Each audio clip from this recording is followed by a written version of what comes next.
Welcome!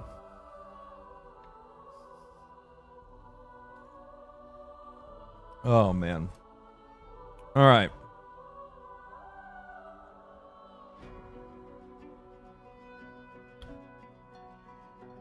I think we're good. I think we're good.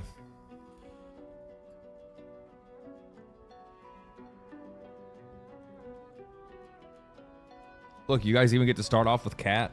How about that? Yo. Stellar Blade is such a huge dub. It's actually crazy how well that game is done. It's like way out. Jesus.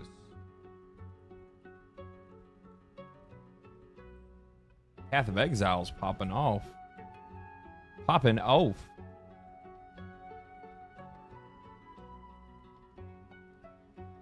What up? You actually enjoyed Stellar Blade? I only played the demo on PlayStation. But I enjoyed the demo. I knew that it was coming to PC, so I just waited for it to come to PC instead.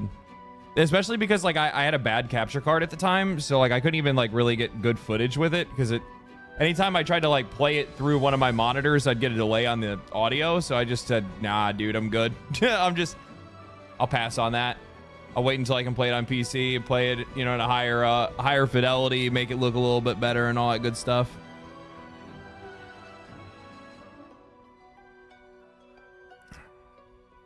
Trying the demo for Stellar Blade, but I don't know how I feel. Was expecting more of a DMC game, but it feels like Sekiro. I'm stuck on the demo. There's a swarm of scorpion things stabbing me from every angle. You use your like AoE horizontal slash that will unlock, and you just kind of like bait them around a little bit.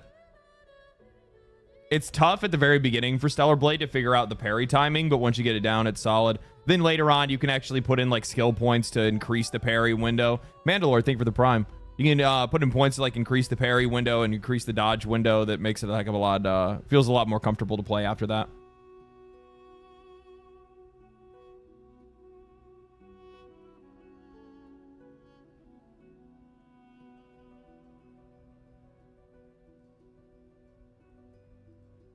Yeah, overall, I think it's a good game. I mean, it's kind of obvious that it is a good game, right? Like, my view on it is that a game like that, like, there's some people that are trying to paint it. I mean, we'll end up talking about it, but there's some people that are trying to paint it as like one thing where they're like, oh, it's just a Gooners. It's just a Gooners. And it's just like, no, dude, like, you're not gonna sell a game like otherwise the like legitimate gooning games would be in the top 10. And they're not. They're not. What the fuck? What is this? Look at that. Ooh. I do want to watch this. Yeah, we'll watch a Luke video later. I'm cool with that. I'm just going through the React channel right now, looking at seeing what people dropped in the React channel, sorting through it. I got a late start. I had a meeting today, so I couldn't really like immediately pop in.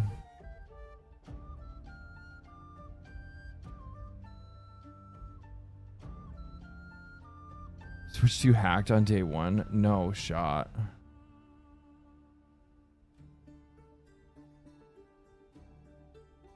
Okay. I think I got everything that we got in here right now. What is this one?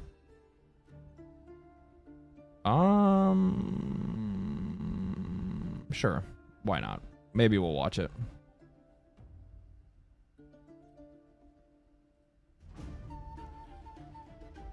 Okay. All right, we're good. Hello there, first time here. Been watching your YouTube stuff for a while. Finally got to catch you live. And yes, I'm indeed a ginger. I mean, hey, you know what? You're just a little bit more special than the rest of us. Do you actually focus more on YouTube chat or Twitch chat? I read both at the exact same time. I read both at the exact same time. Bro, nobody wants to play a good game with attractive women in him. I personally only play games that IGN rates 500 out of 1,000 pounds. Jesus Christ. Y'all are wild for that. Y'all are wild for that. Okay. We just got to get like directly into it. I can't waste any time. Usually I let my brain like wake up a little bit. That's not going to happen. That's not going to happen today. I got like, we got to get it fucking moving. We got to get him. We got shit to talk about. You know what I should have done? I should have just cracked this fucking coffee from the bottom. You know what I mean? But no. Let's see. There's so much shit that's been going on. Okay, I'm gonna start out with this because I want to rant for a minute. Okay, so I posted a little twit, right? Little twit. So I saw this. Insider Gamer reported that Outer Worlds game director says that they aren't responsible for the $80 price tag. And I just said, it's okay, we know. But we're not responsible for what happens next either. Like, no shit, I know that Obsidian doesn't set the prices. I know that it's Xbox. But at the end of the day, the same thing is, we're not going to be the ones that are responsible for what ends up happening to your studio or your game after you guys launch the game. And I had somebody say something very special. I had a very special response to this. Yeah, unsubbing from your toxic ass channel. If a game is good, it's good. You're the type of person who wants a game to be bad just to make a point on YouTube.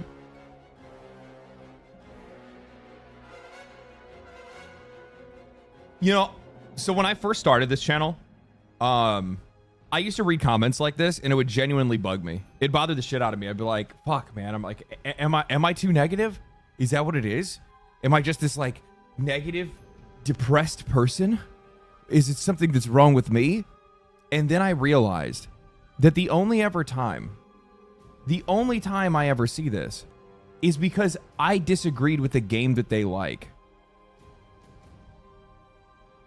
It took a while to realize that, right? It took a while to realize that because then I would like go through my videos and I'd be like, well, wait a minute. No, like in this video, like in almost every single video, not every single, but almost every single, there's like, I usually use like a game that I love or a game that I enjoy as a better example or like as a possible solution for like whatever, you know, whatever it is, right? You know, X, Y, or Z thing that we're talking about, right?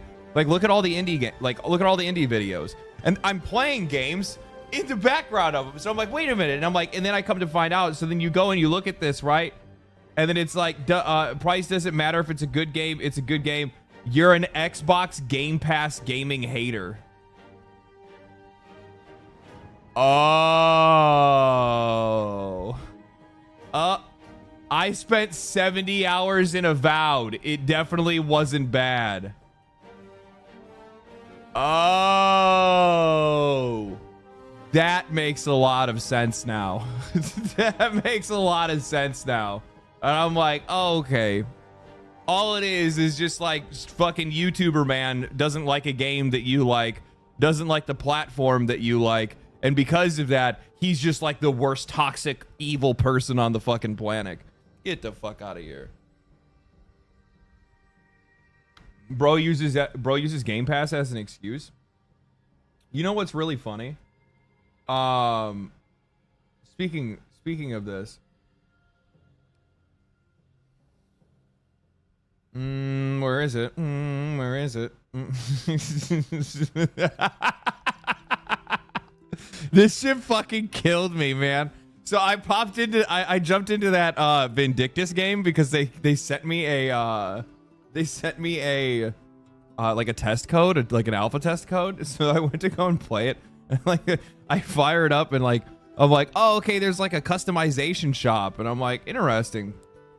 So I go into the customization shop and I'm like thinking that there's actually going to be like some, you know, some interesting like fantasy style, you know, outfits and things like that for your character. And it quite literally looks like dominatrix gear or something like that.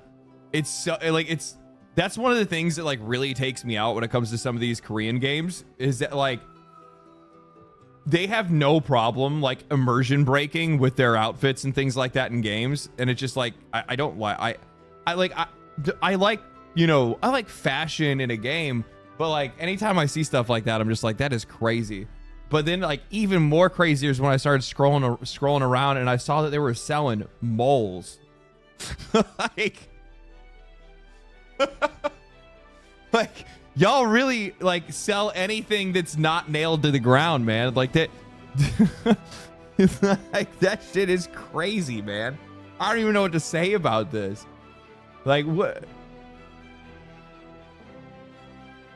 else are you gonna sell?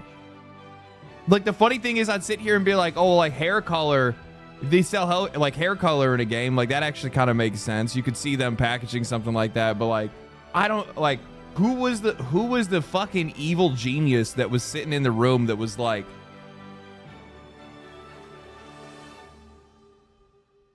moles. This is the part that this is what I was trying to get to.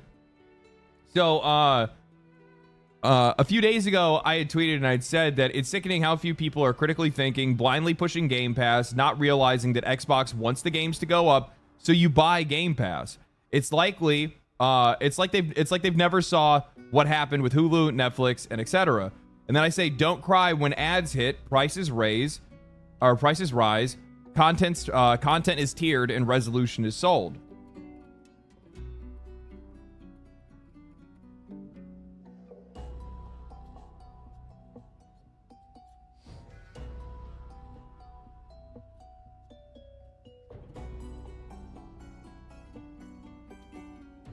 Today, it's been leaked that Game Pass is going to be increasing in price.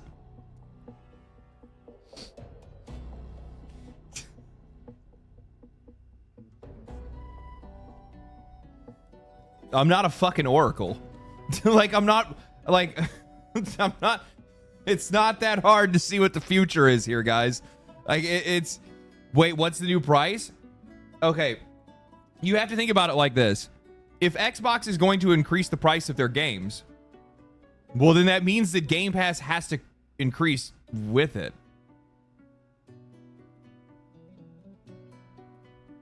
The price of Game Pass cannot stay the same if they're going to increase the prices of the game. No, they use the price of the games to like create themselves an anchor point for value is essentially what it is.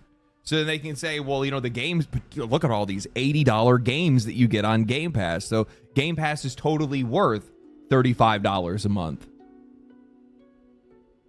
What is it right now? Is it 20? I think it's 20, isn't it? I could easily see a $10 increase. I would not be surprised by it.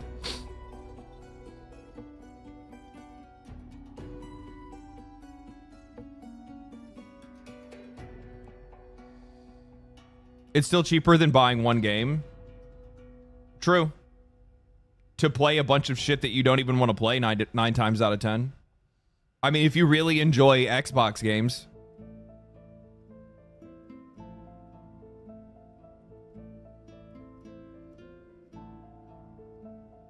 I would imagine like if I'm like genuinely trying to think of the things that have come out onto Game Pass specifically over the last year. Like I'm talking 12 months, not like this year. But I mean, if I just count this year, it would literally be Expedition 33. And then I guess like Gears of War Reloaded for like for a little bit. You know what I mean? I love the first problem. Not my problem. I already unsubscribed. Yeah. It's probably worth the money. I mean, if you had like two things that you wanted to play on there through the campaign and then dip and never touch it again. Yeah, I mean, it's great for a rental service. It is. I'm not like, there's not a single time that I haven't said that Game Pass isn't a value driven, like, it's not a value driven service. It definitely is. Like there is good, decent games that are on there for you to go ahead and play. But the problem is that in a lot of cases, you don't have people that are pushing Game Pass as a supplement to the games that you play. In a lot of cases, you have people that are pushing it as the ultimate solution to the games that you play. I'll never have to buy games again. And that's the way that Xbox wants people to think. They want that. Because eventually they want people to completely adopt it and not buy games at all. Because, to be honest with you, I think a lot of these other companies want it too. Just the major... It's actually kind of fucking crazy, though. It's just the major publishers that want it. This is the one thing where I'm like, I don't think people understand how insidious these subscription programs are. I don't support them because I know what their ultimate future is. I fucking hate Game Pass. I fucking hate PlayStation Plus, Ubisoft Plus. I hate all of them. I will I have no fucking interest in touching them because their ultimate end goal is the slow eradication of any form of ownership and the complete end of the digital distribution side of the gaming sphere. While people are sitting there going like, Steam's never going to go away. This isn't ever going to go away. Like, right now, right now. But like, that's what these guys want. I'm not saying it's actually going to happen. At least, you know, those platforms going away, GOG and things of that nature, right? But their ultimate goal, you have to think about it from their perspective. What is Xbox's best case scenario? Everybody has it, and it's the only thing they use. That is the best thing for Game Pass. Everybody uses it. It's the only thing they use. It's the only thing they can use. That's the best case scenario. That's what they want. You don't own games. You don't even own the money that you use to buy games at the base. Shut the fuck up. I don't care. Like, what do you want me to sit here and talk about whataboutisms all day? I don't give a fuck about that. Fact of the matter is, right now, I can fucking load up the game that I want to play at any time, and these guys can't fucking shut it off. Well, I guess they can in some cases, but the problem is with these subscription services, they'll just take it off entirely. Like, if you want to own something, then GOG is where you need to go, or buy physical. But the problem is like, even with physical games, you're fucked there too, because these guys have basically taken them off of the physical disc, and there's only like 5% that's on there, right? 90% of the stuff that's on there, or 90% of what's on the disc isn't even in the game, right?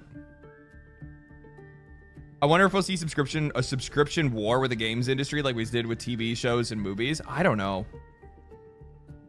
It's not as established. It's not as established as the like movie and television ones are. And it's mostly because it's like the nature of the medium, right? So we consume games differently than we do a television show. So in most cases, if you guys are like watching a TV show, usually you just kind of like hit it and finish it. You know what I mean? You binge watch it or whatever it might be. But in the case of games, sometimes there's something that I'm going to want to pick up. Maybe I want to come back to it later. Maybe I'll play through it once. Maybe I'll play through it halfway and then not come back to it for 6 months and then come back and play it all the way through all over again. Yeah, it's kind of hard to explain. It's one of those things where like certain topics of like certain niche topics around, you know, how we interact with games or how we interact with like the market of video games is like something that I have to like meditate on for a while and really kind of think about how exactly I'd want to describe it.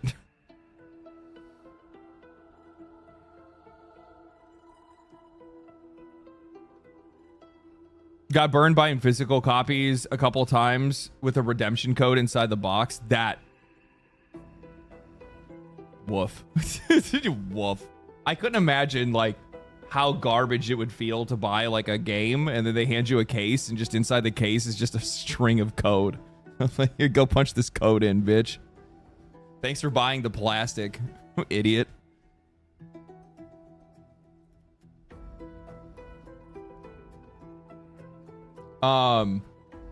But yeah, so like the thing is that like I don't like streaming services because the thing is that Game Pass will ultimately end up the exact same way as Netflix and Hulu.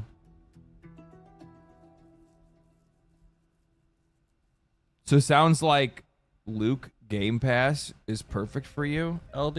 I don't know what that is. I don't know what you mean by that.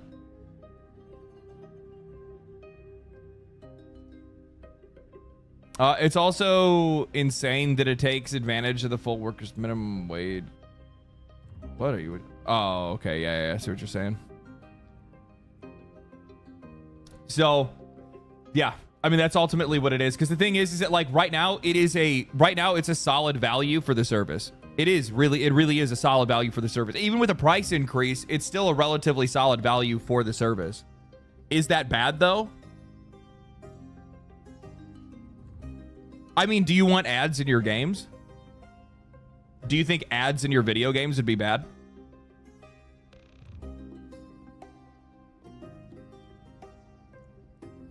Do you think having to pay extra every month to be able to have access to another set of tier games every single month is also, or every release or whatever is a bad thing? Where that just continues to grow and continues to commodify and divide the service into multiple tiers, into more tiers that continue to gate and press the price upwards and upwards and upwards. And then they continue to add in more ads because they have to try to continue to increase their profits. And then what they do is they then switch and make it where, oh, if you want to play the game in 4K, well, you need to have Game Pass HD. Otherwise, you just get it in 1080. Or, 1440 or whatever it is. So, I mean, if you're okay with absolutely getting fucked, then yeah, then sure, yeah, that's not a bad thing.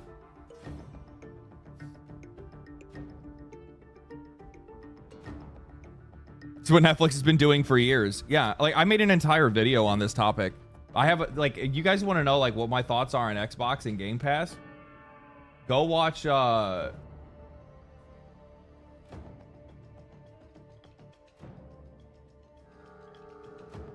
Go watch this one. It's an hour-long video. Hour-long video that I made.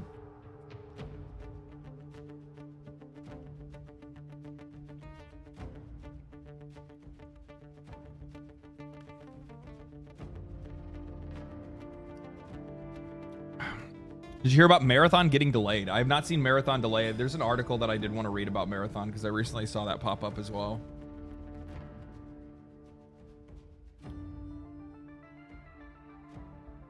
Oh, yeah, there's also the PlayStation thing. So there's a lot of PlayStation news that dropped out today. Sony remains committed to diverse and resilient live service games, including forthcoming Marathon and Fair games despite high-profile failures.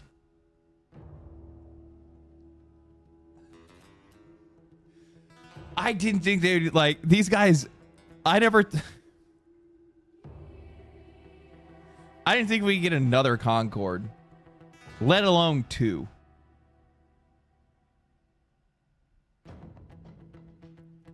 Like, Sony is just the gift that keeps on giving when it comes to live service. Have you seen the Herman Hull speech? There's a Herman Hull speech? Really? Really?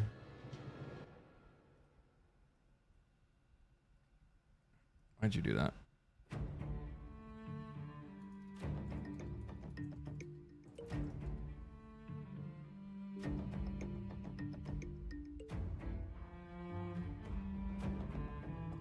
He doesn't work for PlayStation anymore. Does he? No, he's gone.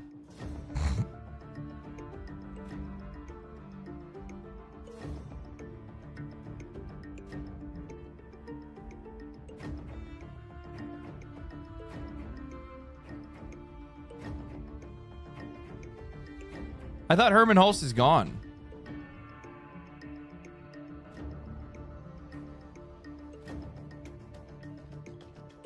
Torrent, thank you for the $5. I get what you're saying, but if it wasn't for Game Pass, I wouldn't be able to play a majority, most games. I mean, I'm just telling you, like, for the people that are using it right now, that need it because it's the best way for them to be able to play a majority of games, I totally get where you're coming from, and I hold nothing against the people that actually use it and the people that actually enjoy it. I personally don't support it because I ultimately know what it's going to do, and I ultimately know what it's going to do to you. Because right now it's the best thing ever, But in the next 5 years, it's going to just continue to get more expensive and worse. Can anybody name a streaming service that's gotten better?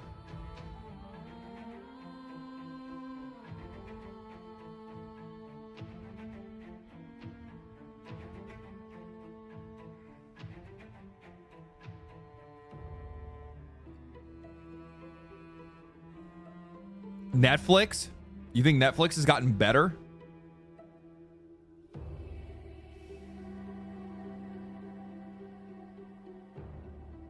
I have a hard time believing that. Yeah. I don't think there's a single one of them that has gotten better. TLDR and Stellar.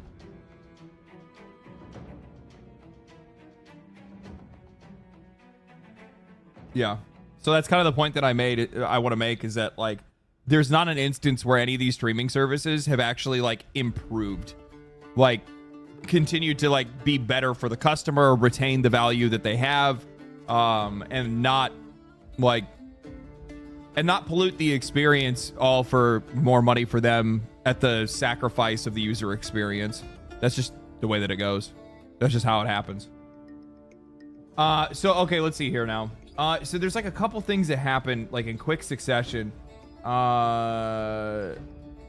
This is something else. It's like entirely. So I guess we'll just kind of like run down some of the Sony news really quick. This is something that I saw and I thought what was actually like really interesting is that like, so Rick Robinson is this guy's name. He says, so happy to finally announce that after 4 months after the layoffs at WB Games, I've landed my next role as senior animator back at Sony PlayStation. So happy to go back to the studio. They gave me my first start in the gaming industry. You know, very few times, this is just something that I noticed, very few times do we ever hear any of these writers for these articles that'll go out and talk about how, that'll talk about these layoffs. Very few times do we ever see them talk about what happens to those employees post layoff. And that's something like I'm genuinely interested in, because I don't know. I know in most cases they just find another studio to go work at. And I think that and then there's other cases where they become indie, other cases where they just change industries entirely as well, right? But I think it'd be really cool if like the industry would actually, like the media side of the industry wouldn't just cover the story of their jobs being lost, but also like follow those employees and find out what happens to them afterwards. Where did he work at WB? If I had to take a wild guess, the layoffs that happened to the studio that was working on the Wonder Woman game, which is Monolith. And that game got canceled.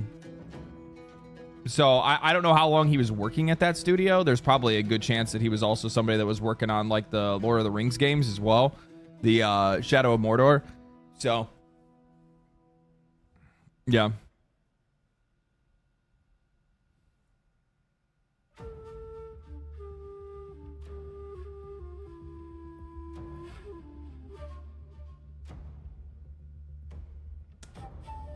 Okay, so Sony remains resilient. So I have an article here. Where's it at?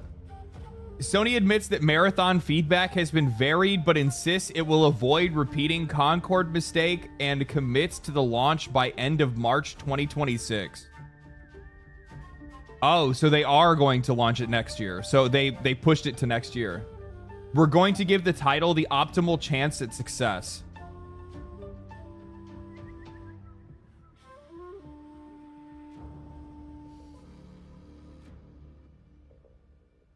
Well, okay.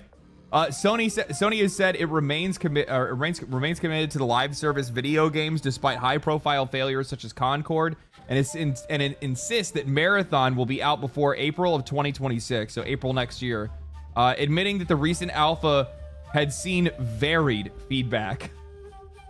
Sony's live service hero shooter Concord is one of the biggest flops in PlayStation history. Amid disastrous low player numbers, Sony pulled Concord offline just 2 weeks after launch, with one estimate suggesting that it just sold 25,000 copies.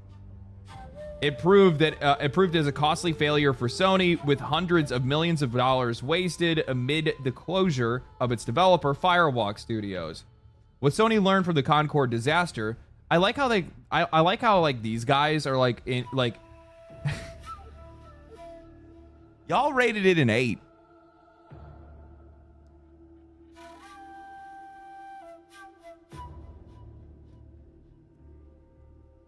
Like you guys are saying this is like, you know, the best thing since sliced bread. Like you guys were pretty hyped up on this game. IGN really liked it. They were pushing it.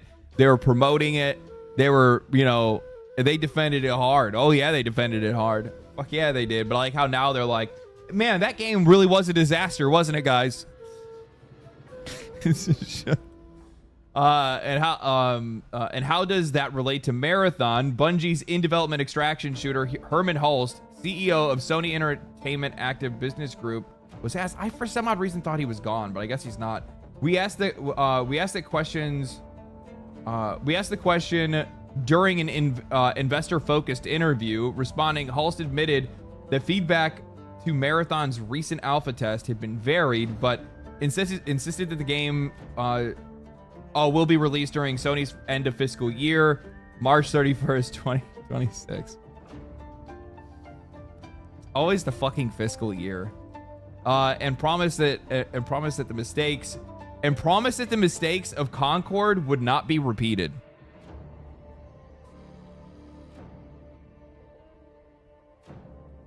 I'm really curious to know what exactly Sony thinks the mistakes of Concord were. That's the problem that I have with this. So when I see this, like, we promise not to make the mistakes that not to make the same mistakes that we did with Concord.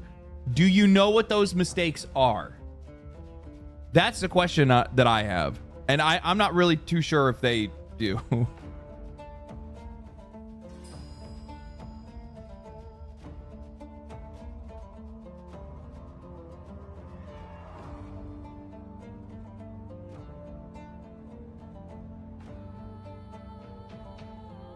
What is this? I'm not gonna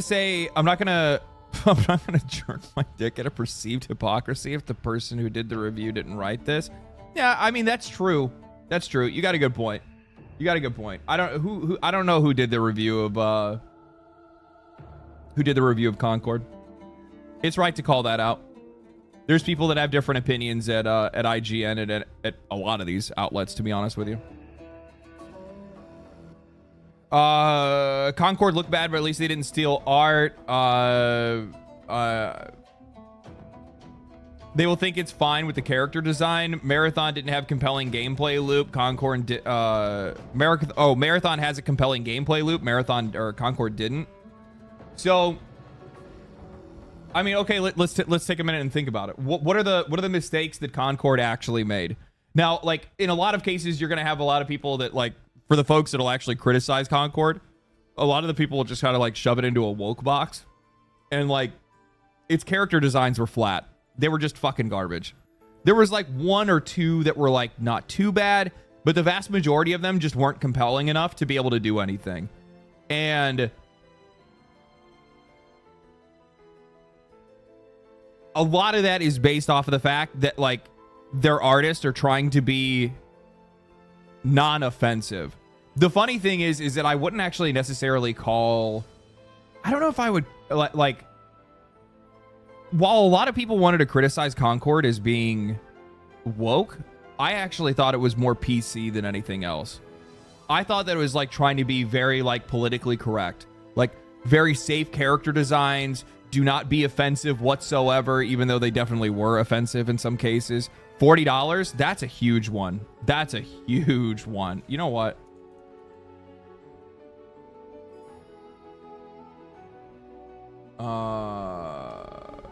Let's go like, oh,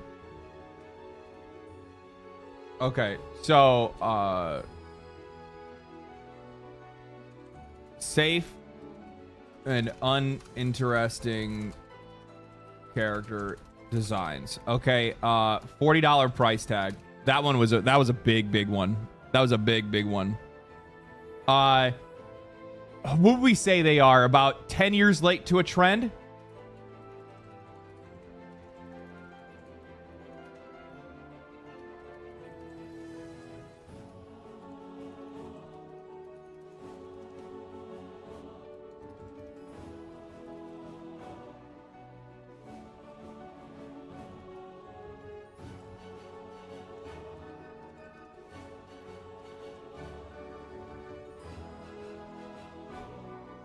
Pretty close. So I would say they're 10 years late to a trend. They basically made Overwatch. Essentially, they made Overwatch. That's what the game was. It had a few different type of modes, but for the most part, Concord was a carbon copy of Overwatch for the most part, at least from my perspective. It was also a trend-chasing title. Sony, across the board, what they want and what they are committed to doing is getting a live service success. And they don't just want one, they want to insulate themselves with multiple live service successes, right? So we go and we look right now at... it fell out of the top 10. So we go and we look at like Helldivers 2. Honestly, 50,000 players is usually where I'd probably think this game would probably sit at, because it just like, it's one of those games. This is one of those games that's just going to have these like rallying cry moments where everybody's going to come back because some big crazy thing is happening and everybody wants to be a part of it. Like that's just what this game is. That's what these spikes are. Almost all of these spikes are like very specific major orders and you know, war updates and stuff that people want to come back and be a part of, right? Like defending Super Earth and stuff of that nature. So this is what this game does. They're going to they want to insulate themselves with as many live service titles as possible so that like when one is dipping, another one is rising. Why do they want it? Because they want money. I don't see that being... I understand their reasoning for it because it's incredibly profitable. It's going to make them a ton of fucking money. And live service games, like regardless of like what anybody says, we can talk shit all day, right? But like live service games are popular. People like live service games. At least Sony finally removed the region lock on Helldivers 2. No. They didn't just release the region lock on Helldivers 2.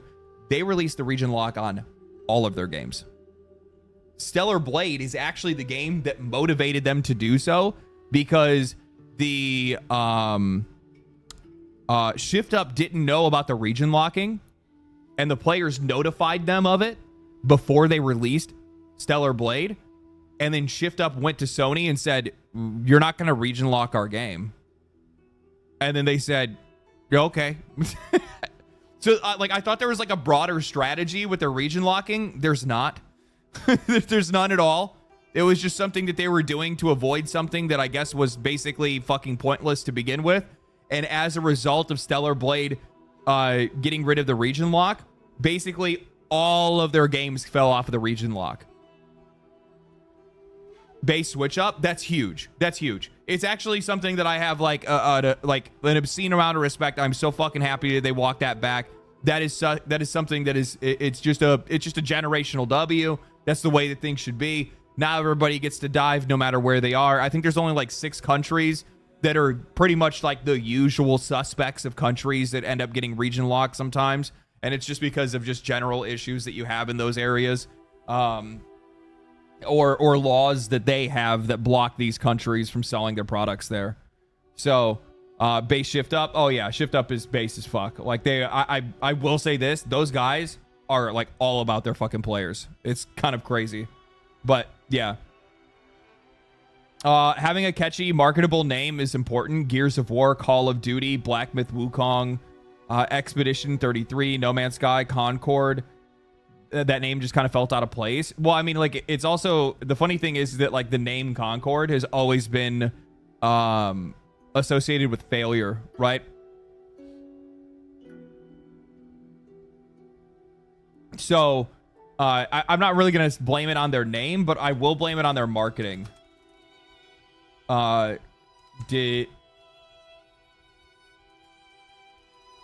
Zero marketing. or previews. Zero marketing or previews. Basically, if you guys remember how this happened, they announced Concord with a cinematic trailer at a PlayStation State of Play, and then within a month or two after that, they did the alpha, and then a month or two after that, or they did the beta, sorry. And then a month or two after the beta, they released the game. So they had no marketing or previews, so they never really involved the players in the process of that game to maybe get them in on the idea of like what they were trying to do, what the future of that game could look like, whether or not it was the kind of game that they'd want to jump ship from, you know, whatever they're playing now to go to play something like this. If you guys keep in mind, Marvel Rivals, like they had a really heavy and hard fucking marketing campaign the entire year up to their release. They were all over that shit. Then they had a closed beta that was really successful. They had an open beta that was incredibly successful. And then when the game came out, they marketed it like a motherfucker. I mean, they went hard. And they've continued to. And that's the reason why that game has been able to maintain itself relatively well. I know that like some people will point out that the game is like dropped in players, but like people really got to understand. Like Counter-Strike is fucking ridiculous. That shit's not realistic. You're not going to make a Counter-Strike. You're not going to make like you're not going to make a Fortnite. You're not going to make a Roblox. Roblox isn't really like a lot. I mean, it kind of is, but you know what I mean. What else am I missing? League of Legends. I'm trying to think of some other ones that are like really popular. But like Marvel Rivals, for what it accomplishes, which is over 100,000 players at a time, and this is just on Steam, right? So this game has like a daily active concurrent or a daily active user count at any given time of like probably across all platforms, like I don't know, ballpark of like 500,000 players. World of Warcraft, WoW's fallen off a lot over the years. That's largely part of their that's largely their own issue. Which is you talk about Warframe, that's a game that's popular. Warframe is kind of a weird duck. Warframe is insanely consistent, okay? Insanely consistent. Look at this. 1 year. This game just it just stays. It doesn't really dip that low. It is currently headed towards its lowest point this year. So I don't know what's going on with the game right now. So this is the lowest point that it's been at all year. That might be a seasonal thing because, you know, weather is getting better. But if you actually look at the game over its lifetime, it actually only increases in players.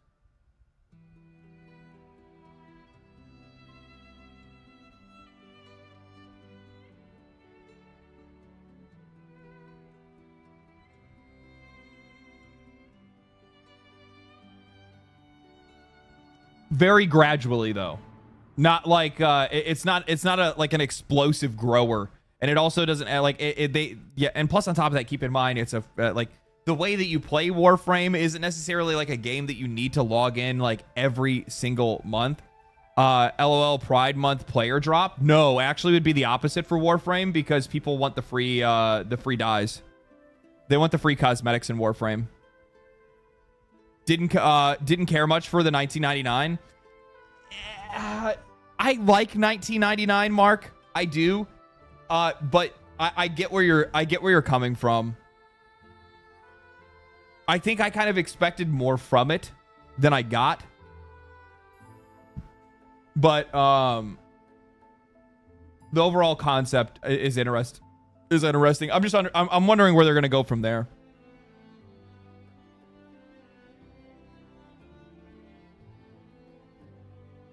I play Warframe without a single care for FOMO. Well, there's really no FOMO in Warframe.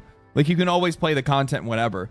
But what I'm saying is like people are saying, oh, there's like a drop off because of like Pride Month. There wouldn't be any drop off with Pride Month in Warframe. This game is about as fucking gay as it gets. Plus, on top of that, the other thing is that like people want free dyes. They want free cosmetics.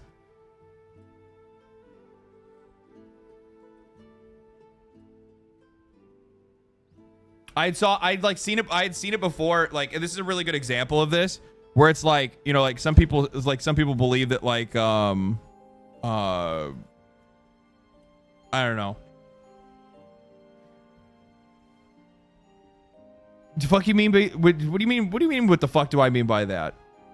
I love Warframe, but Warframe is pretty gay. It's pretty gay. What the fuck do you mean? Like, not all the time, but it's definitely ambiguous. Like, the fuck? I seriously, I fucking love the game, but like, yeah, it's just like, and here's the thing though, is that the reason why Warframe is allowed to be, the reason why Warframe is successful and remains successful is specifically because of the fact that like it doesn't like beat its users over the head with anything. It just lets you enjoy the game. I don't think that there's any. I don't think that there's anything in Warframe that has ever made me be like, oh my god, I fucking get it. like those are the things. That's what people hate in video games. That's what people stay away from in video games. That's what they don't want to have in games anymore, or in TV shows or whatever it is, right? They don't want that shit. I don't want to sit here and feel like I'm being lectured, because I don't need a lecture, because I don't really hate anybody. Like, and the vast majority of people don't. Yeah, I don't either. They got the gay pass? Yeah, a little bit. Yeah, that's why, like, I've always said, like, I have an obscene amount of respect for Warframe, specifically because of the fact that, like, it does it right. It really does it right. There was actually, I think, one of my Warframe videos where I brought up specifically, I was talking about the, was it Man in the Wall Man in the Wall quest with Rel, where, like they put you in they basically, without even knowing it, and you don't realize it until you're, like, halfway through the quest, honestly, that you literally just were put in the driver's seat of somebody with autism. And I'm like, and it's something that, like, I never really understood, right? Like, I've only ever heard autism, like, memed on, so I didn't really understand what, like, the perspective of somebody that actually has autism is, right? And then you actually play as Rel, Chains of Horror. Thank you. And that's just a really interesting, it's a really fucking interesting experience. And it's really well done.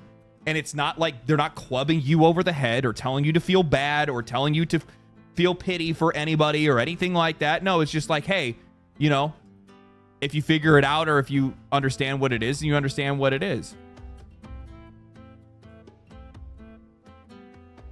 Oh, I didn't even notice that he was autistic. Yeah, he's autistic. Like, now, and then the thing is that, like, once you realize that, then you realize, like, how much more fucked up and how much more, like, badass Rel is at the same time.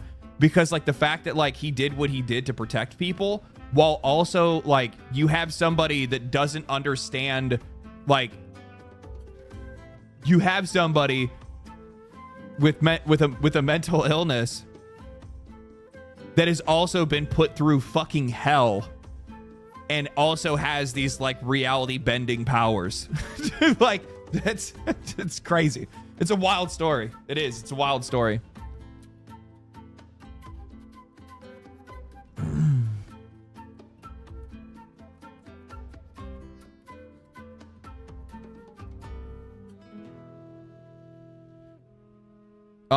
The aggressive wokeness of the past decade now makes me notice a lot of the subversive aspects to older content that feels like priming. I mean, that makes it feel like it's like a globalized effort, and I'm not really down with that kind of shit. My entire message, and my message has always been, regardless of the fucking morons that post about me and fucking, like, Reddit threads and make YouTube videos crying about me, like, I never have any issue with any representation within games. My problem is that they're doing it for the sake of doing it, rather than doing it with any skill or doing it with any care. And because of that, it always ends up turning into a caricature of it, and it always ends up turning into something that does it does a disservice to the people that they're trying to represent, and it's also incredibly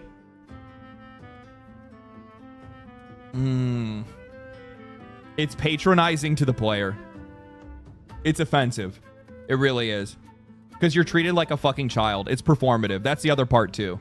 Like there's multiple angles to it where it's just like this person is doing it because they want to be congratulated for being the one that's doing it in the first place. It doesn't really need to be there. They just wanted to force it in there. And then they're also doing it because they think you, the person that is buying this game, that is paying for that motherfucker, is also so fucking stupid and so terrible of a person that you need to be educated. Like it's like there's a lot of fucking balancing plates that are there.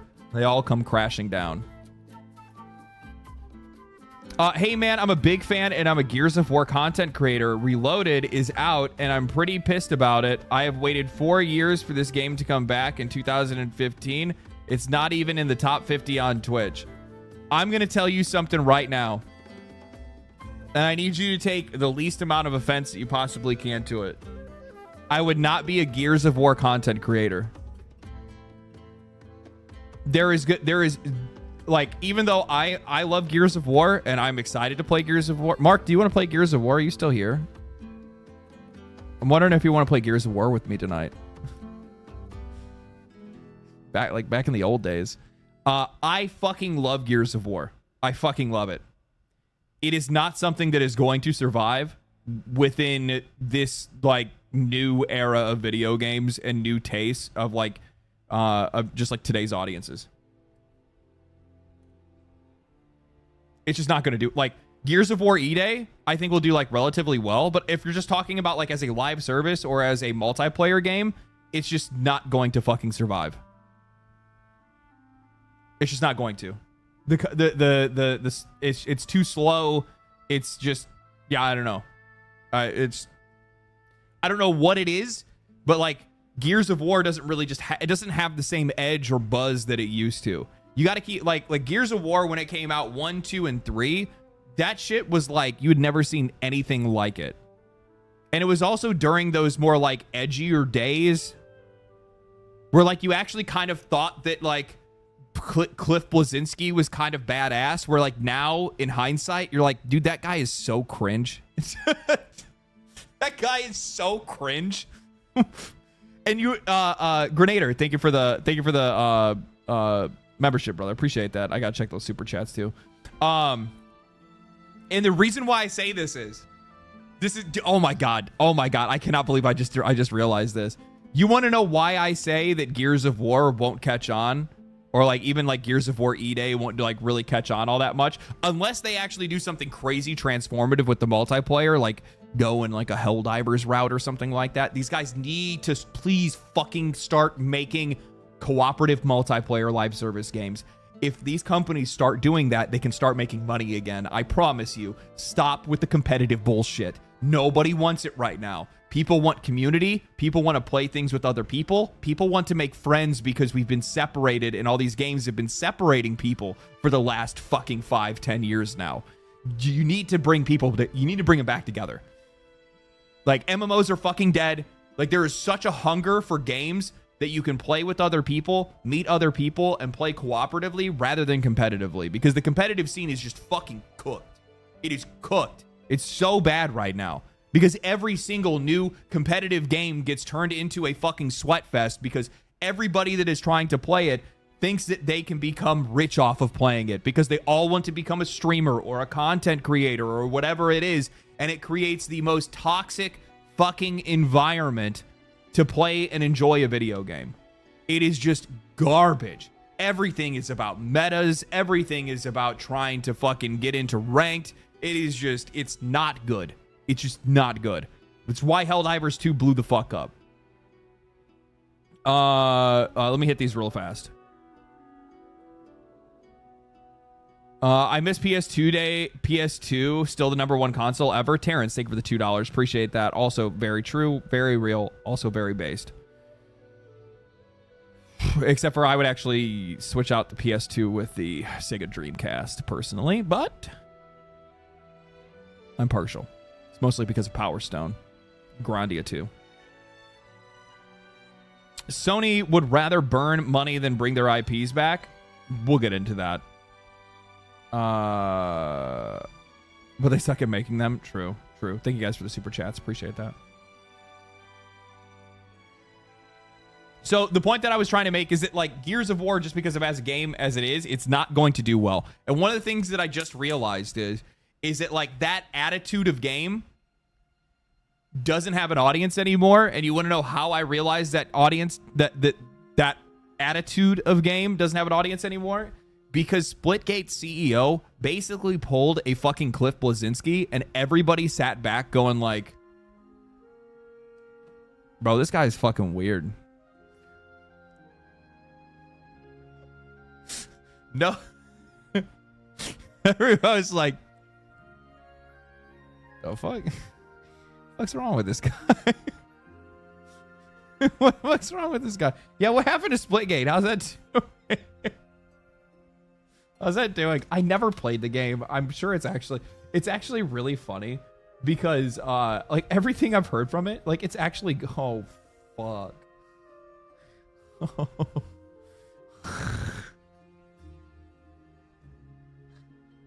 Fuck.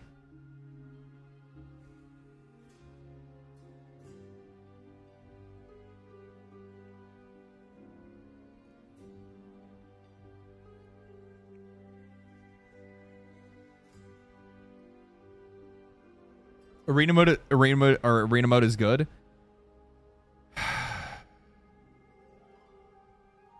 The irony of being somebody that goes up on stage, it just goes to show how fucking tone deaf and also slightly retarded people are in this industry.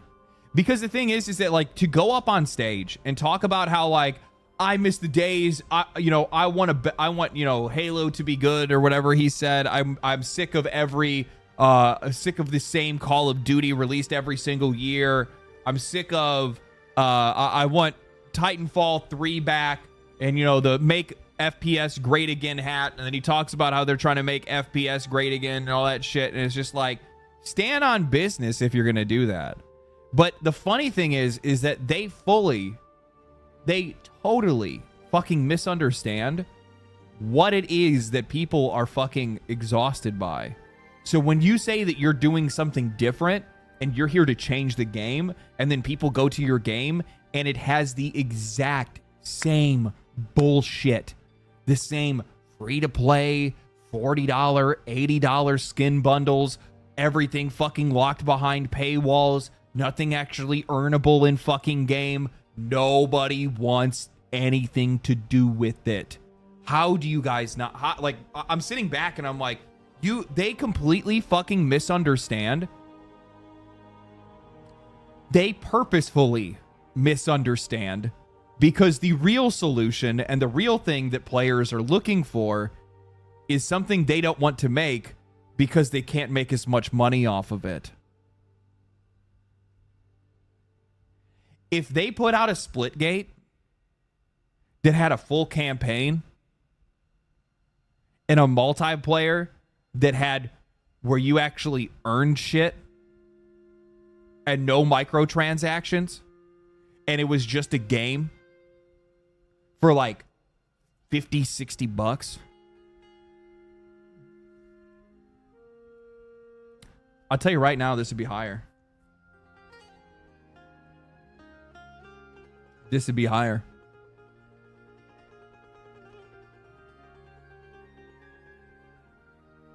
His big mistake is that he soyed out, never apologized to fucking weirdos. Didn't fucking matter. Didn't matter. Didn't matter.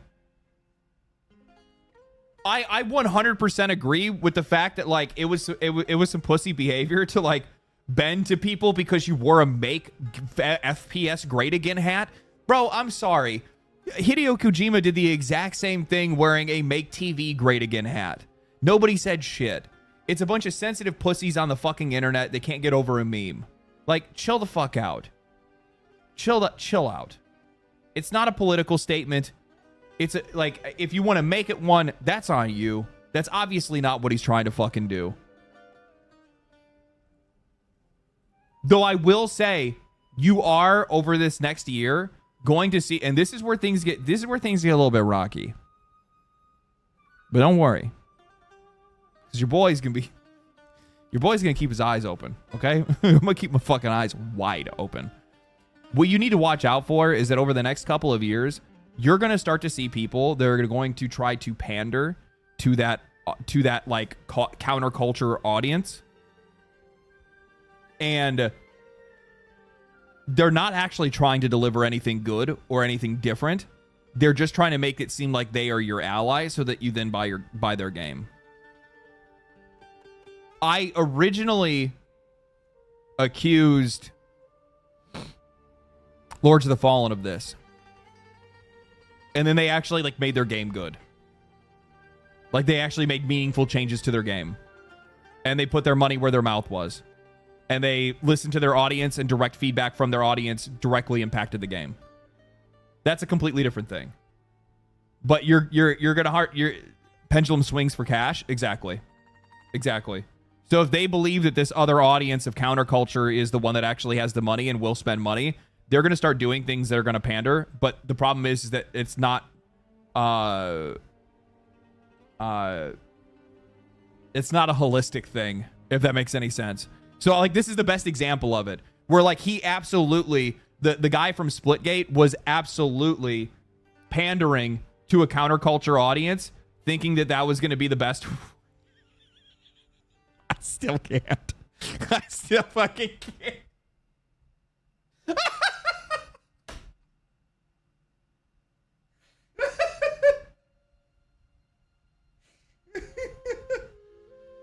Every time I see it,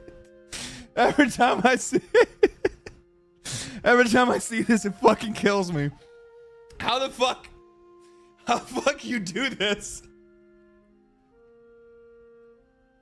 How the fuck you do this? I don't even know.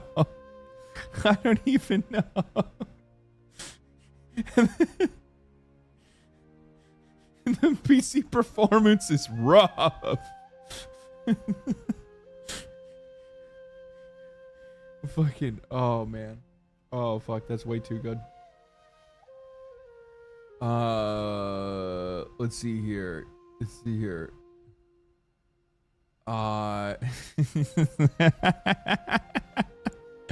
Is your newest video about Mind's Eye? I haven't watched it yet, but I've seen a lot of shit about Mind's Eye. Yes, it's about Mind's Eye. Yes, it's very funny. It's a very funny, interesting video. Yeah, what a fucking video game. What a video game. There's this one that that had me fucking dying. Where is it at? This. Jacob, is your heart still beating? Lamprey's isn't, but the bots aren't standing down. They took the orb. We're following them now. Gary was shot. Riggs, you okay? Weirdly, I feel. Oh no! That moron Lamprey left the factory servers The vulnerable. fucking the barrel roll. Riggs, you okay? Yeah, to space. Riggs, you okay? Briggs, you okay? Quality assurance.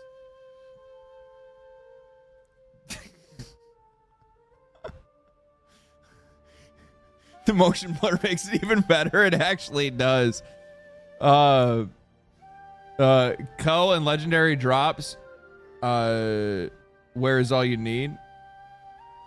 Oh yeah. Okay, so where's the fucking goofy thing about this? So this guy, so he goes out and then he apologizes for all this, right? But like his entire thing was 100% some like counterculture, you know, edgy, trying to pander to this like very specific you know, part of the market, right? Like trying to be relatable. You know, I miss the days of this, and you know, I'm coming from my college dorm where we did this, and blah blah blah blah blah. And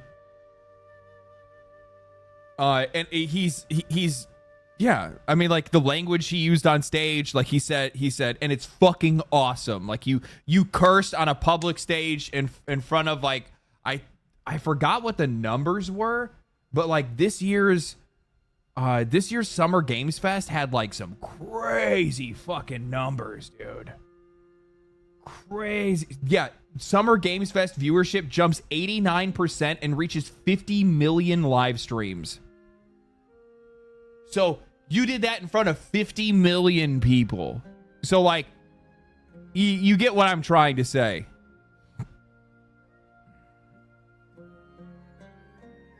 Yeah, Summer Games Fest blew the fuck up. By the way,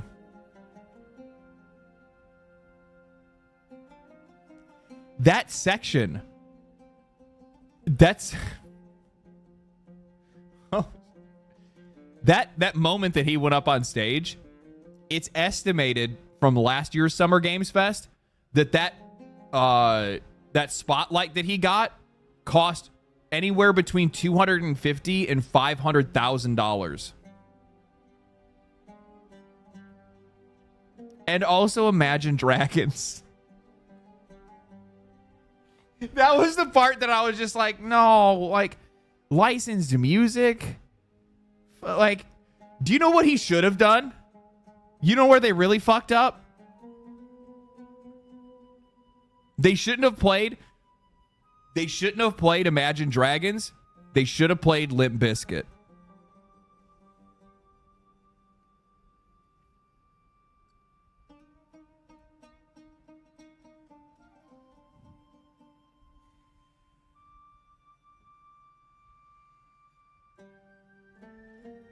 Rollin'. Yep.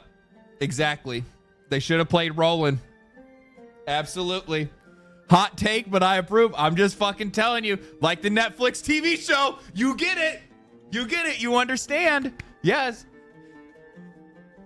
Yes. Or Creed.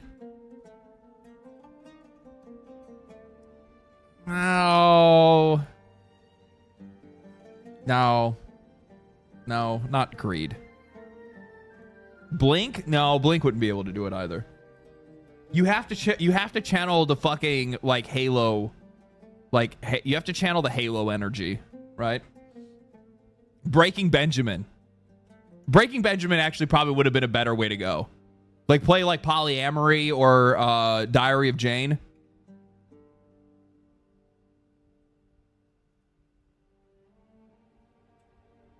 Yellow card. Don't even thought. You know what? The more like breakdowny section, yeah, that could maybe work. Linkin Park would totally work as well. Yeah, I could see Linkin Park working for sure. But I don't know why. I don't know why. But like I'm telling you right now that like for sure, like now that I say it, Diary of Jane to the background of a video game trailer like that would fucking completely channel like the entire like Halo nostalgia. System? Yeah, I could maybe... Yeah, System. Godsmack. I can't look at Resident Evil 9. It just makes me upset that it's not out. It just makes me upset that I'm not out. I just want to play it right now. I just want to play the motherfucking game. We went off on like a wild tangent there. That was fun. Let's continue with the article. Anyway, so these guys say live, because we're talking about live service games, so that's fine. I think that was actually coming from like this, right, where we were talking about marketing and previews, and man, now you guys see how videos are made. Atrocious asked to Los. Thank you for the tier 1. Live service. We really see a great opportunity for us. No fucking shit, because you guys see how much money's being made by Fortnite and a lot of these other companies. You guys realize that Fortnite, as a game by itself, retains 20% of Steam's current daily active user count.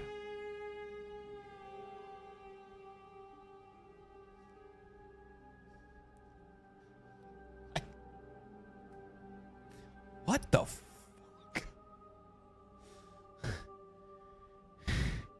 You mean Epic? No. Steam.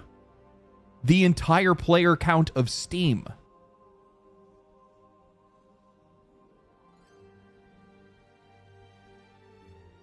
And Fortnite is actually good. That's the thing. Like, people can hate on Fortnite all they want. Fortnite's not a bad game. It's not a bad game. They do a really good job at keeping it updated. They do a really good job at just... Is Fortnite on Steam? Of course not. It's owned by Epic.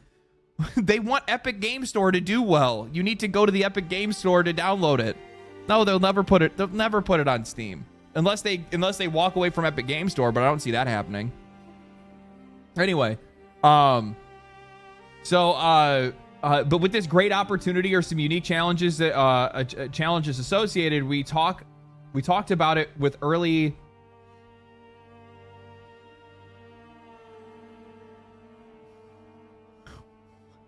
I just realized what they made the headline of this. Bungie's Fortnite moment. You guys are smoking some fucking hard shit over there, huh? IGN's really on that. Really, they're starting to play with the hard shit, man. Whoa. Holy man. Could you guys chill any harder? I don't know. We've also faced some challenges with the release of Concord. I think some really good work actually went into the title. Some really big effort, but ultimately the title entered into a hyper-competitive segment of the market. I think it was sufficiently differentiated to be able to resonate with players. It didn't resonate with players, though. My hero Meta, thank you for the $5. Appreciate that. Love your content. Just saw your Helldivers 2 video. Elite. Thank you, man. Appreciate it. Salvia? Do people do that still? I remember I tried it like once in like high school, I think. Like in some like random friend's house. That was the craziest like 4 seconds of my life. It felt like an eternity. It's like I think it was like that was the first after I did that once, I think it actually scared me off of doing like any hard drugs ever in life. Like period. I was like no, I will not. And I was tricked, by the way. I didn't do it on purpose. That was the worst part. That was the worst part. I was tricked. That's not what I thought that was in there. A buddy of mine buddy was like, here you go, you want to hit? And I'm like, yeah, okay. Fucking the whole thing just disappears in a second. He's like, holy shit, you smoked all that? And I was like, all what? And he's just like, hold on. That's all he said. And I was like, huh?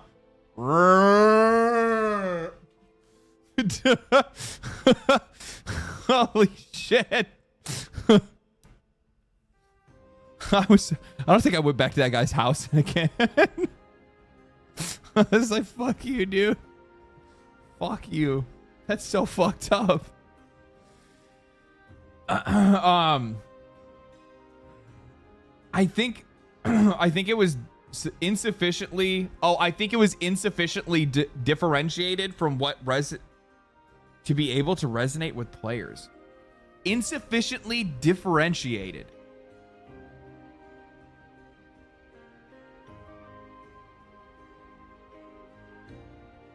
It's not that it was insufficiently differentiated.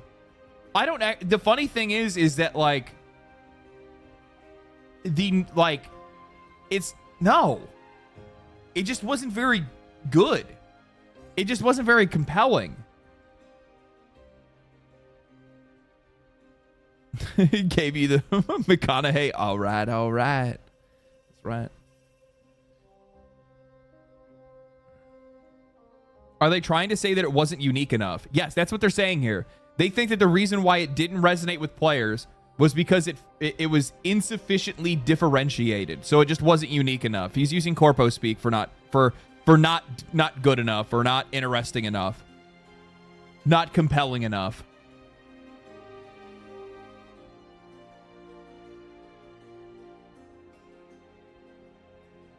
It just wasn't good. It's not that it didn't separate itself from anything else in the market. It's just that it wasn't compelling enough to actually play. Like I played the game for I think like 3 or 4 hours, and I just got nothing from it. Nothing. Like, I got zero excitement. The art style was bland. It's not the art style, but like the coloring of the game was like bland, so it wasn't like very exciting to like feel playing it. It was incredibly slow. Holy fuck, was it slow. And you never saw anybody. I played like, I think 2 or 3 matches, and I think I only ever saw another team once, and they ran away. Outside of that, it was just AI dropping off enemies here and there. Honestly, it felt like I was just playing like a worse version of Borderlands. Which, like, when I read something like this, I'm actually kind of afraid that these guys missed the point entirely. I don't think that they understand how much better this game would do. How much more interesting would it sound to you guys is if this game leaned much harder into the PvE side of the experience over the PvP side. Or if what they did, because they have the resources to be able to do so, if they actually crafted an experience for what Escape from Tarkov was initially sold as, which is a game where it is a largely PvE experience. Dungeons, bosses, unique loot, a solo experience or a cooperative experience, and then you could take that into PvP.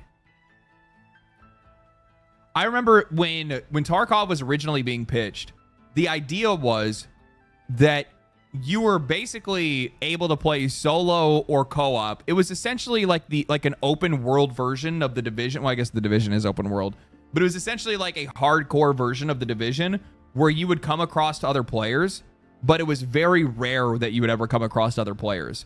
It was mostly PvE. But if you did come across players, it would be PvP.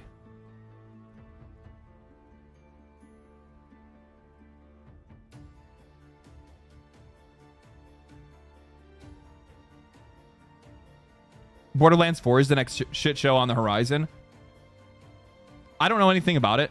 I haven't played it, so I'm not really going to comment on it. I still enjoyed, even though I don't like the story or the characters in Borderlands 3, I still enjoyed playing Borderlands 3. I don't know how it's going to do. I'm going to be honest with you. That one's kind of up in the air for me. I think the price is definitely going to make is going to have an impact on how many people buy it. But if it's fucking good, then I think people will buy it.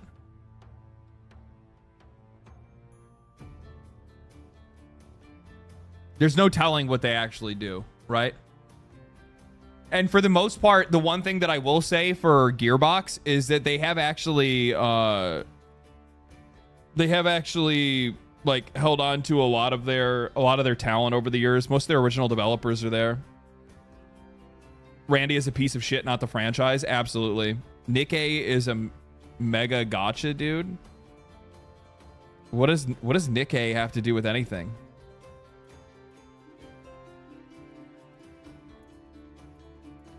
Oh, somebody is like, after watching the Nikkei mini game in Stellar Blade, I kind of want to play the mobile game. I have like a weird nuanced take when it comes to Shift Up, which is that like, one, Goddess of Victory Nikkei is actually like relatively like well received by its audience. It's not like it's still a gacha game, right? But like they support it well. And here's my thing: like if you're into those kind of games, I don't give a shit. Fucking enjoy yourself. It doesn't matter to me. But with that said, I like the fact that those guys take that gacha money and then go and make premium games.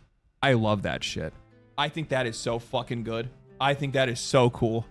I do. Like, the thing is like, look at the insane amount of money that MiHoYo has, and those guys have still yet to make an actual, just like regular fucking video game. It's just gacha after gacha after gacha. And it's just like, imagine if they actually were like, we made a standalone title. Because like, even I can recognize that like Genshin Impact Genshin Impact, Zenless Zone Zero, they're not bad video games. I mean, they're rudimentary, but that's because they're fucking mobile games, right? But imagine if they actually just made like a actual video game, right? They won't. Oh, I know they won't. It won't make nearly as much money.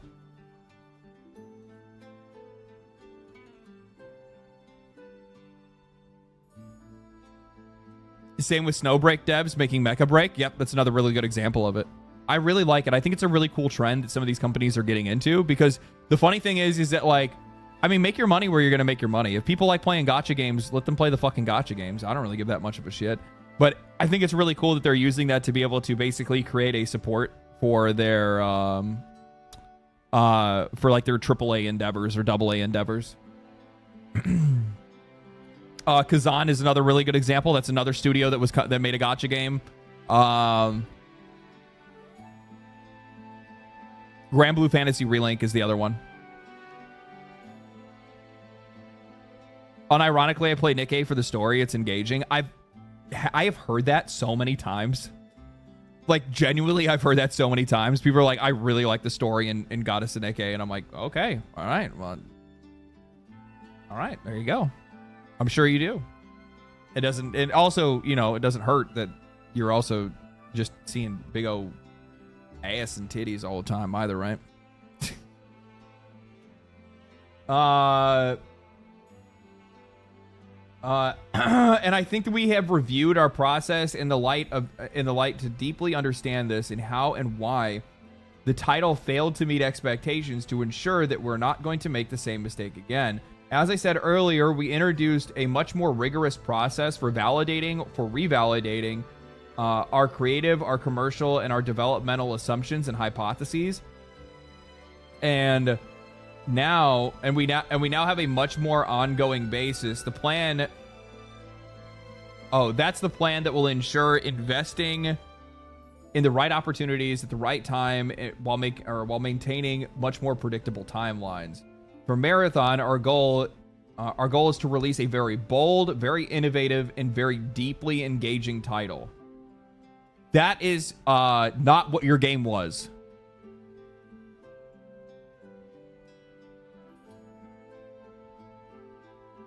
That's not what the game was. Flopped. App name. Thank you for the Prime, man. Appreciate it.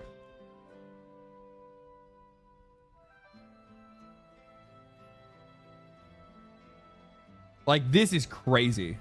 For Marathon, we want it to be very bold, very innovative, and a deeply engaging title. But, like, none of that happened. It's not bold, it's not innovative, and it wasn't engaging.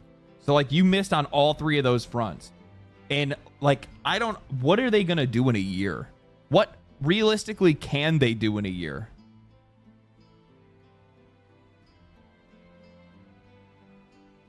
I just don't see it happening. I mean, I just don't see it happening. Like, I'm sitting here trying to think, and I'm like, what else could they like possibly do to expand on this in some way within a year's time to give it enough content and give it enough of something, a lot of things that it's missing. Marathon is just D2 combat. Yeah, essentially, yeah. It's going to be the first new Bungie title in over a decade, so we're really excited for that release. We're monitoring, we're going through test cycles. You need to be involving players more.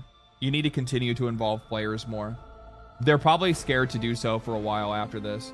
The next thing that we're going to be seeing from this game won't be an alpha. It'll be a beta before the release a month later, and it'll just be for like stress testing, and most people won't even play it. We're monitoring closely the alpha cycle the team has gone through. We're taking on lessons earned. We're using capabilities we've built and analytics and user testing to understand how audiences are engaging with the title. Some of that feedback, frankly, has been varied but super useful. That's why you do testing like this. The constant testing, the constant revalidation and assumptions that we've talked about, valuable to iterate and to consistently improve the title. So when the launch comes, we're going to give the title the optimal chance for success. Optimal chance for success for that title would be give it to another 2 years to be able to work on something and potentially even go fully back to the drawing board in some cases. Okay, we already looked at that. Hulst failed to address the recent art plagiarism scandal that embroiled Bungie and Marathon. However, last month, Bungie left scrambling to recover the reputation after hit with yet another artist of the studio lifting their art worth. The accusation prompted immediate investigation and acknowledgement from the studio that a former Bungie artist, man, there's always, I like how these guys, the one dude for Splitgate did the exact same thing. He said that he didn't know what the prices of the bundles in his store was, and that they used to have a guy that was their head of monetization that came from Call of Duty, but they let him go.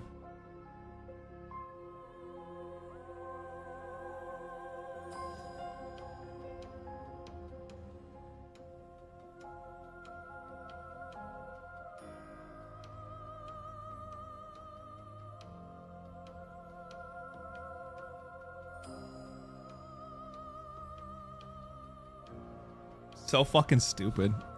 It's such bullshit, I know. It's so fucking dumb. So fucking dumb. They're still scrubbing their assets. Sony live service plans have seen significant success, but also catastrophic failure.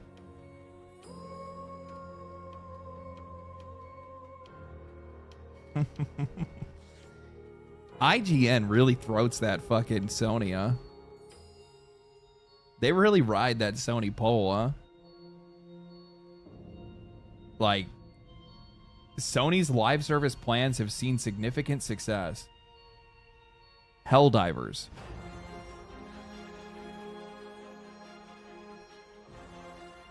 Helldivers.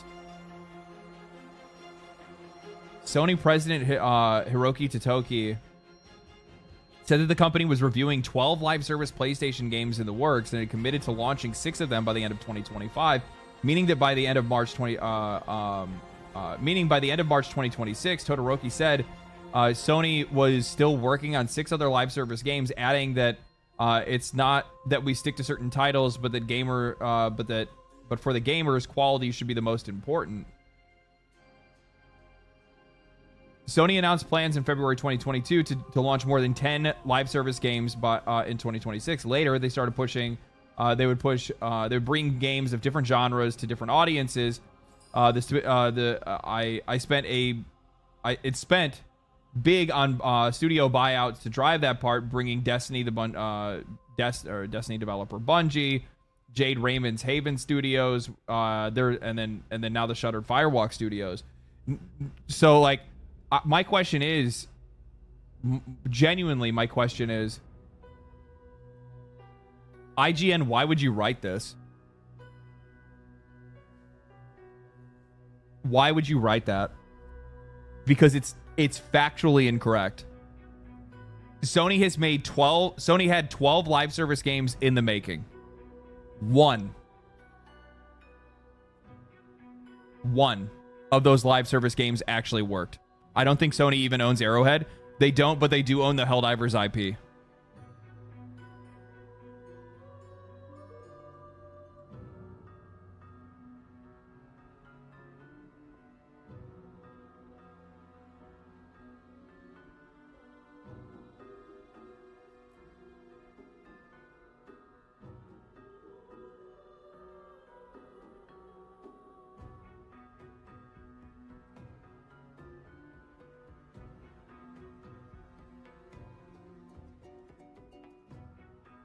It's just so stupid that they would say something like that. Like their live service plans haven't worked at all. At all. Like most of their live service games have been canceled. Either canceled or failed. Foam Stars was one of them. They paid Square Enix to make that. Helldivers. Concord. Marathon, and they've canceled like 4 of them recently. Fair Games is still another one that's in development.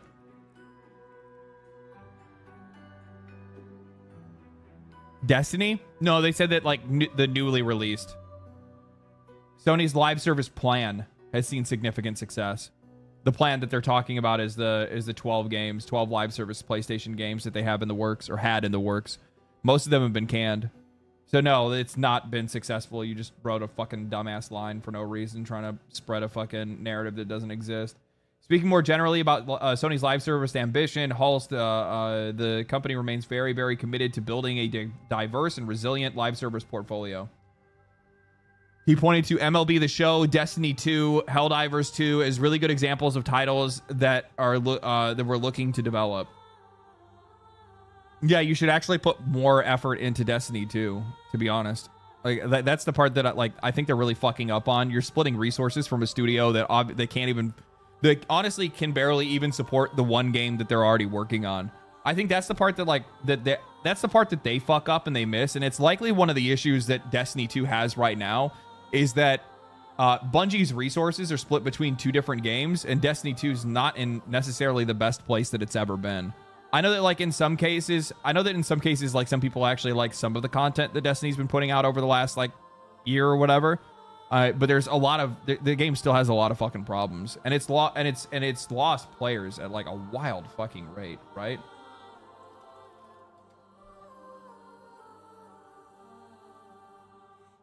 Good fucking God. It's Warframe's more popular than Destiny is now.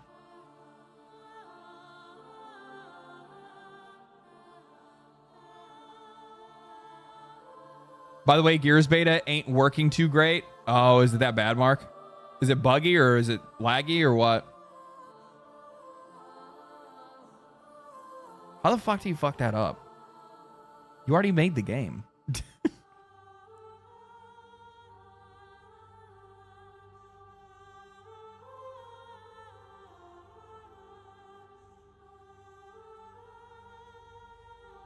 Paul Tossi thinks Destiny is the best game ever made. Paul Tossi liked...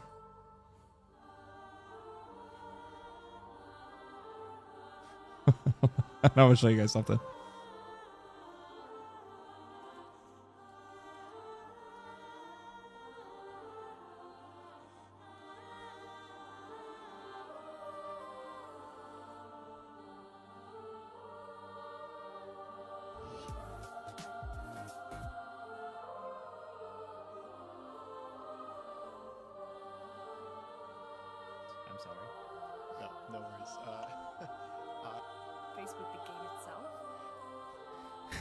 So like I really enjoy Skill Up, right? And there's this like Dragon Age situation is crazy. And they had a podcast where they had talked about Dragon Age, right? And as they were talking about Dragon Age,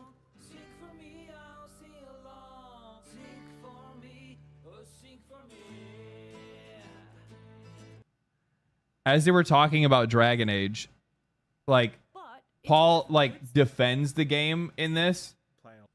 I don't know if I can find it. But like, I think it's right here. Session and then a big mission to resolve their thing, and then they're loyal. There's like 5 or 6 missions in each quest line and like 4 or 5 hangouts, to the point of like maybe it's a little excessive at times. But what that does, and then these kind of like interim conversations back at base where you like walk in on 2 people talking, it really over time, it took a while, I would say, for this to happen. It does feel like they have, you know, genuinely assembled the team dynamic that clearly they were going for, and maybe they're, you know, pushing that a little hard, but it worked. I think it fundamentally worked for me, and characters that I was sort of unsure about. You can just see like Skill Up fucking hated that game, right? Like he did not. Volume's too low. I got it. So like Skill Up hated that game. End up being, and you can and like every time they start talking about like the issues with the game, Paul will pop in and start talking about the reasons why he actually likes it and why he thinks it actually why he thinks it's actually a good game.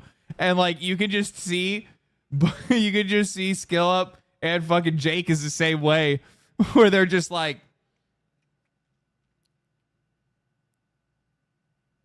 my romantic quest line, I would say, did not go the way I was hoping. I wanted, and that's like a good. could not be more vast. I mean, you look at someone like Asarian, it's just his personal story. Really the next big. There was like I can't. I'm not gonna try to go through the whole thing. Anyway, if you guys go back and watch it yourself, it's very fucking funny because at one point in time, they go through this entire thing. I gotta turn it down. Is the music too loud now? I don't know if the music's too loud. That's like one of my biggest worries because I can only hear what I hear. I don't actually get to hear it through like a monitor or anything like that. So it kind of makes it a little bit difficult for me to kind of keep that reined in.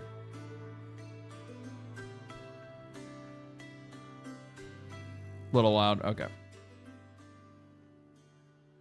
Anyway, so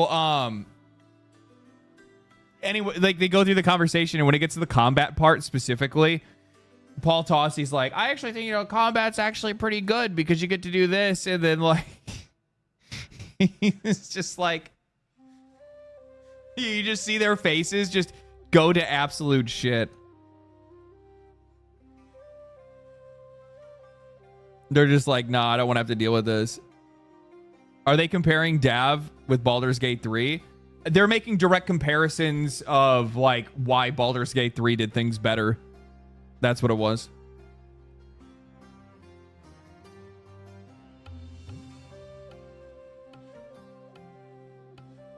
Combat was okay. No, combat was garbage. Combat was dog water. Complete fucking ass. Yeah. By the way, why does Forbes have a gaming section? They have a section for everything.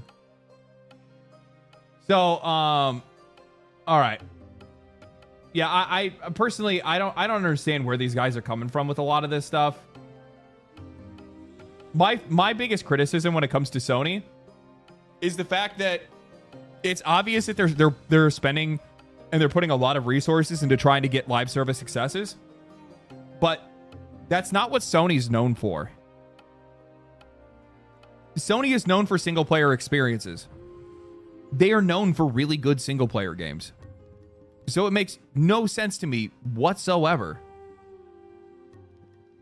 None. It makes no sense at all. Why they would want to put, other than obviously for money, right? That's like their main thing. It's trend chasing more than it is anything else. But like, they have always been one of the places that you go for some of the most highest quality. I would argue, and like, you know what? I guess I'll be the one throating Sony on this one. Those guys have almost always made some of the best single player games in the industry, especially from like a spectacle standpoint. Like some of their, like the spectacle of some of their single player games have been like quite literally some of the absolute fucking craziest, dude. Like, holy. And there's so many franchises that they've just left in the graveyard that they've never come back to.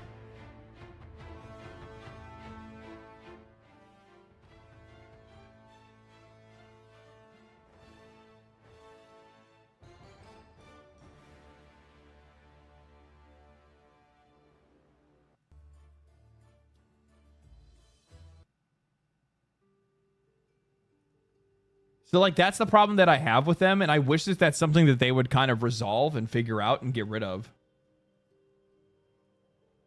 Because I'm thinking, like, Infamous? Like, well, I think we're finally getting one, aren't we? This is going to be next week's video. I don't know if I want to talk about it or not. Maybe I come back to it and I look at it. I don't know. Whether or not it actually ends up being, like, a really interesting topic for a video is a completely different story. Anti-Tank with the $10 says, if you got the free time, this is a really good this is a really good video, and there is even more after this. Would make a good story for a video.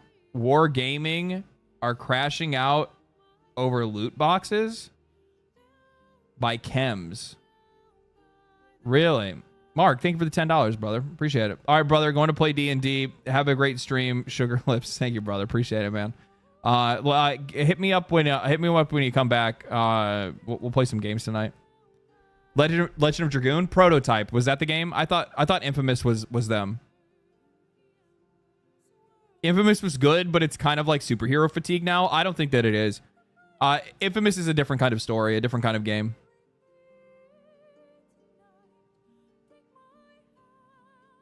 Mercenaries? Yeah, Mercenaries is a lot of fun. I liked Resistance, even though I know that's never coming back. Prototype is Activision. That's correct. Yeah.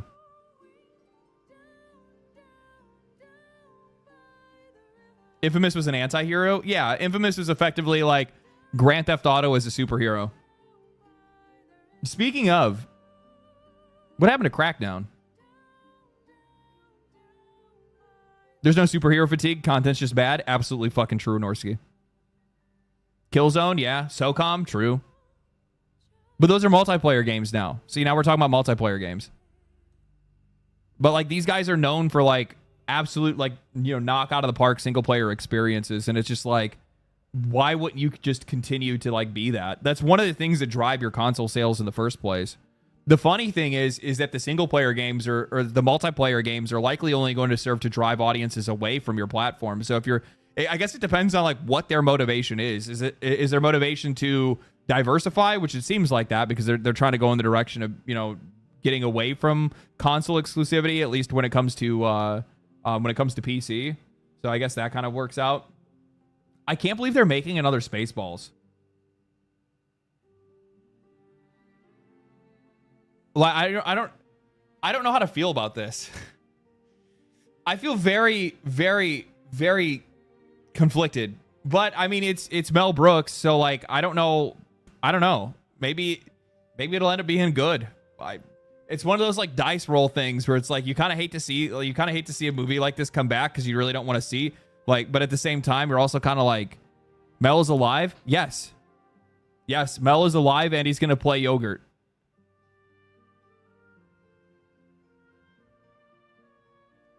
I'm concerned about it. Yeah, I mean, it's just one of those things where I'm just like, I guess we just kind of have to wait and see. You know what I mean?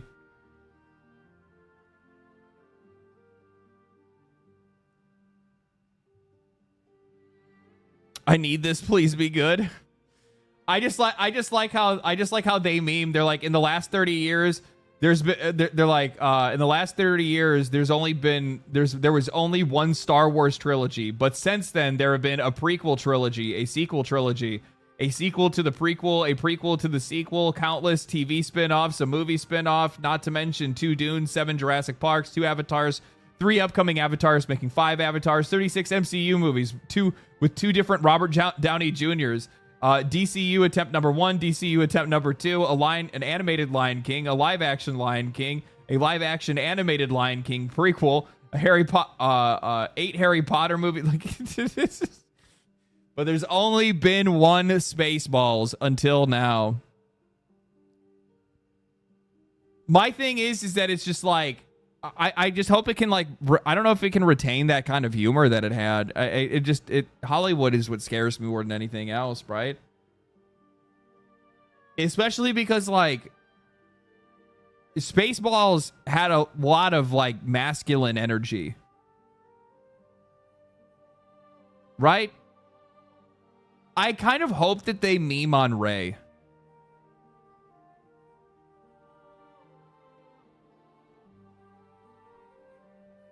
I mean, the Schwartz was literally just dick jokes.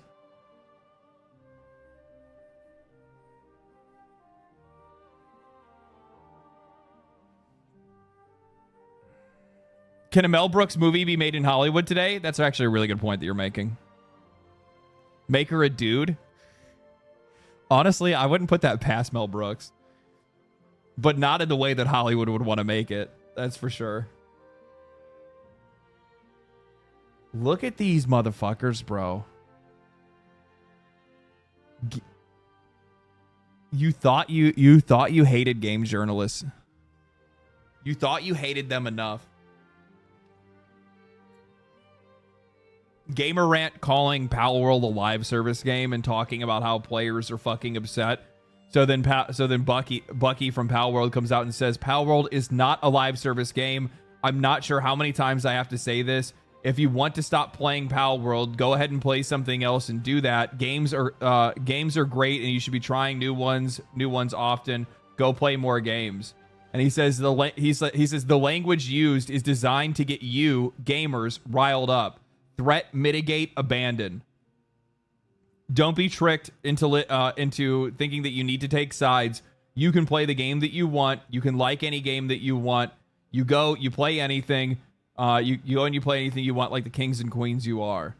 Because so like, what did they say in this? I'm like, what kind of fucking lies? Throughout its lifespan, Palworld has seen many updates that allow it to remain relevant and a well-received monster capturing hybrid, though it's undergone improvements. Oh, this is fucking AI generated.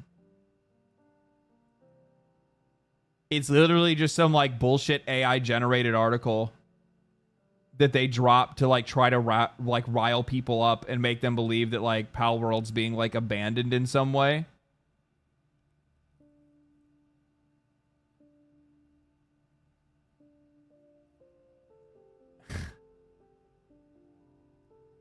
So there's a lot of future plans to make it to a 1.0 version, but there's still no telling when that'll exactly happen. The reveal of the reveal of Animo forces Pocket Pair to ensure that it takes place soon because of a few notable factors. Palworld may have opened the floodgates to the monster collecting genre. It's already been open.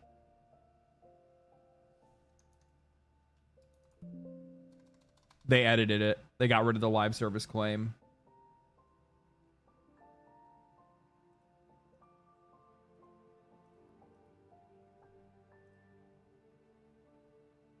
This is the part that I fucking hate the most. Threat, mitigate, abandon. That's what these fucking dudes do.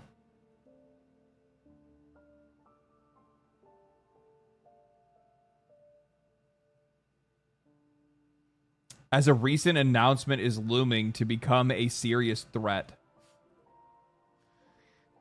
What rat behavior? It's so gross, man. Especially like Gamer Rant specifically. I try to think about like which magazines or which webzines that I dislike the most. Gamer Rant and Screen Rant are effectively the like drama. What is it called? Drama Central or whatever on Twitter, where like they will just say like the most outrageous stuff, hoping that it gets attention, whether it's real or not, and they'll just leave it up. Tabloid equivalent, yeah, essentially, yeah. They're so fucking slimy, dude. They're so slimy. I met one of their writers before. I met and they were like, I met like writers from like IG. I was at an event and there were people from IGN there. There were people from Games Radar. There were people from a couple of other places. And it's really funny because like the American ones, because like there were people from other like some guy that was from like a Brazilian magazine or a Brazilian video game website. Another guy that was from like some other country, a couple other places, one guy from Mexico and stuff like that. And like those guys from outside of the US were like, oh shit, I watch your videos. Man, you do really good work and things like that. And then I go and I fucking meet some of the fucking American ones. And like I met one of the people from Gamer Rant and they were like, oh, yes, I know of you.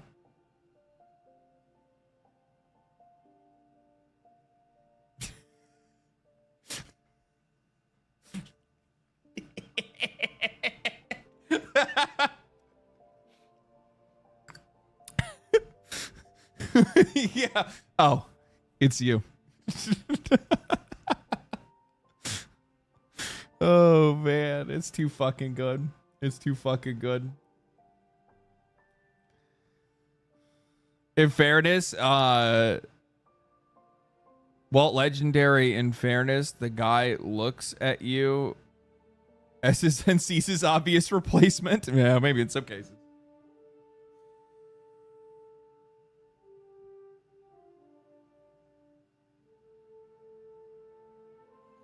That's when you give them your best smile. Yeah, no. It's like I sometimes will introduce myself where I'm like, I don't know what people think of me in a lot of cases, especially with like other content creators. So like recently I made friends with like Josh Strife Hayes, right?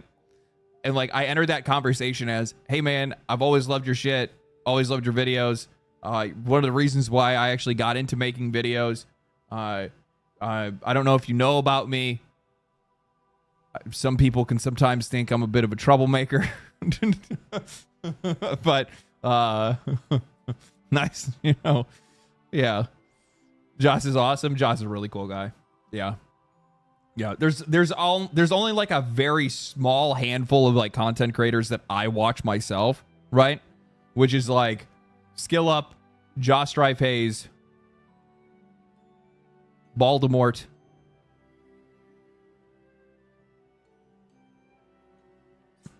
Tectone sometimes.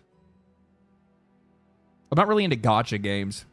I'll come across some like drama shit and I'll be like, okay, you know, some tea would do me, you know, I'm kind of bored. Let's hear the fucking tea. What's the bullshit of the day? For game reviews, it's Skill Up and Mortismal. I don't always agree with Mortismal, but I really enjoy his reviews because they're incredibly thorough.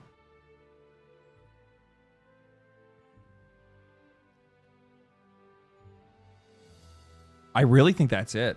Oh, Maximilian Dude. Maximilian Dude's like my like Capcom guy, because I love Capcom games.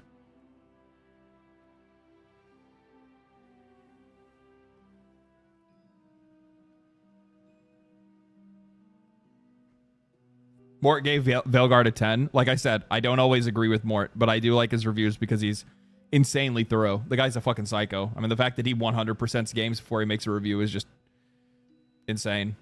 ACG? I will watch ACG from time to time. Same goes for Gamer Ranks. I'll watch their reviews on vids sometimes as well. They're before you buy. Capcom games don't love you, though. I see, that's where you're wrong, Norsky, because I just overpower their games with my GPU. Capcom games didn't like me when I was poor.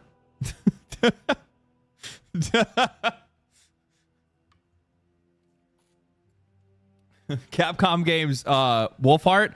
Wolfheart's a really good fucking dude. He's actually like the first. Him and Darth Microtransactions were like my first like content creator friends that I made in the space. Angry Joe. Yeah, I watch Angry Joe from time to time as well. Mm-hmm.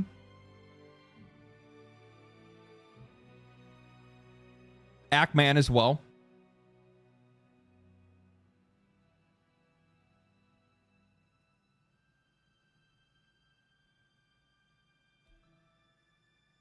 Total Biscuit. That one, I mean, you can't really get... There's no replacement for that. He had a... he just had a different way of looking at things and a different way of going about things that I just don't... I don't think you can really emulate. What about Dreamcast guy? I don't even know who that is, my guy.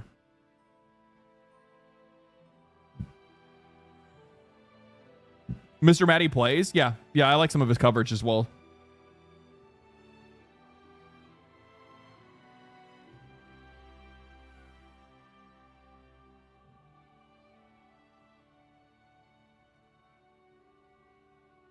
Luke Stevens?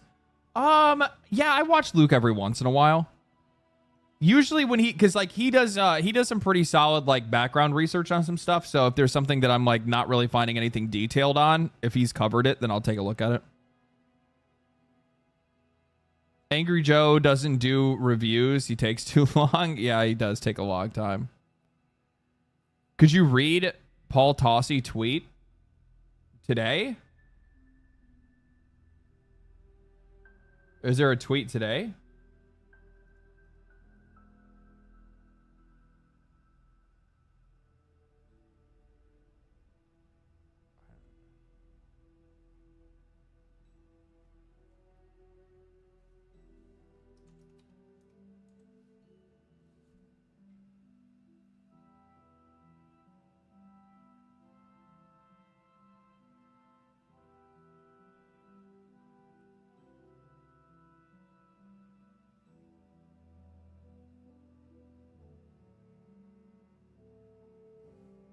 let's talk about Stellar Blade. Let's talk about Stellar Blade. So Stellar Blade has been ripping and dipping. The game has done insanely well. For it to come all the way out to 183,000 people, concurrent players on Steam is fucking crazy. That likely means that this game probably already sold a couple million copies on Steam alone. Gamealytics right now is estimating currently that it's 648,000. I wonder if that's copies sold.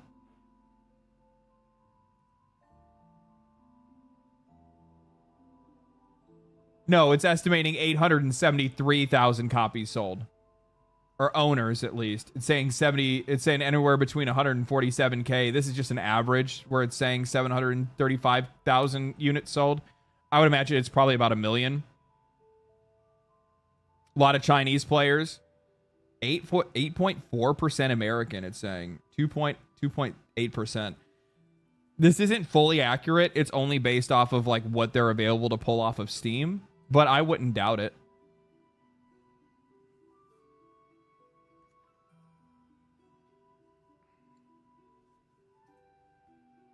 In total together? No, this is just for the PC release.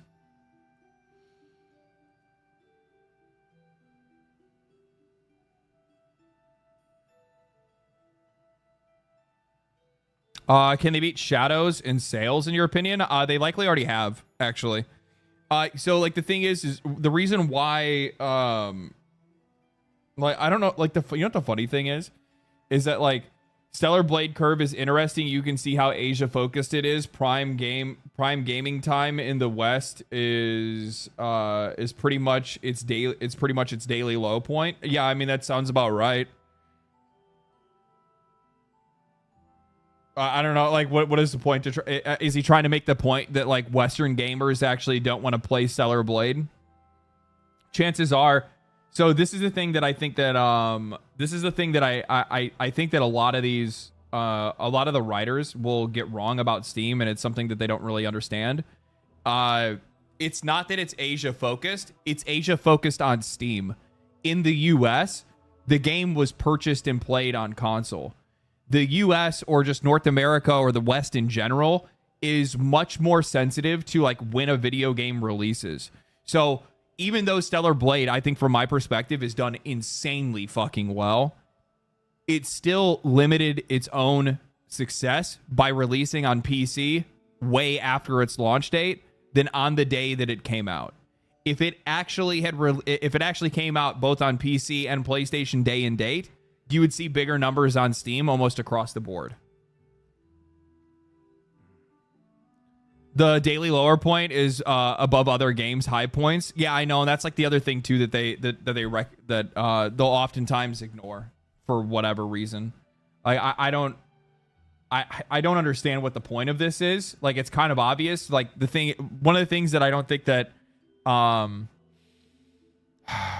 okay. So, in a lot of cases, you'll see games journalists, especially on Twitter, that will knock down players' use of the Steam charts because they don't understand how Steam charts work themselves. The reason why you're seeing a higher rush in, like, Asia, right, and you're seeing more sales over there, is because China is much more fucking into PC gaming than the US is. Like, the US is still very stuck on console. PC gaming's big over here, but it's huge over there. Like, it's just not the same. That's one of the reasons why, like, as an example, when Monster Hunter Wilds came out, that game fucking banged. Like, I mean, we're talking, like, insane fucking player numbers. And it's also one of the reasons why its review score tanked so hard, was because it was mostly the Chinese players that were playing on PC that couldn't get the game running or had a lot of issues with it that were complaining about it. There were articles that were specifically written about how many Chinese players were review bombing the game. They were just reviewing it, to be honest with you.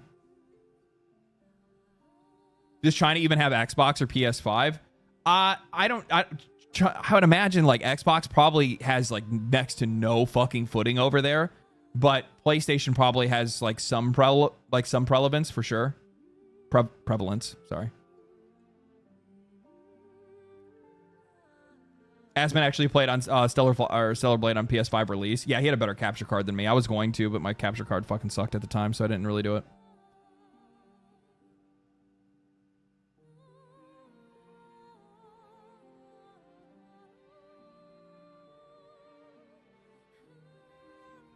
They have 5 of them and 3 other knockoffs. I don't know what that is.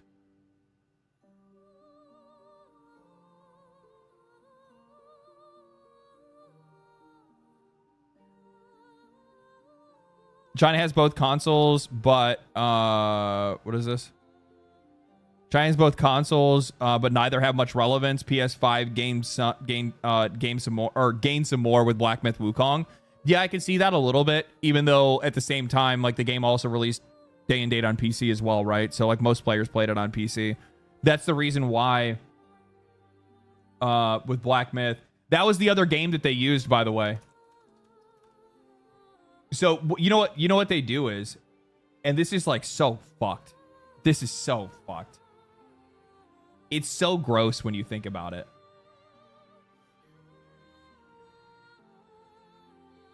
The reason why they say this is it's actually like it's almost inadvertently prejudice, because it paints it like the game isn't actually as popular as you think, because people from other countries are playing it and it's not just the West.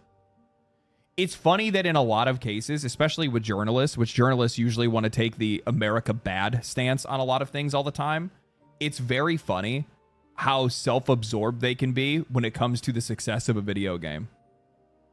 Where it's like, yeah, it's successful, but it's successful in Asia. No. See, that's the funny thing. From my perspective, it's successful. Period. Black Myth Wukong, they did the exact same thing to this game. Because when this game released, it jumped up to 2.4 million players, right? 2.4 million players. And when they looked at the game and how it was performing during this time, anytime it had these like dips in here, which I can't see the dips anymore because the data's older, right? Black Myth Wukong, mostly Chinese sales.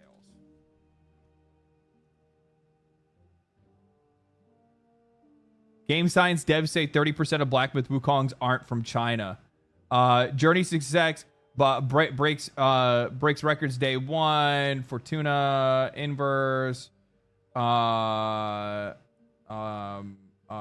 and analysts predict Black Myth Wukong could change games in China. I'd have to like go back and find some of the older ones, but there was about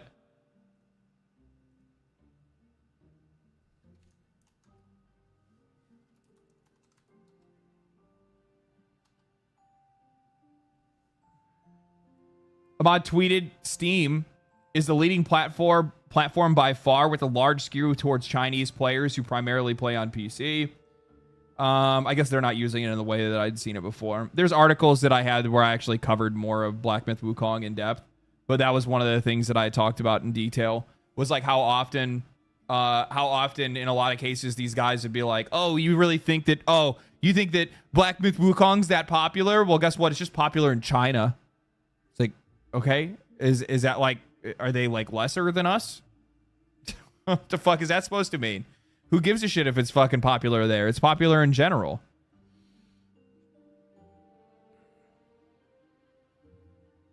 If you remove the Chinese sales of Black Myth Wukong, it's still outsold every other game in the past few years. Did actually. Yeah, it sold like 20 million copies or something crazy.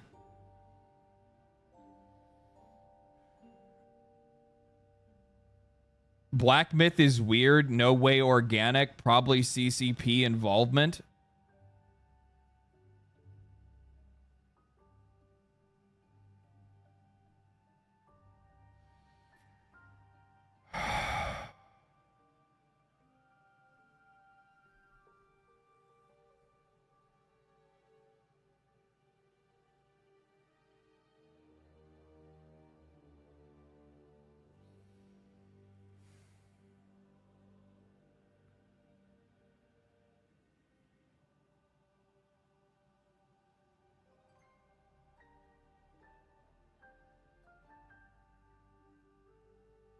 Unbelievable.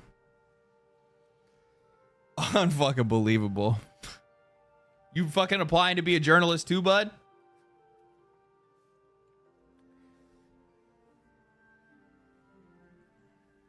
It died in a couple of weeks because it's a fucking single player game. Because it was a single player game that was like 30 to 40 hours. Yes, it dies in a couple of weeks like every other single player game does. This happens almost every fucking time. The only games that don't are the games that have insane replay value, which a game like that would be like Baldur's Gate 3 or something of that nature. But outside of that, okay, take a fucking minute to think about it. Your country, a video game studio in your country, just made a game based off of the most culturally significant story in your country's history. The story of Wukong is one of the most loved stories. It's one of the oldest stories in history. It is also a high-quality game that is being released and got global recognition. Everybody and their motherfucking mother is lining up to support that game. They want to support that game because it represents them as a culture in the eyes of the rest of the fucking world, at least in the gaming industry. That's why it had so much support from China. Because it what the fuck?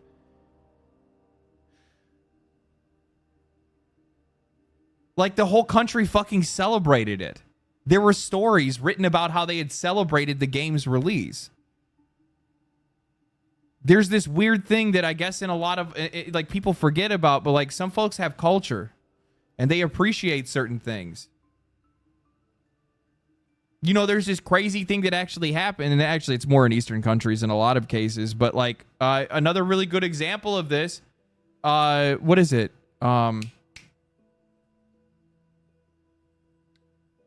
Dragon Quest. Almost every single time Dragon Quest comes out, fucking like half of fucking Japan shuts down. Like it's like their thing. It's their fucking thing. It's just I mean, sure, man, everything's a motherfucking psyop. Like that shit's just fucking it drives me fucking crazy. Oh man, it's so fucking exhausting. Everything's a fucking psyop. Everybody's trying to control me. Fuck, imagine living like that. Imagine living that fucking stressed out that you fucking see the goddamn shadows in the distance. They're somewhere.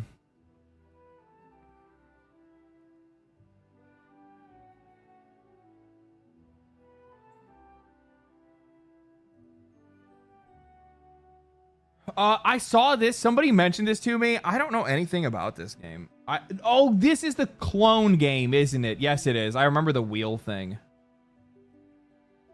You sure you know what you're doing out there? I'm doing all it takes to survive. It's like a survival crafting game, base management, and you like clone yourself. And it's like separations of your personality and you have them working doing different tasks, but you also have to like manage them properly because they all have like their own problems. Yeah, it's like Fallout Shelter or something. Yeah. You owe them nothing. They do not exist for real, and you know that. What do you think makes us human, Jan? Our body or our mind? This is exactly why such experiments should never be done. What if I was wrong? People like to use that phrase a lot, don't they? This kind of looks like a Strand type game. Doesn't it?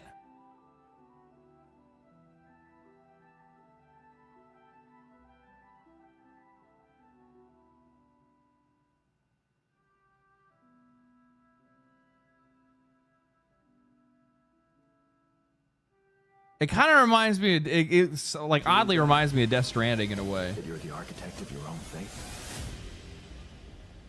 Except for all the materials you're delivering to yourself, then crafting your base and stuff like that. Yeah, I might actually check this out. This kind of seems like it's up my alley.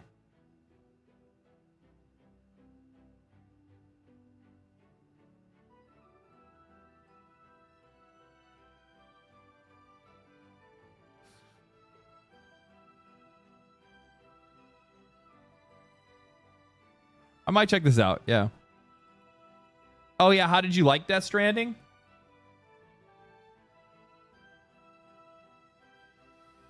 Oh man. So we'll talk about it. We'll talk about it. Let's talk about it. Let's talk about it. Where'd that be?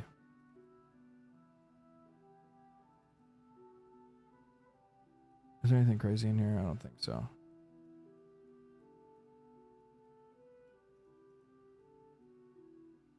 This is older. I just want something that's like normal.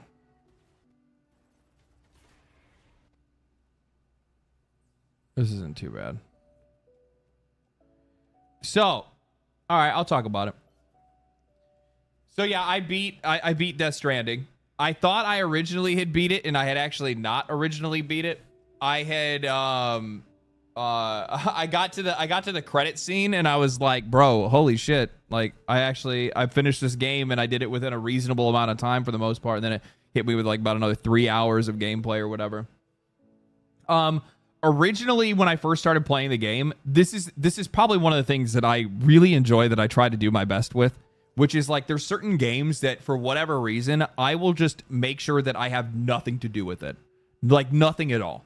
I don't want to know anything about it. I don't want to look at any videos. I want to look at any fucking trailers. I want to go in as blind as possible, because I think that's like a really cool experience to like discover what a game is as you're continuing to play it, rather than like having all of the background information and knowing everything exactly. Like, it's kind of nice to know that it's already quality and that's all you need to worry about. Like, I did the same thing essentially with Terraria, where like I just knew that it was an incredibly popular, high quality game, but beyond that, I did not know what kind of game it was, what you did in that game, or anything of that nature. So when I played it for the first time, I was like, oh, okay, this is basically 2D Minecraft. I'm just building a base and chilling, and I'll find other materials and upgrade stuff. And I'm like, that's cool, man. Awesome. And then like then I found a heart, and I was like, oh, okay, I increased my max health. That's awesome. And then I got another heart, and I was like, oh, that's cool. And then all of a sudden it was like, you feel an evil presence watching you.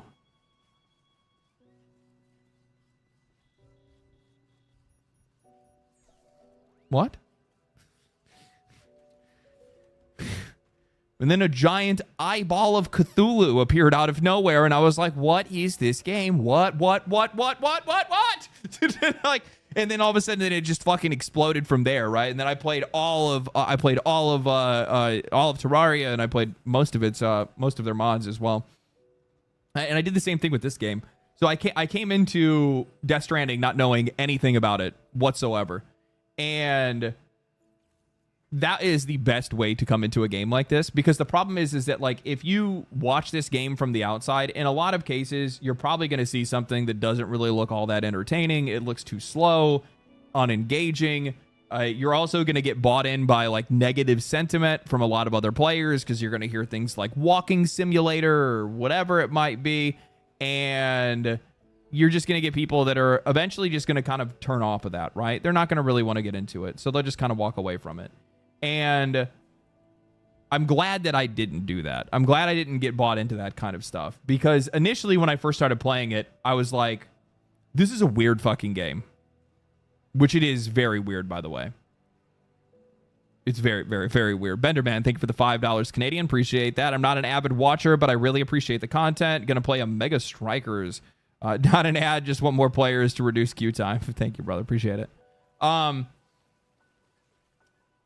I initially, I fell in love. I'll be honest with you, man. I fell in love with the game almost immediately. I fell in love with it because of its the narrative, the design, the way that it looked. The music was insanely good.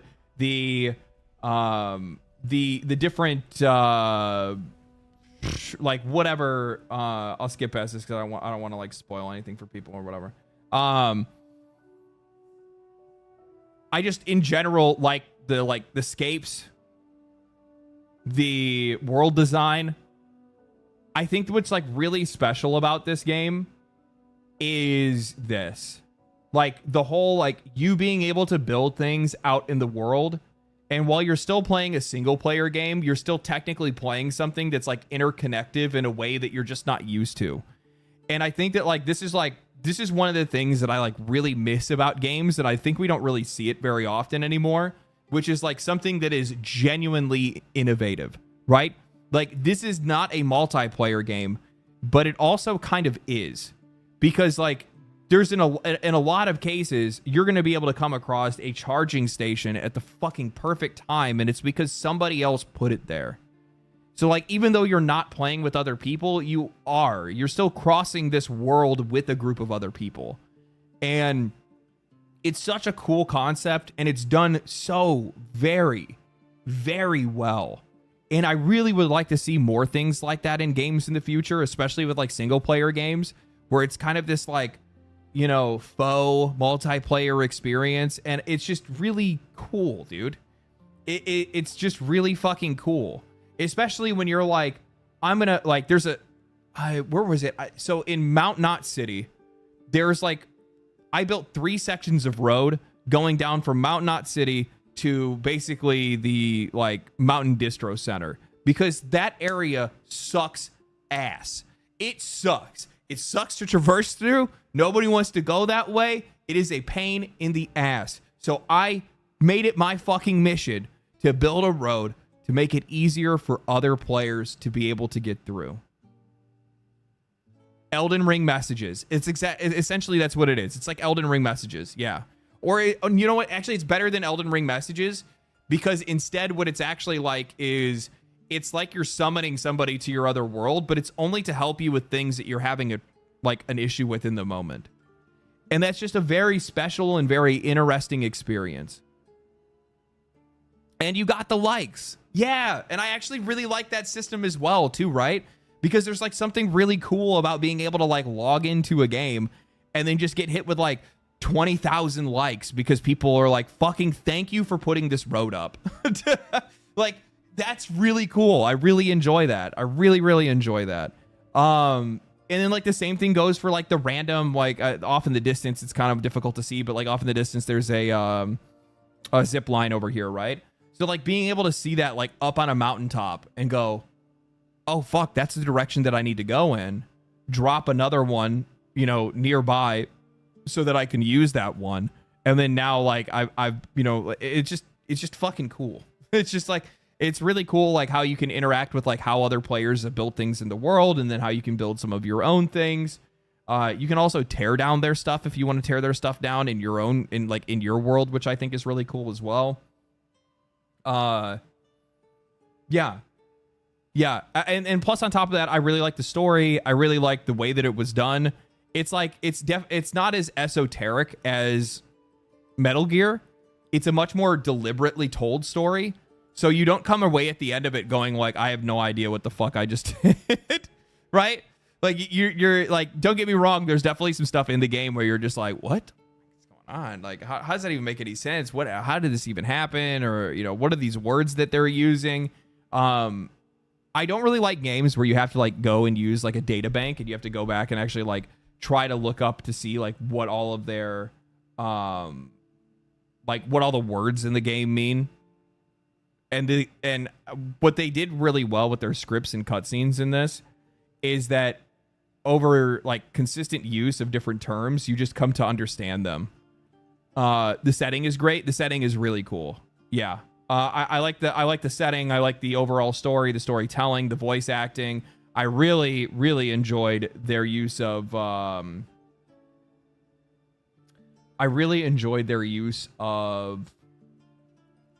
like actor cameos. That stuff was really good. Overall, the game was just kind of cerebral, but it was so boring and the combat was terrible and the story was Kojima nonsense. I don't get it. I mean, that's you and this is me, baby. So Yeah, I really enjoyed it. The combat was weak. I 100% fucking agree with the combat being weak as shit. It made the boss fights really not all that interesting, which kind of sucked. But the thing is that like that's just not the kind of game that you're really like playing it for, to be honest. Like you're not playing it for the fucking combat. You're playing it for like for a game that's like more of an experience. Like I said, it's more cerebral than anything else. There's something like incredibly like meditative about playing a game like this that I really enjoy.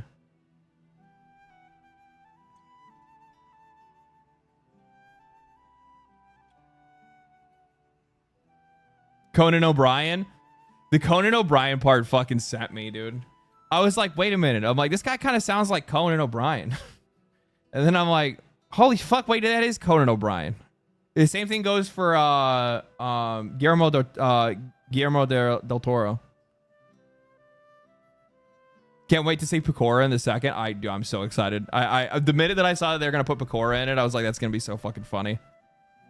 It also kind of fits the setting as well, right? Because like so many people are like disconnected from one another.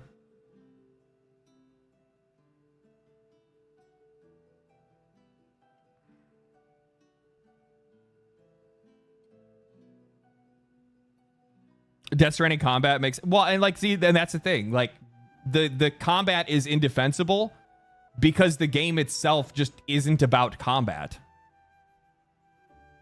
I'm trying to think of what's another really good example of a game like that. What's a good example of a game that doesn't actually have that has combat, but the combat actually isn't really like the main part of the game?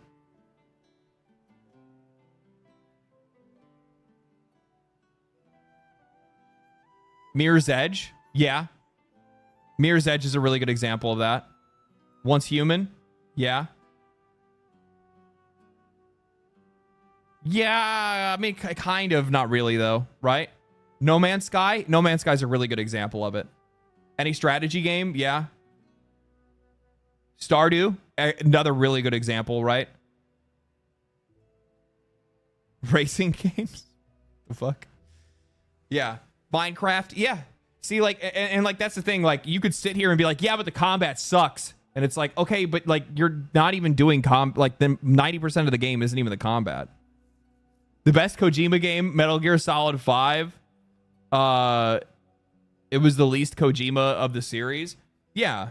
Yeah. And like, the thing is, too, is I think in a lot of cases when people saw Kojima leave and go somewhere else, the problem is that with that came a bunch of expectations of him going to make his own next Metal Gear. And people could tell me I'm wrong, and I know that I'm fucking not. I know for a fucking fact that everybody thought he was just going to go make a new Metal Gear, and he was just going to make it on his own. And because of that expectation, when the combat didn't meet up to the expectations that they had from Metal Gear, then they didn't like it. Like, the combat's serviceable, it's fine, but it's just not a game about combat. It really is a game about delivering. It's literally a game about making it from one coast of the country to the other.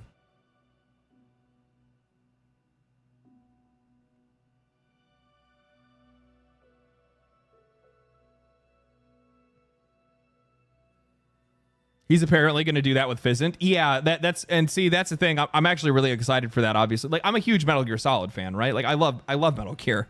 So, like, I would like to see him go and do go back and do another, a Metal Gear style type of game, but we'll see.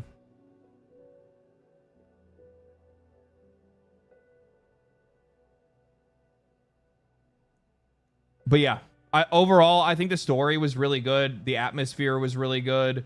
I like the only complaint that I could have just from a gameplay perspective is literally just combat, which I would want to see improved in some way, shape, or form, right? But I like the story. I like the characters. I like I liked it all, man. I like the setting. Like the game to me. I'm not really like a scoring guy, but a lot of people ask me for scores anyway. I would say the game's like a solid, it's like an 8.5 for me. If this game had like really fucking good combat, this game would just be entirely peak, like 10 out of fucking 10. But it's like an 8 or a 9. It's like the only thing that really holds it back is just like it not having like you know. Didn't Kojima get fired? I have no idea. I can't remember. I don't remember what happened.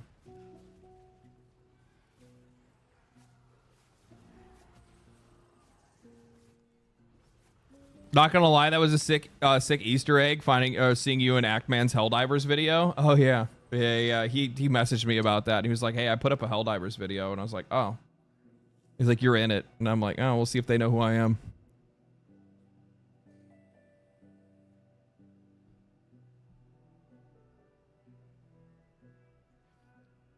He kept calling like Strawman News propaganda, and I was like, "Why do you keep calling it propaganda?" He's like, "Because that's what it is," and I'm like, "Well, that's exactly what a fucking communist would say." I'm like, what they're talking about is the truth right now, not propaganda. That's fucking Super Earth's message to the people. What are you talking about? How fucking dare you? I actually fully agree with, I fully agree with Paul Tossi here. More cool PvE games rather than hero shooters and extraction shooters. Let's check the upcoming slate. Yeah, and like that's the thing that's fucked up is that like PlayStation will learn, PlayStation will follow the Helldivers 2 live service success after lessons learned from Concord. That lesson that should be learned is cooperative games. That's what it should be.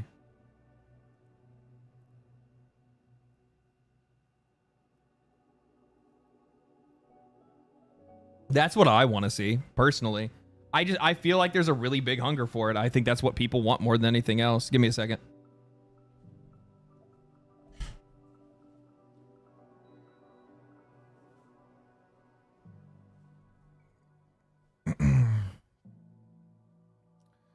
We already talked about all this. In its business segment meeting, here's some key takeaways regards PlayStation's business. 13 billion in profits.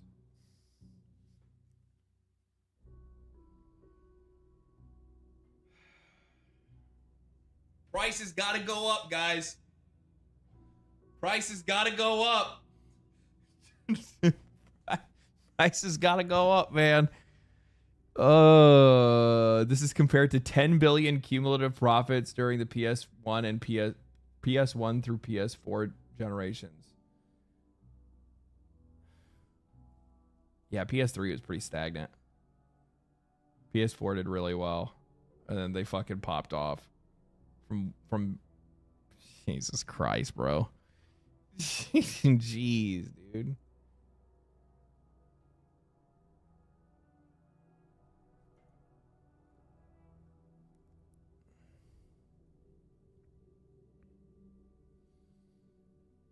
I like his crazy ideas. Oh, you're talking about Kojima. Yeah, those prices got to go up.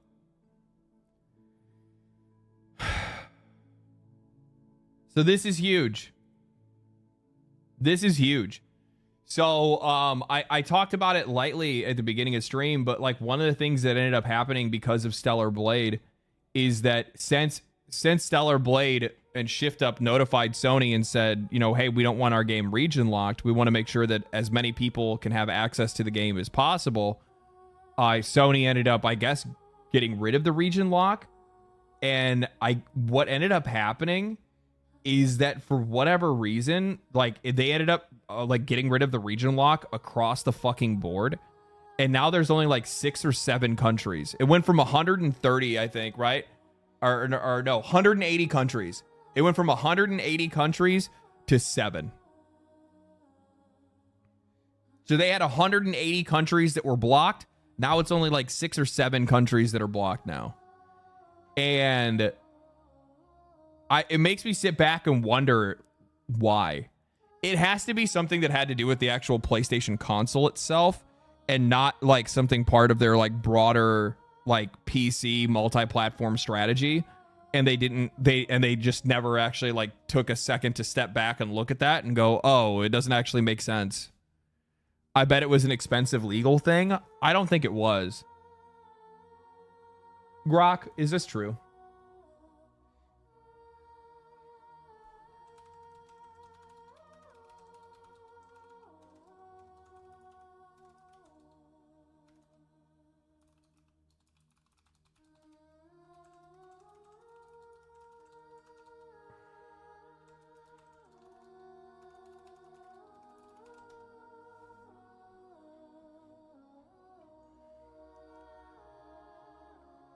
think it was the privacy laws, maybe. Price discrimination and market control. Region locking allowed Sony and game publishers to set different prices for games in addition or in various regions based on local economic conditions. For example, a game might be priced lower in other regions, but yeah, but that's we're talking about region locking. That doesn't really have staggered release and localization. I mean, localization could be a point as well, but that still doesn't make any sense. Preventing gray market imports by locking games from specific regions. Sony reduces gray market imports, where games purchased in one region, often at a lower price, were resold in another. That wouldn't happen either. We're talking about digital distribution, which that's why. That's why.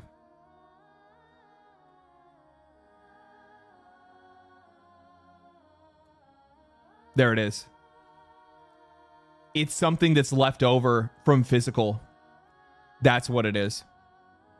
It's something that they had left over from physical, which was trying to region lock to keep it out of being able to be sold in one country at a cheaper price and then being transported and sold somewhere else for a higher price.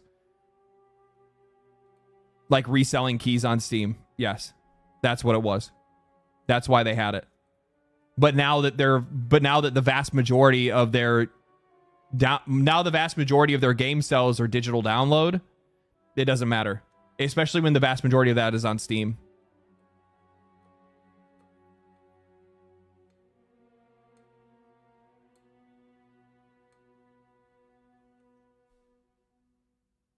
By locking games to specific regions, Sony could reduce gray. So that's definitely part of it. Content regulation and licensing, region locking, ensured compliance with regulations and laws and licensing agreements. I mean, that can definitely be true as well. For example, certain games and downloadable content may only be licensed for specific regions due to legal restrictions for exclusive deals. It's not going to be like an exclusive thing for that, but what it could be is that you can only get specific licenses for specific countries, depending on the content that is actually in there and whether or not it is actually prepared for that place that it's going to. So as an example, there are very strict laws in some countries that you're only allowed to show specific content, and it has to be that way. So like China with blood and skeletons and stuff like that, right? It's just speculating, bro. Like that's all this is in the first place. This is essentially a fucking detailed Google search.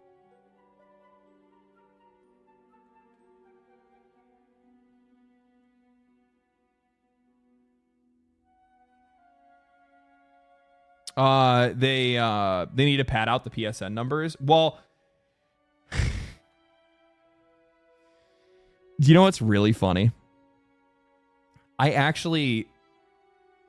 think that there's a really good chance that Sony might have actually watched one of my videos on Helldivers, or Arrowhead did, which I know Arrowhead actually did watch a lot of people's content.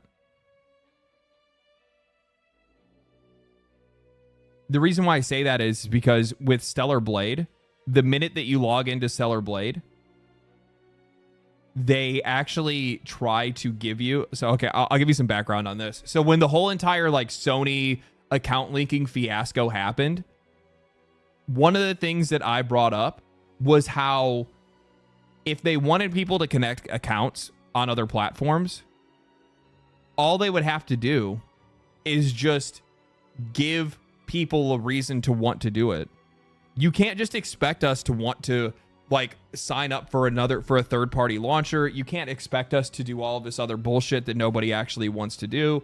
Nobody wants to, why do I want to do it? If you actually want to do it, don't force players to sign up for account linking. No, instead what you need to do is you need to incentivize it. And I'm give them some unique skins, give them this, give them that. What did they do with Stellar Blade? If you download it on Steam, and if you sign up for a PlayStation account, or if you link your PlayStation account, you get a cosmetic. I swear they watched my shit for that.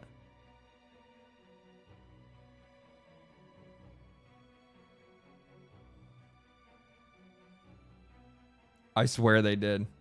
Because that was like my first thing. I'm like, if you guys really want that information, you really want those accounts, that's what you got to do. Psychological marketing 101. Yeah, like you have to, yeah, you have to meet the player halfway. You can't just ask for fucking everything and give us nothing. But yeah.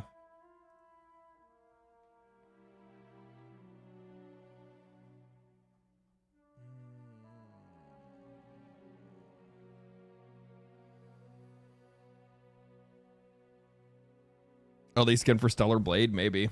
Yeah. Here, give me a minute. Be right back.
Man, that is upset. That is upsetting.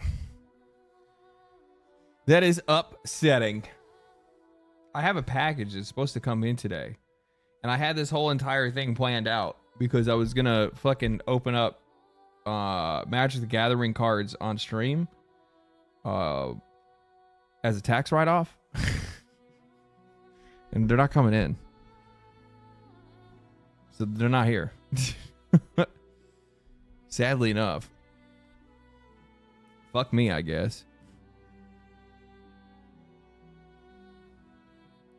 It's impolite to talk about your package in public. Shut the fuck up. What's wrong with you? Why you gotta say it like that? Next stream? Maybe. Did you get the Final Fantasy ones? I did. I did get the Final Fantasy ones.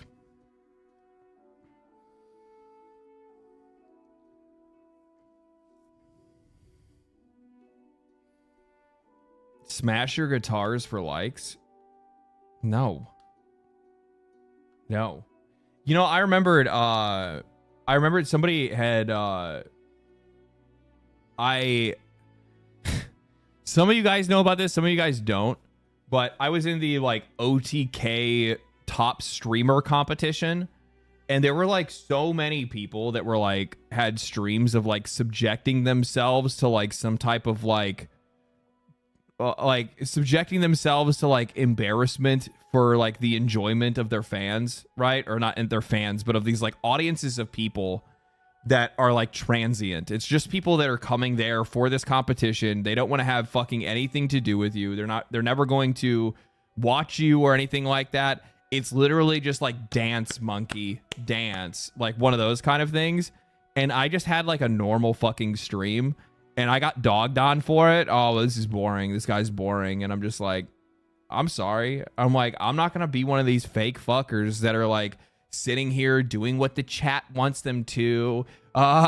Shave your head. Shave your head. Yeah. I'm never going to watch you again. Like doing like some people, like it's just like dumbass shit that people are putting themselves through. And I'm like, I'm not going to fucking do that. And I'm like, what the fuck is the point of doing any of this if you can't just be yourself? Like that's like the whole point. Yeah, come on, do it. Yeah, like no. This is what you get. You get what you fucking get. You get your 2 YouTube videos a week. You get your fucking live stream, and you get your shit talking. Okay. Damn, calling out. No, oh no, it's Alex. No, I mean, like, here's the thing. Like, people have their own fucking ways of doing stuff. That's not a call out to Alex. Alex does his own fucking thing. That's his deal that he enjoys doing. I was talking about like I was in a competition and they were like expecting me to do that shit, and I'm like, I ain't gonna do that. That's not who I am. I'm like, the whole point of this competition is to sell who I am. Why would I want to sit here and pretend to be somebody that I'm not, only for those people that maybe do want to actually watch me to find out about a week later that I'm not that guy? Right? Like, what the fuck is the point of that? The same thing goes for a lot of people that want to pretend to be somebody else on the internet. What the fuck happens when somebody meets you in real life? And how hard, like, how difficult is it to be able to hold, like, keep that up, right? How long can you keep that act up before all of a sudden the fucking mask starts to crack? And then all of a sudden you lose it all, right? Like Johnny Somali, the types that are doing stuff. Well, I think that guy's actually just stupid. I think he's just like a stupid, spiteful little piece of shit. That's why he's in jail. That's different. Alex is doing things for his audience. LD wasn't doing anything for other people's audiences. That's exactly what it is. Yeah. Yeah, like that's a completely different thing. Like, I like the idea that I think that, like, that's probably something that we should probably talk about at one point in time, is come up with ideas for like streams or like cool things that we could do for a stream that you guys would want to see or like talk about or whatever it might be. Or just like in general talk about the streams and say like if there's more things that I should add to it. I mean, obviously 9 times out of 10, it's literally us just like bullshitting about like what happened in like the last week of video game news. And then that's pretty much about it. Like, I could do more technically. Like, I could easily like actually look at fucking, you know, well, I have videos and stuff that I pulled up that people wanted me to watch, so we can watch a couple of those. But yeah. Like, I do miss like one of the things that I do miss is I miss the Warframe streams from just from like a community perspective of, man, she got some big old fucking titties, huh? God damn. I miss the Warframe streams from like the community jumping in and jumping out of the like of the party, because it's like it's opened, right? So like people can just join the party and I wouldn't have to worry about it. Like that stuff was actually a lot of fun. Eve looks so delicious. I'm gonna be honest with you guys. I get uncomfortable playing that game. When I'm playing Stellar Blade, I'm legit like sitting there like Eve is so hot that it makes me uncomfortable. Where I'm like, I'm having fun and I'm like locked into the combat because the combat's really fucking fun in that game. I actually really enjoy the game. And then all of a sudden, the next minute, I feel like I'm like, I need to be. I feel like I'm supposed to be doing something else. I feel like I'm supposed to be doing something else. Check on the new frame. What is it? Oh, that's the guitar one, right? This is another one of those things. So you know what? People tell me I don't ever call out. People tell me I don't ever call out the other side.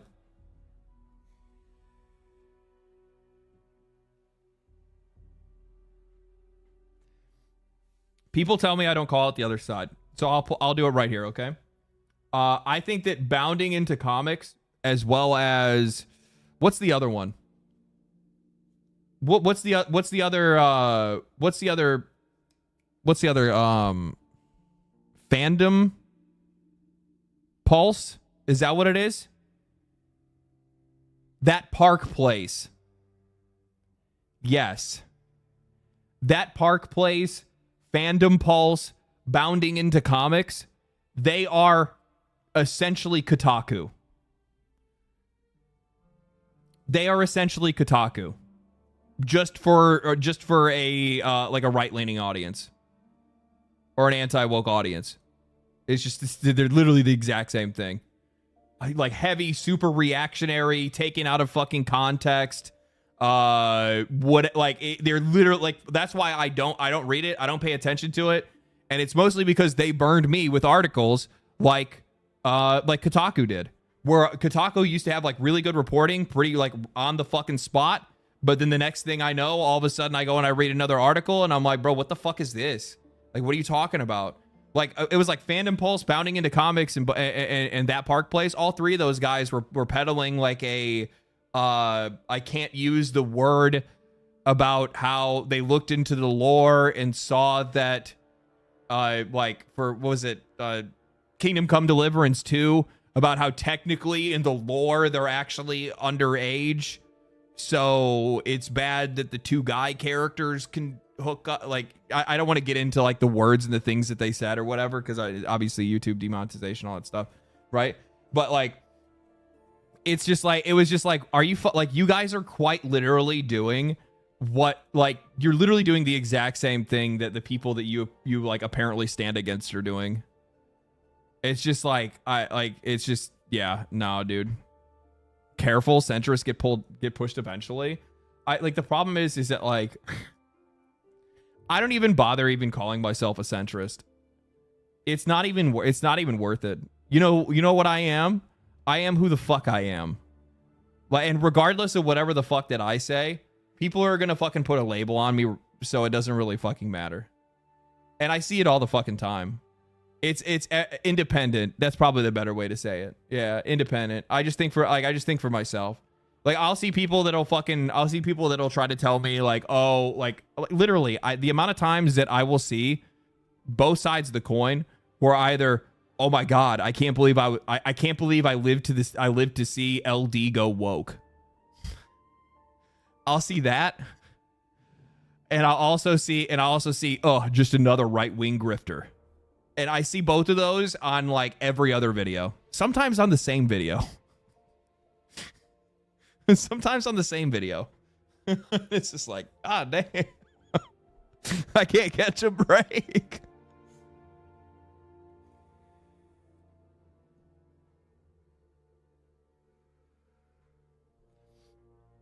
When both sides hate you. Yeah, well, when both sides hate you, you know you're saying something right?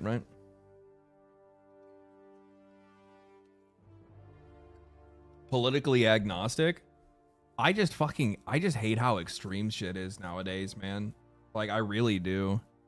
It just sucks. It really does, because you can't just be like a well-reasoned person. Like, you have to like fucking jump on a side and basically anything left of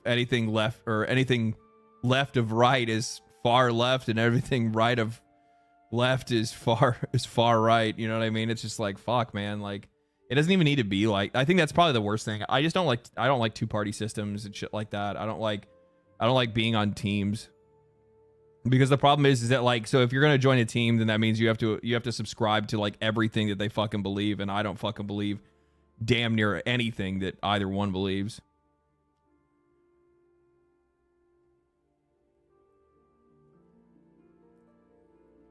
The internet's about echo chambers, especially social media. Yeah, no fucking shit.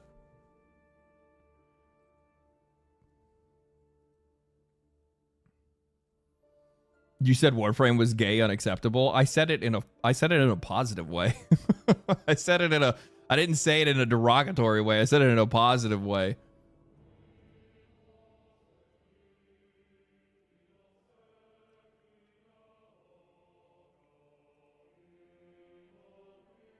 What possesses a man to turn neutral? Is it money, the power to turn neutral? Or just a heart full of neutrality? It's not neutral. I'm not neutral. I'm not neutral on anything.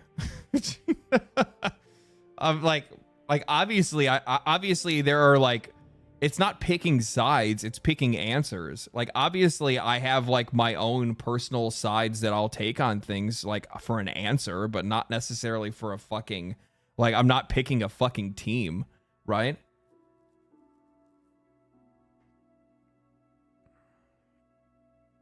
Oh, Futurama reference. Okay, I missed it. My bad.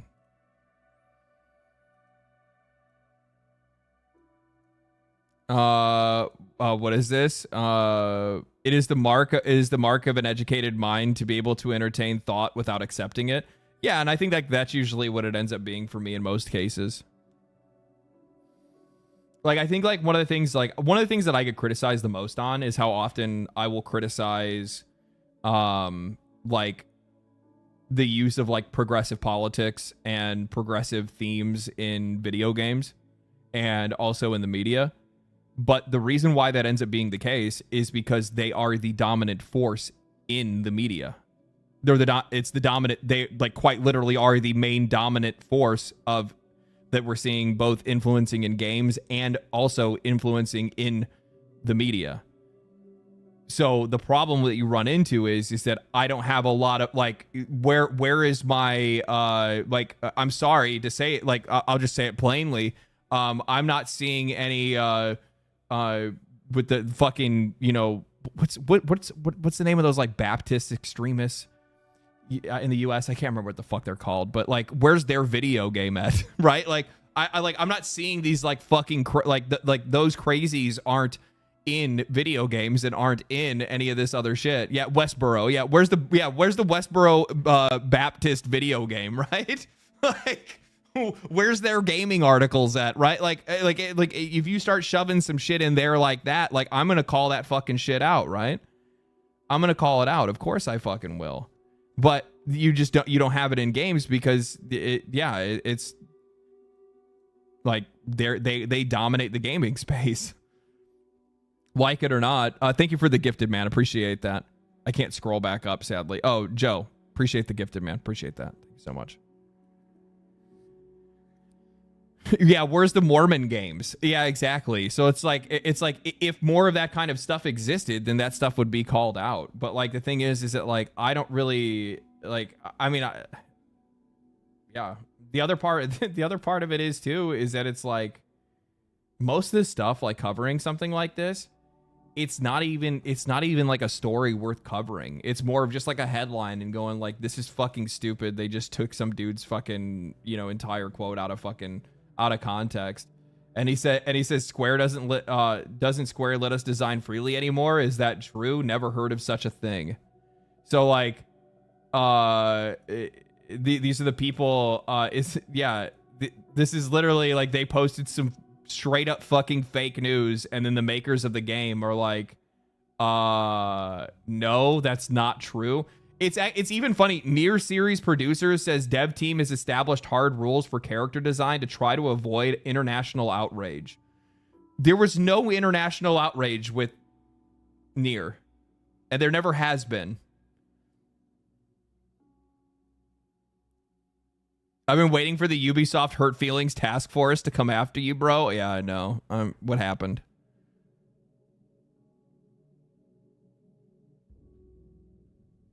Let me check these. I got some super chats to go through here. Yarma, thank you for the $5. FYI, the neutrality quote was a quote from Futurama. Zap Brannigan. I figured it out after the fact. You were one of my favorite content creators of the last year for how you communicated and how I felt in such a great way. Thank you for your...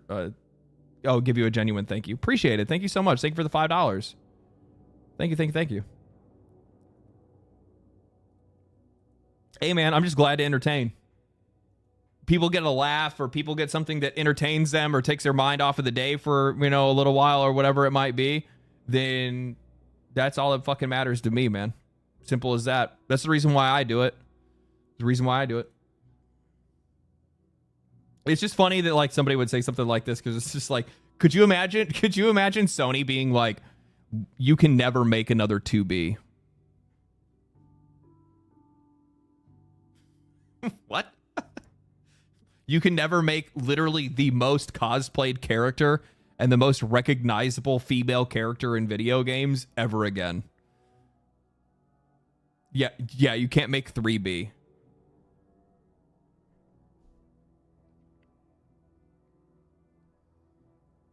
Does Dante's Inferno count? Oh, you're talking about like religious games? That doesn't really. I mean, it does kind of. But like that was based off the Divine Comedy, right? So that was like it's not. I mean, it's like religious thematically, but it's not like a religious game, like a convert game or anything like that. Also, that game was metal as fuck. I have a fucking I actually have a Dante from Dante's Inferno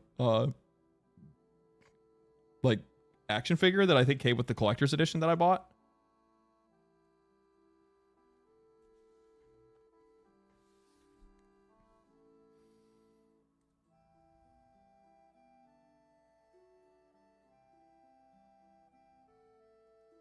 Play the shit out of it on PSP. I have no idea.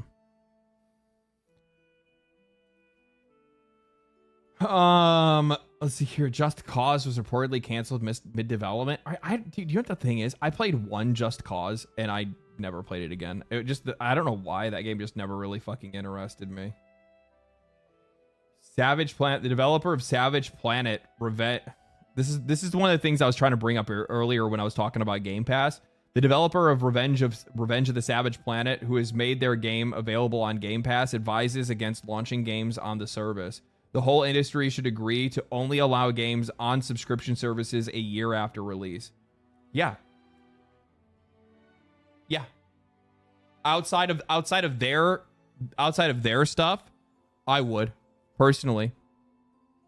Any plans to play? Any plans for the Mercenary League and PoE? I'm not too sure yet.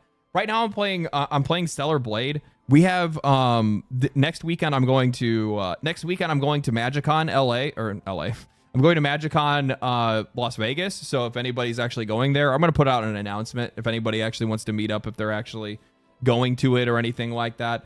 Obviously, we have a large collection of nerds on this channel, so there's a good chance that you got some people that are some Magic the Gathering aficionados that are out there. So I'm going to that next weekend.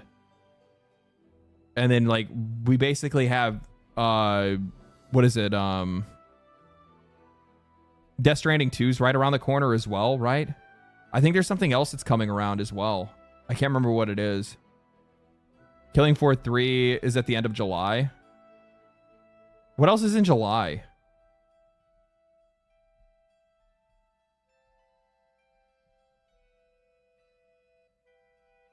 I have to look to see like what games are coming out in July.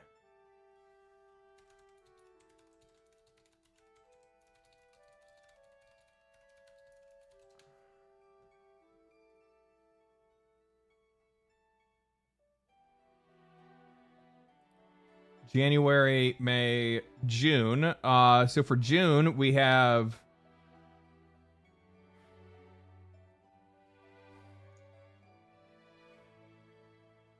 I don't know what this is, but I'm going to take a wild guess and say that it's not going to do well.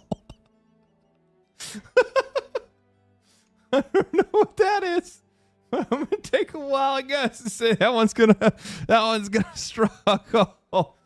That one's going to struggle. Yeah. Yeah. Is that a chicken? I think it is. I think it's a chicken woman. Yes. Yes, it is. Bravery Default. Oh, God.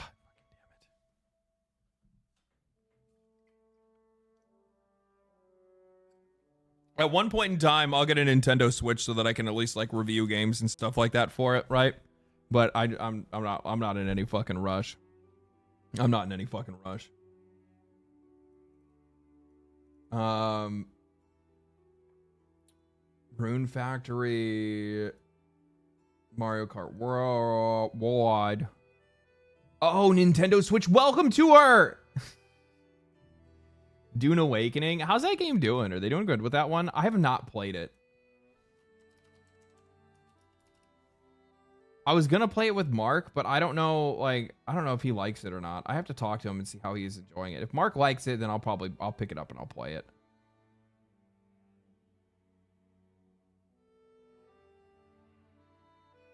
I mean, it's holding fucking strong, huh? Finally got to catch you live instead of just watching your YouTube channel. Well, welcome in, man. I'm a Dune enjoyer. I like Dune. I just don't know. I don't know about like I hadn't. Do they like the amount like there's straight up shit that just doesn't actually make it out of the channel. I have a whole entire fucking interview. Go ahead and introduce yourself and why you're here today. Right. Yes, my name is Ola Andreas. I'm with Funcom. Been with Funcom since 20. I have a whole fucking 21. Interview. Been working on with Dune the guys from as Dune. a lead producer now, so I'm basically producing the game. Super nice guy. Launch It was a great interview. I just never posted it. I should. I just forgot. Well, it's not that I forgot. It's also that like it just didn't fit in at the time. Dune is doing far better than the previous days. They're doing like I mean I think a lot of their dips that they've had have mostly been to like them taking the servers down and putting them back up. But it looks like people have like actually like really enjoy it. Bro is a totally different person with a hat off and on. Do you think? What does that mean? What does that mean? I'm a different person? Do I look like it? Is that what I look like a different person, or is it like I act like a different person? Do you think am I like meaner with a hat on? Is this like my like backwards hat is like my edgy mode? The altars. Oh, FBC Firebreak. I'm kind of interested in this.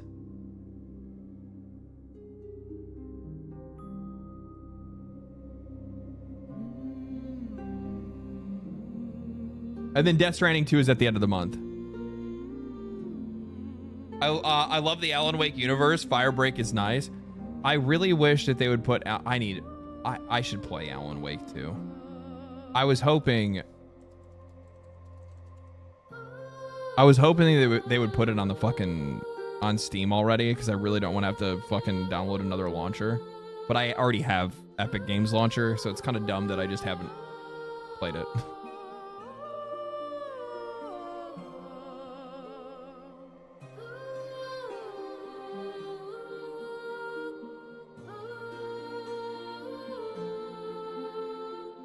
I swear to you, Date Everything is going to be a sleeper hit.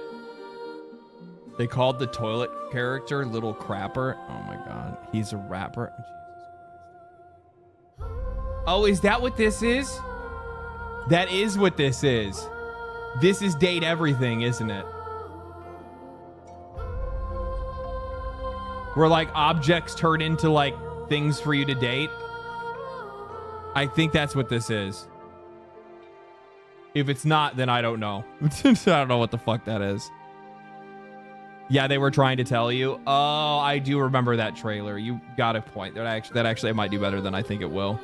especially because people really like to think about dating objects for whatever fucking reason.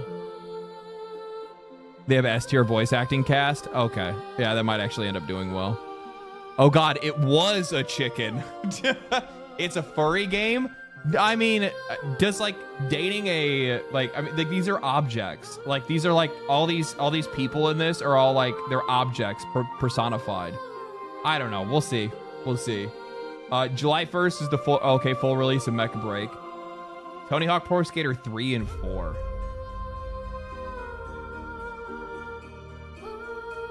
Yeah.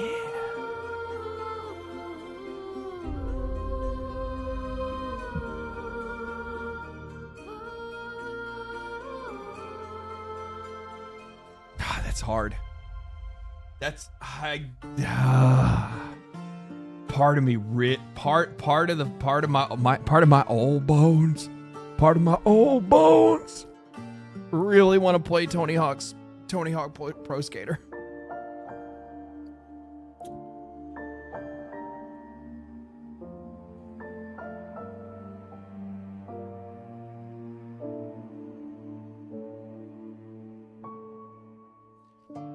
You know what the funny thing is?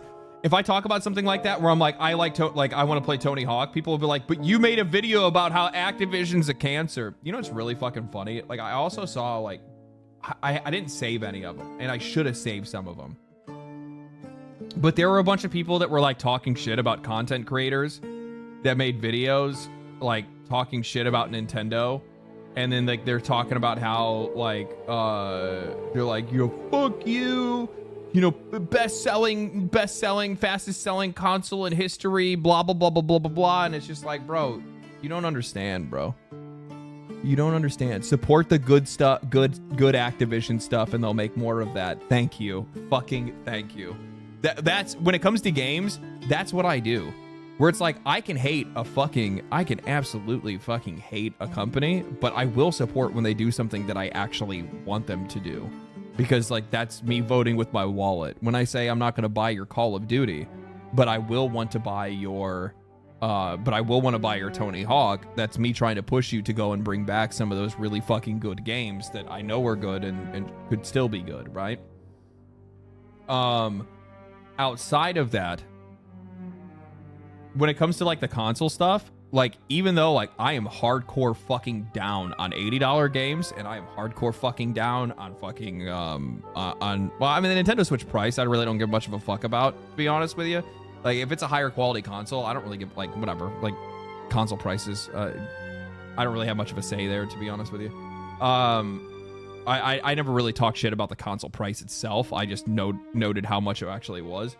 But either way, like, it's my fucking gig to review games and tell you whether or not I think that they're a fucking value or not, right? So, like, and it's not just review games. I don't know what the fuck I do. I do both. A lot of the videos about new games, it's usually, like, a bit of both of a, like, review mixed with, like, whatever else. Do you guys know, what do I do? Like it's like a cultural discussion, and then like I do like cultural discussion plus game review in some cases, critical analysis of games in the gaming industry. Fuck, I like that. I'm gonna start telling people that's what I do. You're a professional yapper. See, I don't want that part. Video game commentary. Yeah, I like that.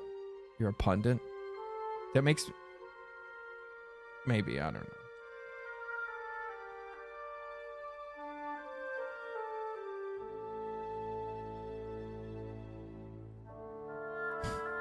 What the fuck? I didn't even fucking realize this, and I was like sitting there going like,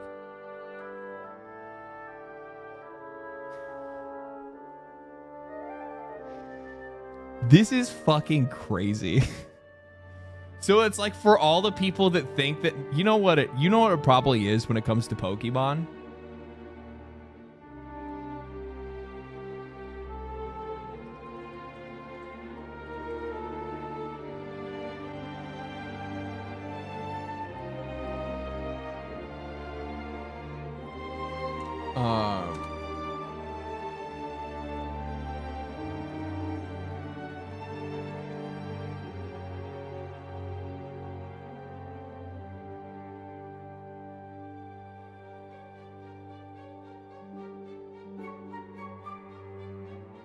Every time the developers are like, every time Nintendo's like, it's time to make another fucking it's time to make another Pokemon. I just don't think they give up. Like, they've been making Pokemon games over there for so fucking long that these guys just have to be like, I'm so sick of that fucking yellow rat. I'm so sick of that yellow fucking rat. Like, they're just like, they don't give a fuck. And then, like, the minute that they get the chance to make something else, they're like, here we go, baby. Try being a Call of Duty dev. Believe me, I've talked to those guys. They are not, like, they come in like fucking feeling good and then they leave not feeling good. Or Madden, yeah. Yeah. What a fucking turn. What a fucking turn. I actually forgot that Nintendo doesn't own Game Freak. Nintendo and Pokemon. Sorry. This is such a weird thing. Game Freak's fucking loaded, by the way. Nintendo and Game Freak is private. No, they don't own some of it. No. You got it backwards. Nintendo and Game Freak co-own Creatures Incorporated. And that owns Pokemon.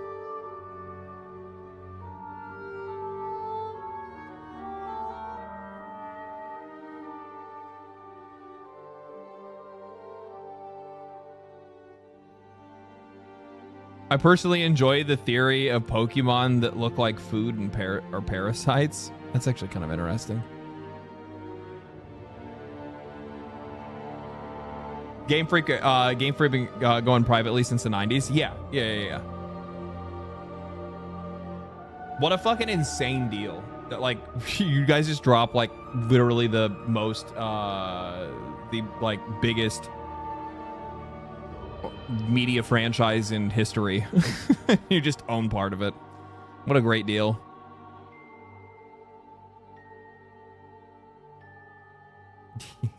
This one's even worse.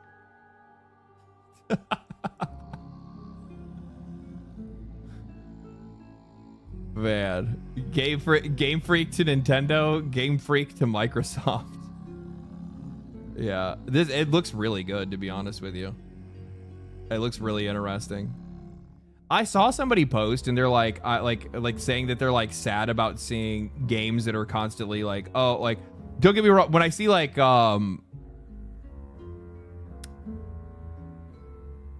battle royale, extraction shooter, those are the ones that I'm like, hero shooter, but like people then also like add Souls-like to the list.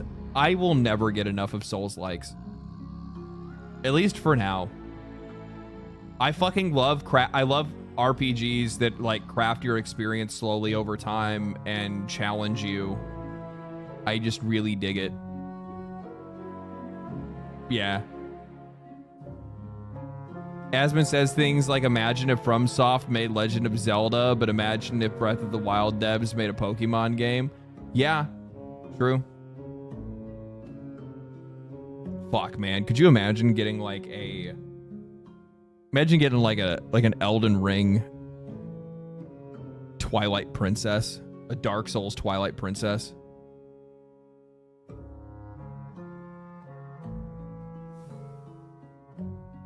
Ocarina of Time, Majora's Mask.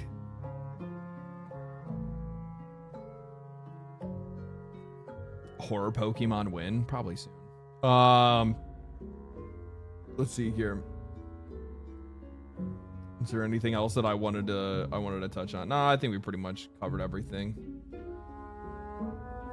Oh yeah, this.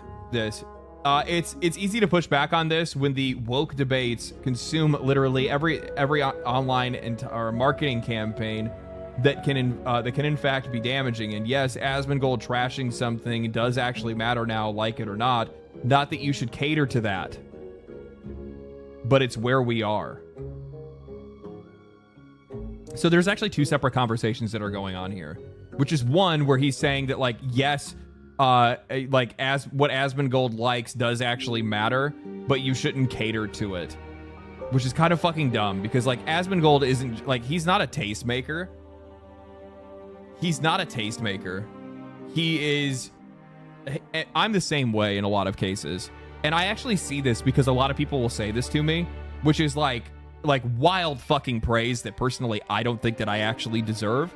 But I'll see people say that you're the voice of gamers. Like, you're the guy that, like, puts what we think or what we're feeling into the right words so that it makes the most sense. And that's essentially the exact same thing that Asmongold does. Like, I'm not telling people what to do or anything like that. I'm not directing people. Asmongold's not directing people. The thing is that, like, as content creators, the only reason that I'm popular, the only reason that he's popular is because people agree with us. If I start, like, and that's luck, by the way. That's fucking luck. It's pure luck. Because I've seen content creators, right, where their opinions clash with their audience because they're staying themselves. They're not audience captured, right? Lucky for me, I'm not audience captured. I am my audience. That's the difference. Where, like, in some cases, you'll see some of these content creators that will fall off a fucking cliff and you'll be like, bro, what the fuck happened to this guy? I think a really good example of this, and I still really like a lot of his videos. There's two people that are really good examples of this. Sungrand Studios, insanely good example of this. Like, the picture perfect example of somebody that was pandering initially and then pivoted because they had their own and then had because they had their own opinion on something, and then the audience just fucking fell off. They were like, no, I'm good.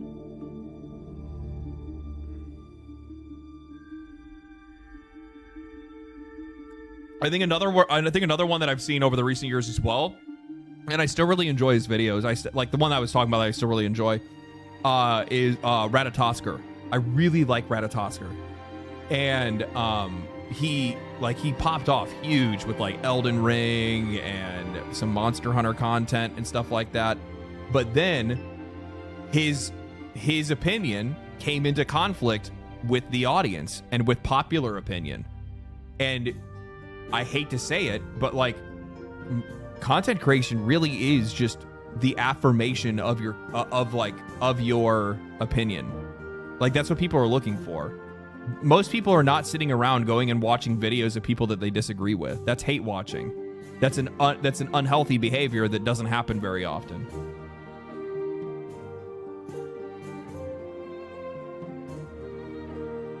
I've seen creators succumb to sponsorships, especially with PC hardware reviews. Yeah.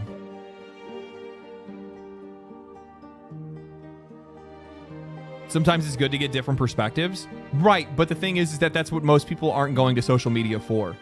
And that's where I think a lot of people will sometimes get it twisted, which is in a lot of cases you're watching content because you're trying to be entertained. You're trying to get informed, but it's infotainment, not just information, right?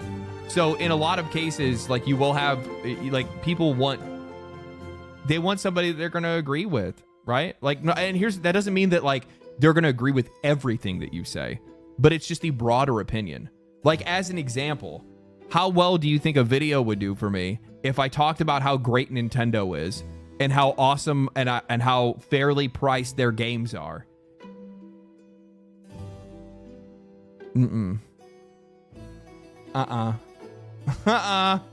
Luckily, I don't think that. Right? Luckily, I don't think that. But that kind of content wouldn't do well, right? So, like, that's what I mean by, like, lucky for me, I am my audience, right? So, like, I don't have to worry about that kind of shit. But, like, in a lot of cases, like, when I see things go wrong, that's the reason why, because it's not the popular opinion. So the the thing that these guys don't understand is they think that content creators are the ones that are steering the conversation. They don't understand that most of the times we're just riding the wave. That's all it is. Positive videos get a fraction of the view of negative videos.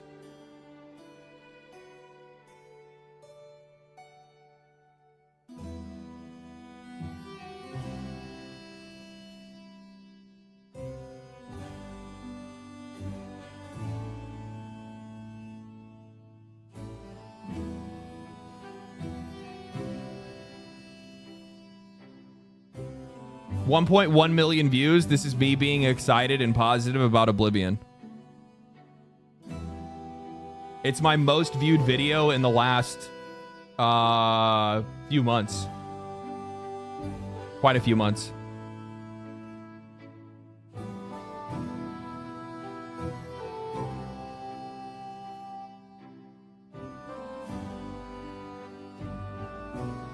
Is that an outlier?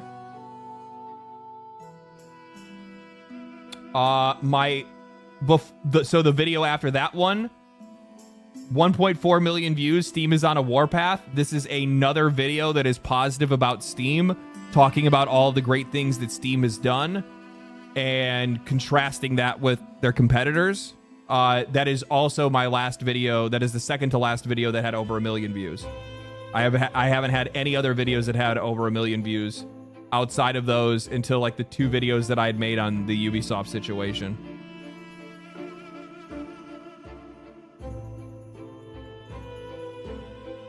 So if we were using this as a sample size, then it would break even.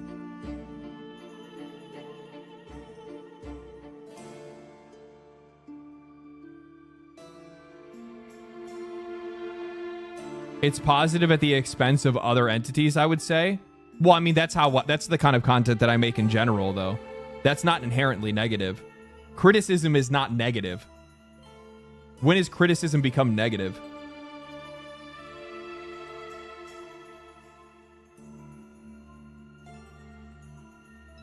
You know what I mean? And like on top of that, the other thing is too, is that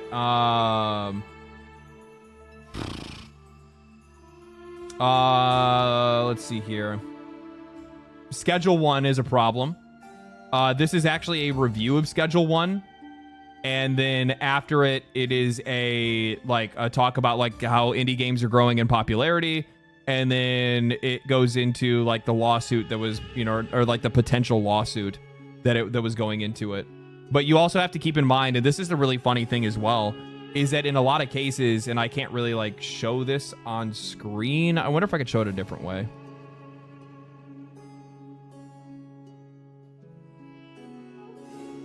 I'll show you something very interesting. A lot of people don't know this. And this is actually this is a really interesting data sample to be able to use, because if I go to the analytics of that video, right, and I go to engagement,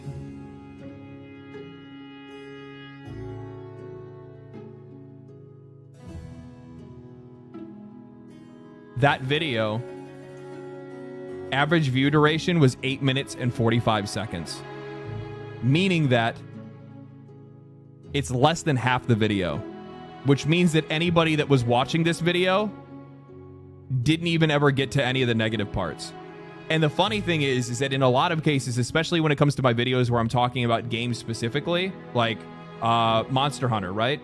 570,000 views. Again, the first half is going to be almost always the positive, because that's usually how I set things up. Yeah. I think that like negativity bias draws attention. That's something that you can't ignore. That is absolutely a fucking thing, for sure. But negativity doesn't make engaging content. You can't just make a YouTube channel where you're just angry and negative and hateful all the time, and that's all it ever is. It won't work. There's other elements to it that you can't ignore. If any film, book, game you watch primarily is in is primarily important to the extent it allows to be part of a parasocial community. The quality doesn't matter, only the positive reaction does. I mean, yeah. But yeah.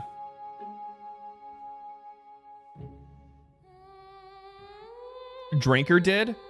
Drinker's the same way though. If you look at Critical Drinker, like he had obviously but like that's criticism at the expense. Most of it's kind, I don't know. That one's a little bit kind of weird, especially because he actually does have videos that do very well that are actually about something he liked.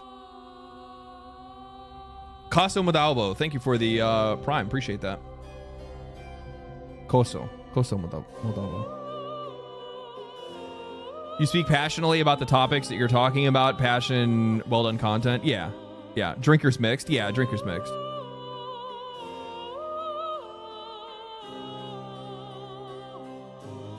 Yeah, I think that there's people like criticism. People like critical content. I think that's probably the better way to look at it. It's not necessarily that like negativity specifically drives views, right? Because like you can find then why? Okay, if negativity drives views, then why the fuck are cat videos the most watched content on the internet?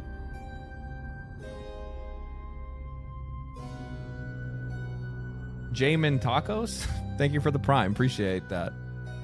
I do watch your videos regarding that. What you earlier talked about politics. People should leave politics as something personal and leave it out of games. Expedition 33 is gold. Expedition 33 is fantastic. Thank you for the bits. I appreciate that. I mean, like on political topics and stuff like that. It's a common saying. Never talk politics in polite company. There's places for it, right?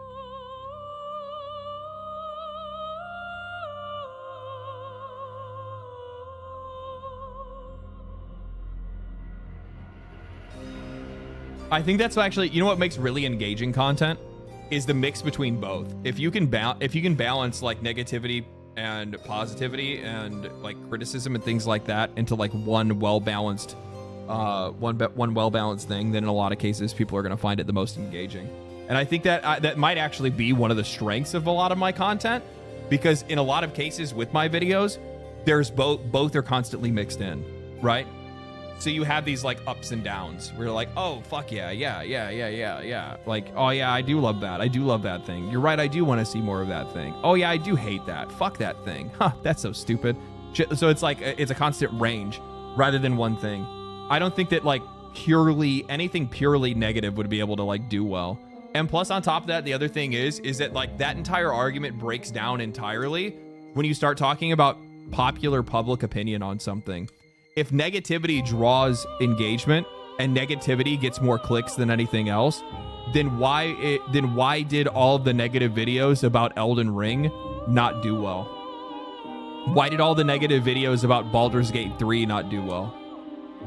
Why did the negative videos about Stellar Blade not do well? Black Myth Wukong, like literally every popular video game over the last couple of years. The negative videos never drive any serious engagement. Armored Core, that's another really good example.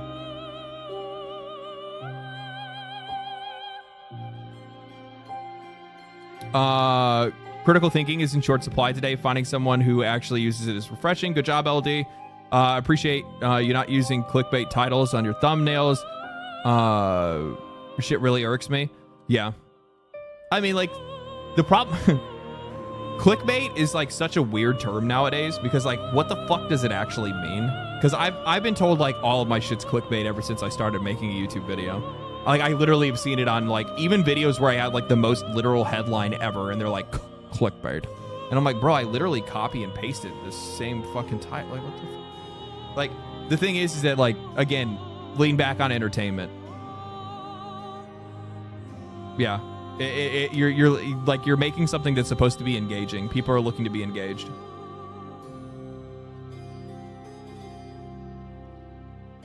Negative videos shitting and making fun of Concord got a ton of views. That's the point. That's the point that I'm making, though, right?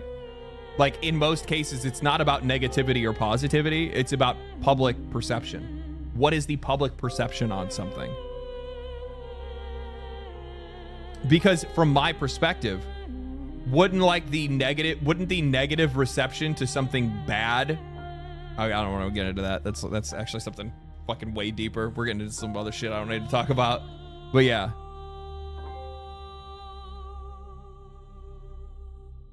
That's because gamers hated Concord already. Correct. Yeah.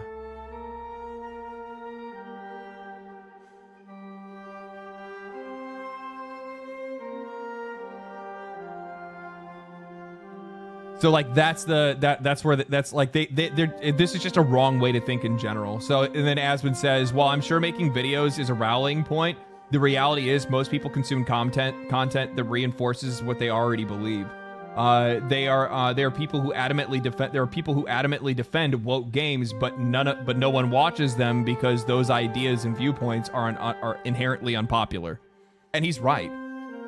There's plenty of people that made videos defending and like that's kind of the whole thing, is that like Paul Tossi had basically came out and said like this idea of like these players that are out there that like don't want, you know, these certain elements in their games, that don't want you know, gender fluid characters or what, I don't know what the fuck it is, like whatever, like anything that I guess anybody would perceive as, you know, woke in video games, that crowd isn't actually as big as people say it is. It's just a loud minority of players, and that's it. But if that was the case, and the true popular opinion was that like Tosh is a great character,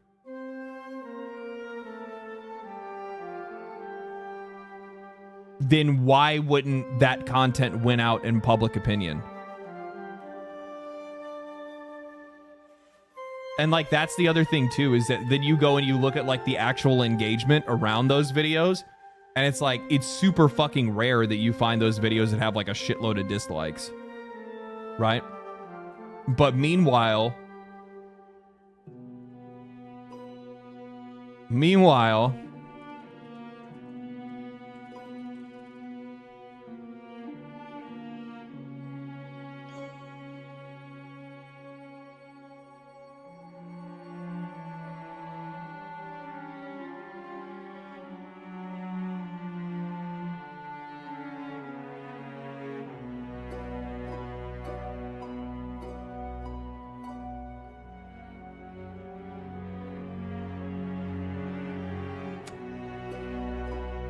oh, where is it at? It should be right around here, right? We're getting close. I'm looking for his Dragon Age review. Base system and wow.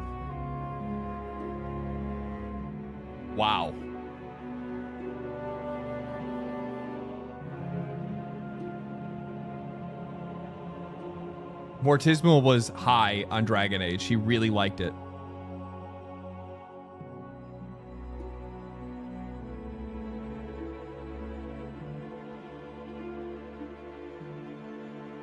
And you, like, it is incredibly difficult to get negative engagement on a video. It's very hard to get down, like, dislikes and also get high views on a video. I want to compare this to something. So this is his negative review, right? So if that is a minority of players that don't like Dragon Age the Veilguard as an example and aren't interested in those conversations around those games,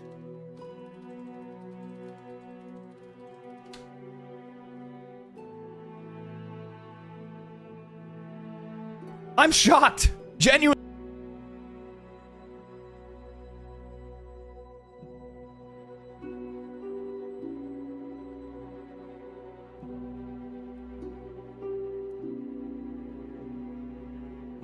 $31,000 and $850.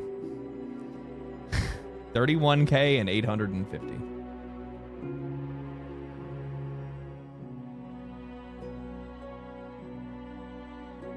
So, minority. Loud minority of players.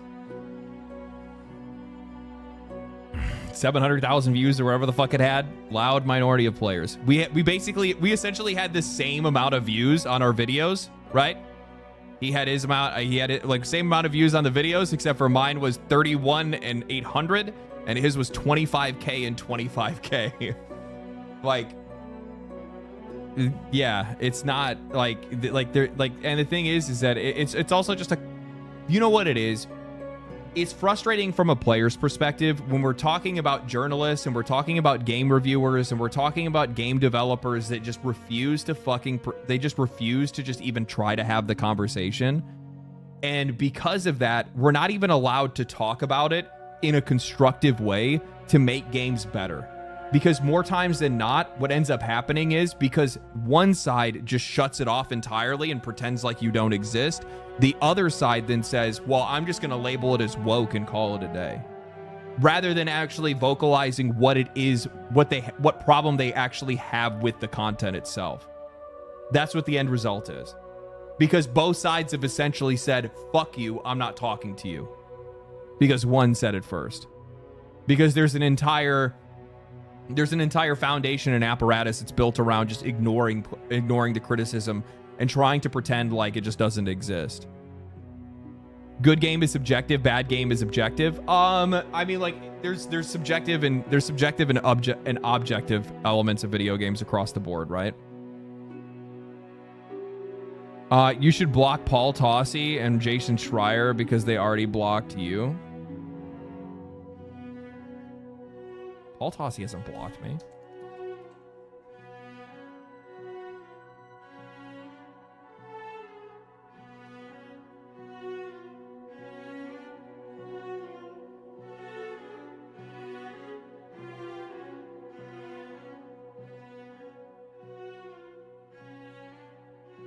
I still don't like the word woke being popular and or unpopular angle. It's a distraction. I hate the word woke. I do too. I'm right there fucking with you. That's why I don't use it. I'll read it in context of a conversation, but I won't use it to describe anything because I think it's reductive. I don't think it serves anything. It's also just not my personality. I just describe what it is I don't like, right?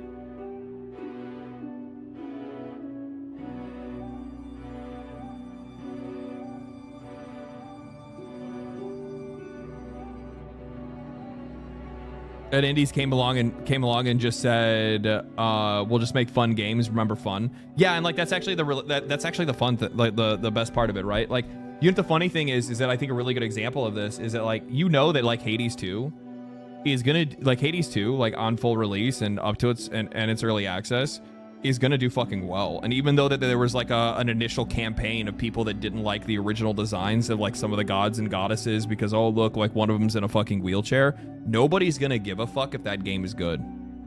Is it gonna turn away some people? Absolutely. But for the most part, am I really gonna give that much of a shit when a fucking PNG of a god comes up for 2 seconds before I fucking click his ass away and pick up whatever buff I want? I could give a fuck less. Do I think it's pandering? Absolutely. Do I think it's done for the wrong reasons? Most likely. Do I really care that much? No, because if I'm enjoying the game, that's the only thing that I'm going to care about.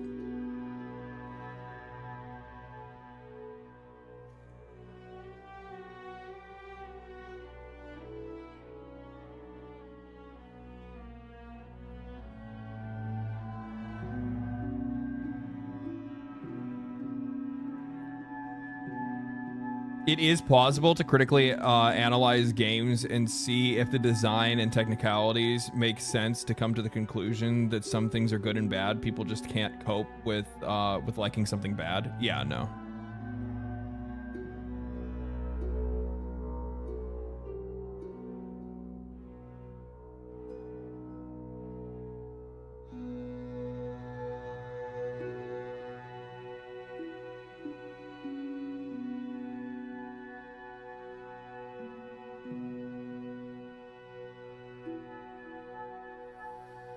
When a word is being used too much, it's best to use other words, stay ahead of the labeling. That's also my opinion on it too, because the thing is like the overuse of words will then just cause that word to lose meaning over time, right? I mean, we've already seen that happen with like the derogatory words that people will use against whatever their, you know, like we see with fascist, right? Like that word has basically lost all fucking meaning. It's a dead fucking word now. Woke, from my perspective, woke and fascist are the exact same fucking thing.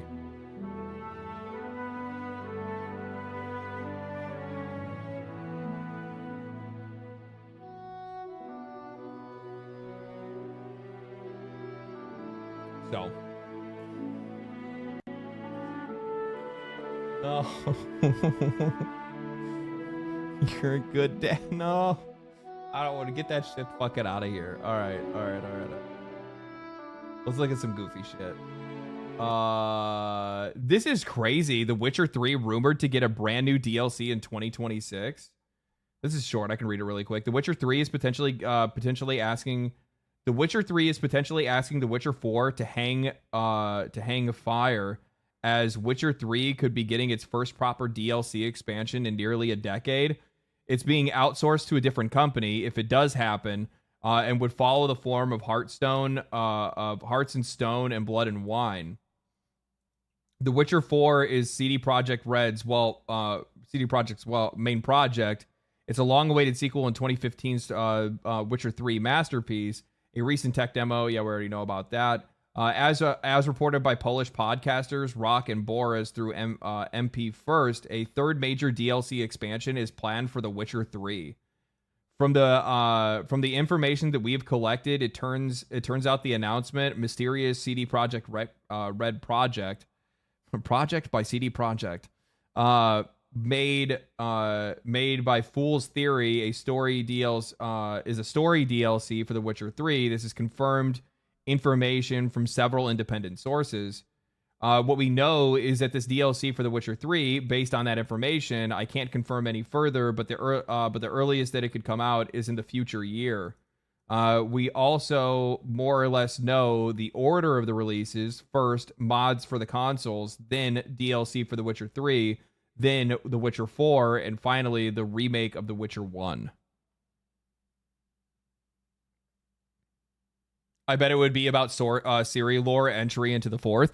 Yeah, it's probably like whatever they would feel is like a proper end for like a proper turning of the page in a lot of cases.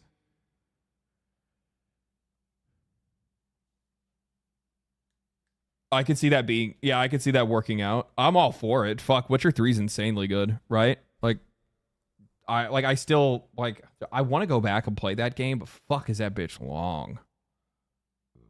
Good lord, is that she long? That's cool though. Okay, watch it.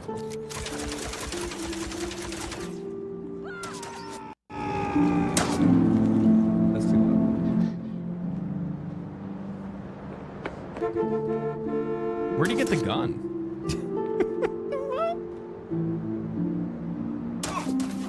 This is what I'm talking about. Like, the bullets don't even actually like go out of the gun. They'll shoot in the sky and then the bullet will come straight at you.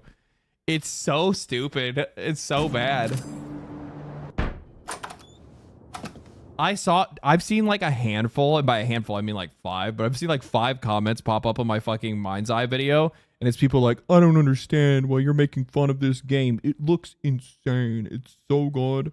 Blah blah blah blah blah. And I'm like, man. Well, all right, buddy. You must be one of the 40 people that are still playing. What are you doing here? Come with me. Oh.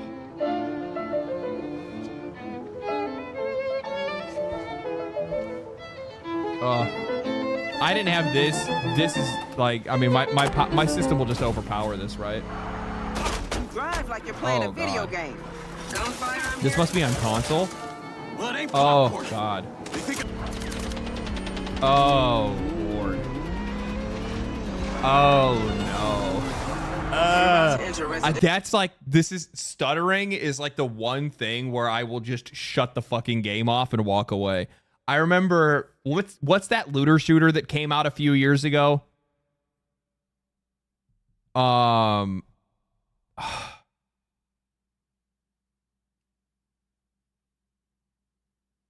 can't remember what the hell the name of it is. There was a looter shooter that came out just a few years ago, and it was so bad. With Outriders. That's exactly what it was. It was Outriders.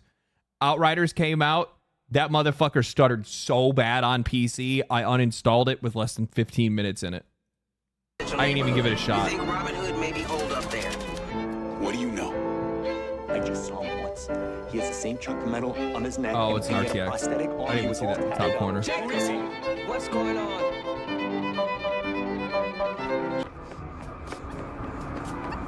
Dude, this shit happens all the time. I don't understand it, but like for whatever reason, you'll just see like cars out of nowhere just fucking flip out. I was literally like, I went into the other room to like grab a snack, and on my way back, I just like looked over at the computer monitor, and I just watched as this like guy in a car was sitting right next to me, and his car just like fucking flew, and I was like, what the fuck was that?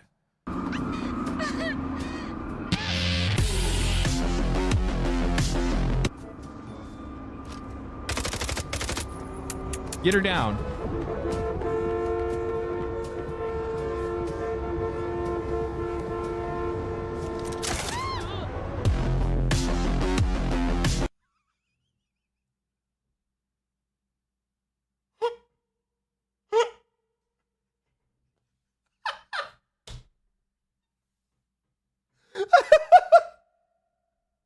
I gotta see that again.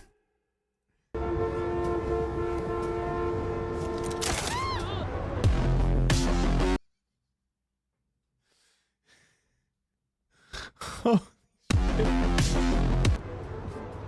fucking peak. Falls out the car. But then that one works fine. Back Niner territory. Get there fast. Hold on. Did you guys see that? Look at this car in the background. Watch this. Watch this. It's upside down, but its wheels are just like spinning. You see this one right here? Niner territory. Get there fast. We can't let whoever blew up the factory get to the target before us. You need to get the location He didn't of even the second touch him. hacker from him.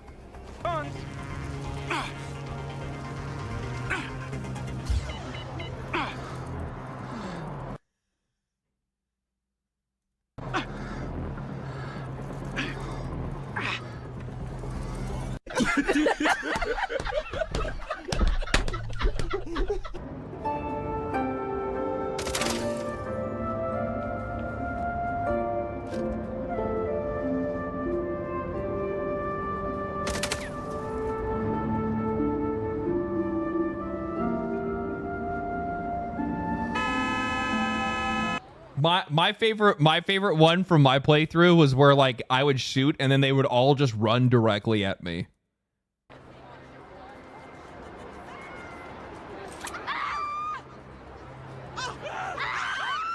This is like this is one of the things that'll happen a lot is you'll actually see a whole group of you'll see a whole group of like AI that'll all just have the exact same behavior at the exact same time. Shitting party. What are the chances that that studio continues to update the game and make it a good game, being a new studio at all? 0. They'll attempt to with whatever funding they have left. However, this release and how it's been received and how it's being memed on will cause too much investor disinterest, and it will make them pull out and not want to have anything to do with them. And they didn't capture enough sales on day one for them to be able to do anything to be able to like recover the game. IO is the publisher for the game. IO doesn't have the kind of money for all this. Yeah, I know they don't. Yeah, so like that's like it's part of the publisher. It's also their external investors as well, because they've got private funding like angel investments and stuff like that. The other thing as well, and like I brought this up earlier because people like I brought it up in the video because people were like talking about like, oh well, maybe they'll cyberpunk it or whatever. You know, it's going to be one of those like, you know, they're going to try to sell it as a comeback story. And I'm like, you need money to do that.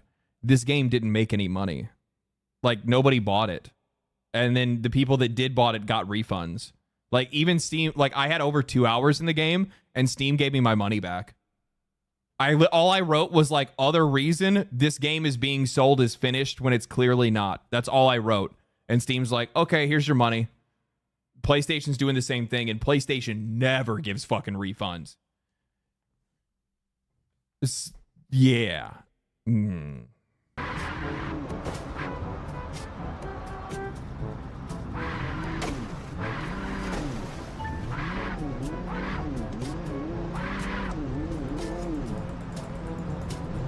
Oh, he's supposed to be following the guy, and the guy just stopped. Yeah, that's the thing that like really pissed me off.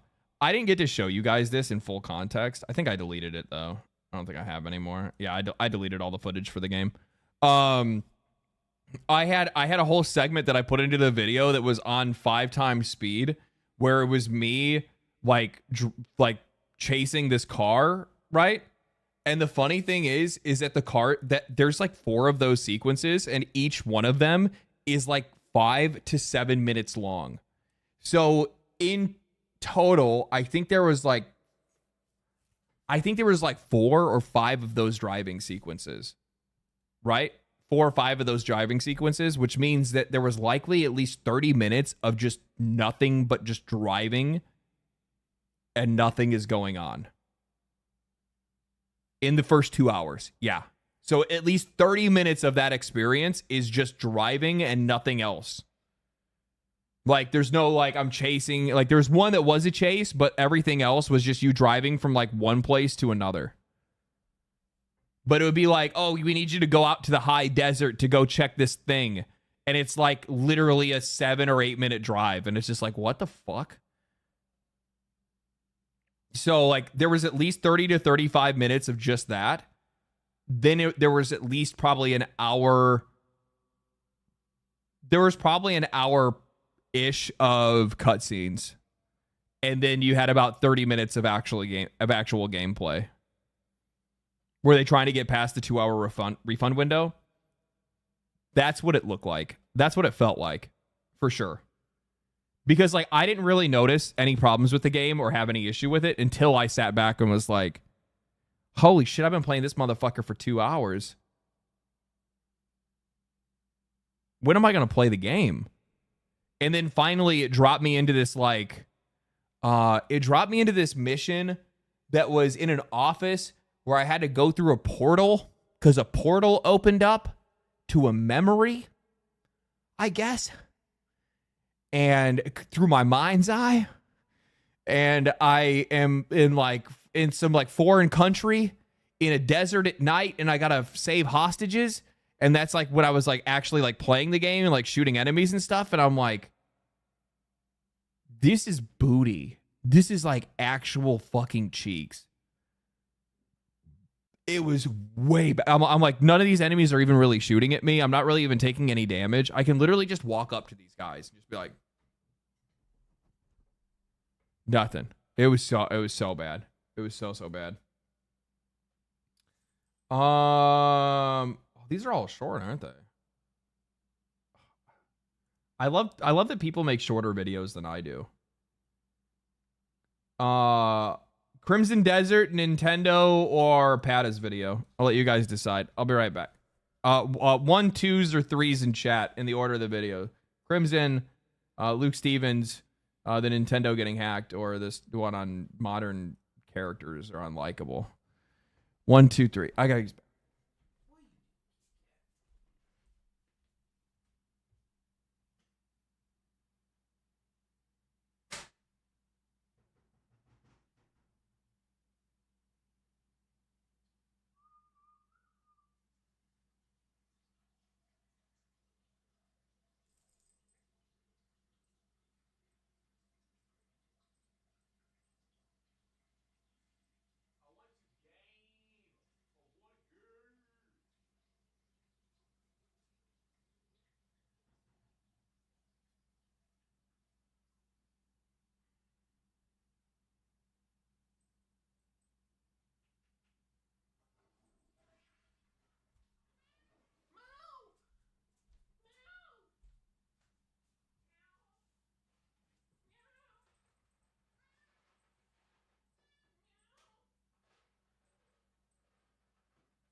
Okay.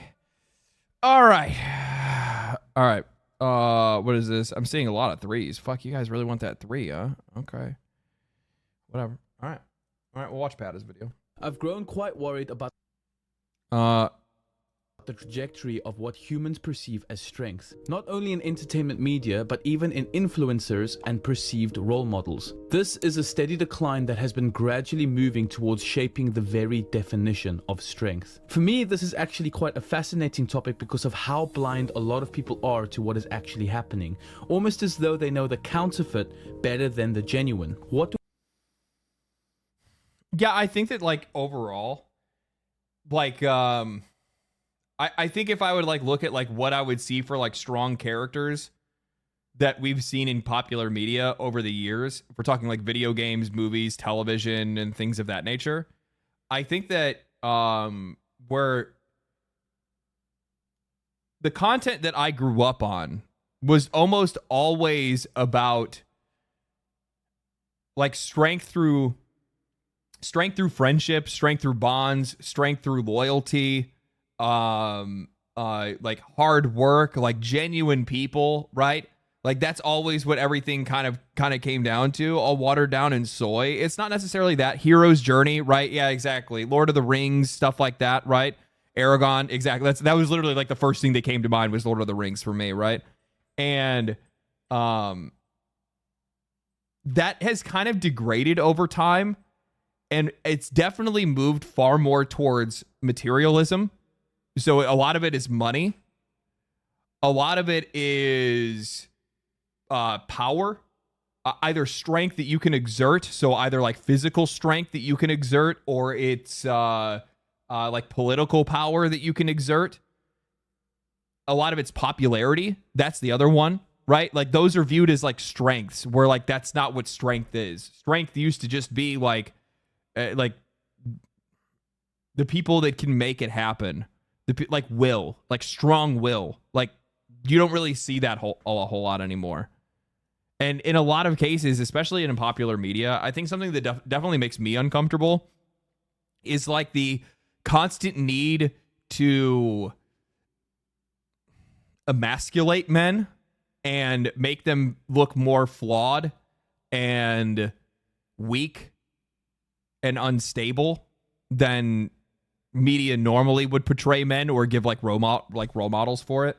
What do I mean by this? There is an interesting phenomenon called perceptual expertise that I'll use as an illustration. Anyone who handles cash on a constant basis, especially in a profession, gain an incredible ability to easily identify counterfeits. Now, something I find insane about this phenomenon is that it isn't actually taught. No. It is it's not actually like it can be taught.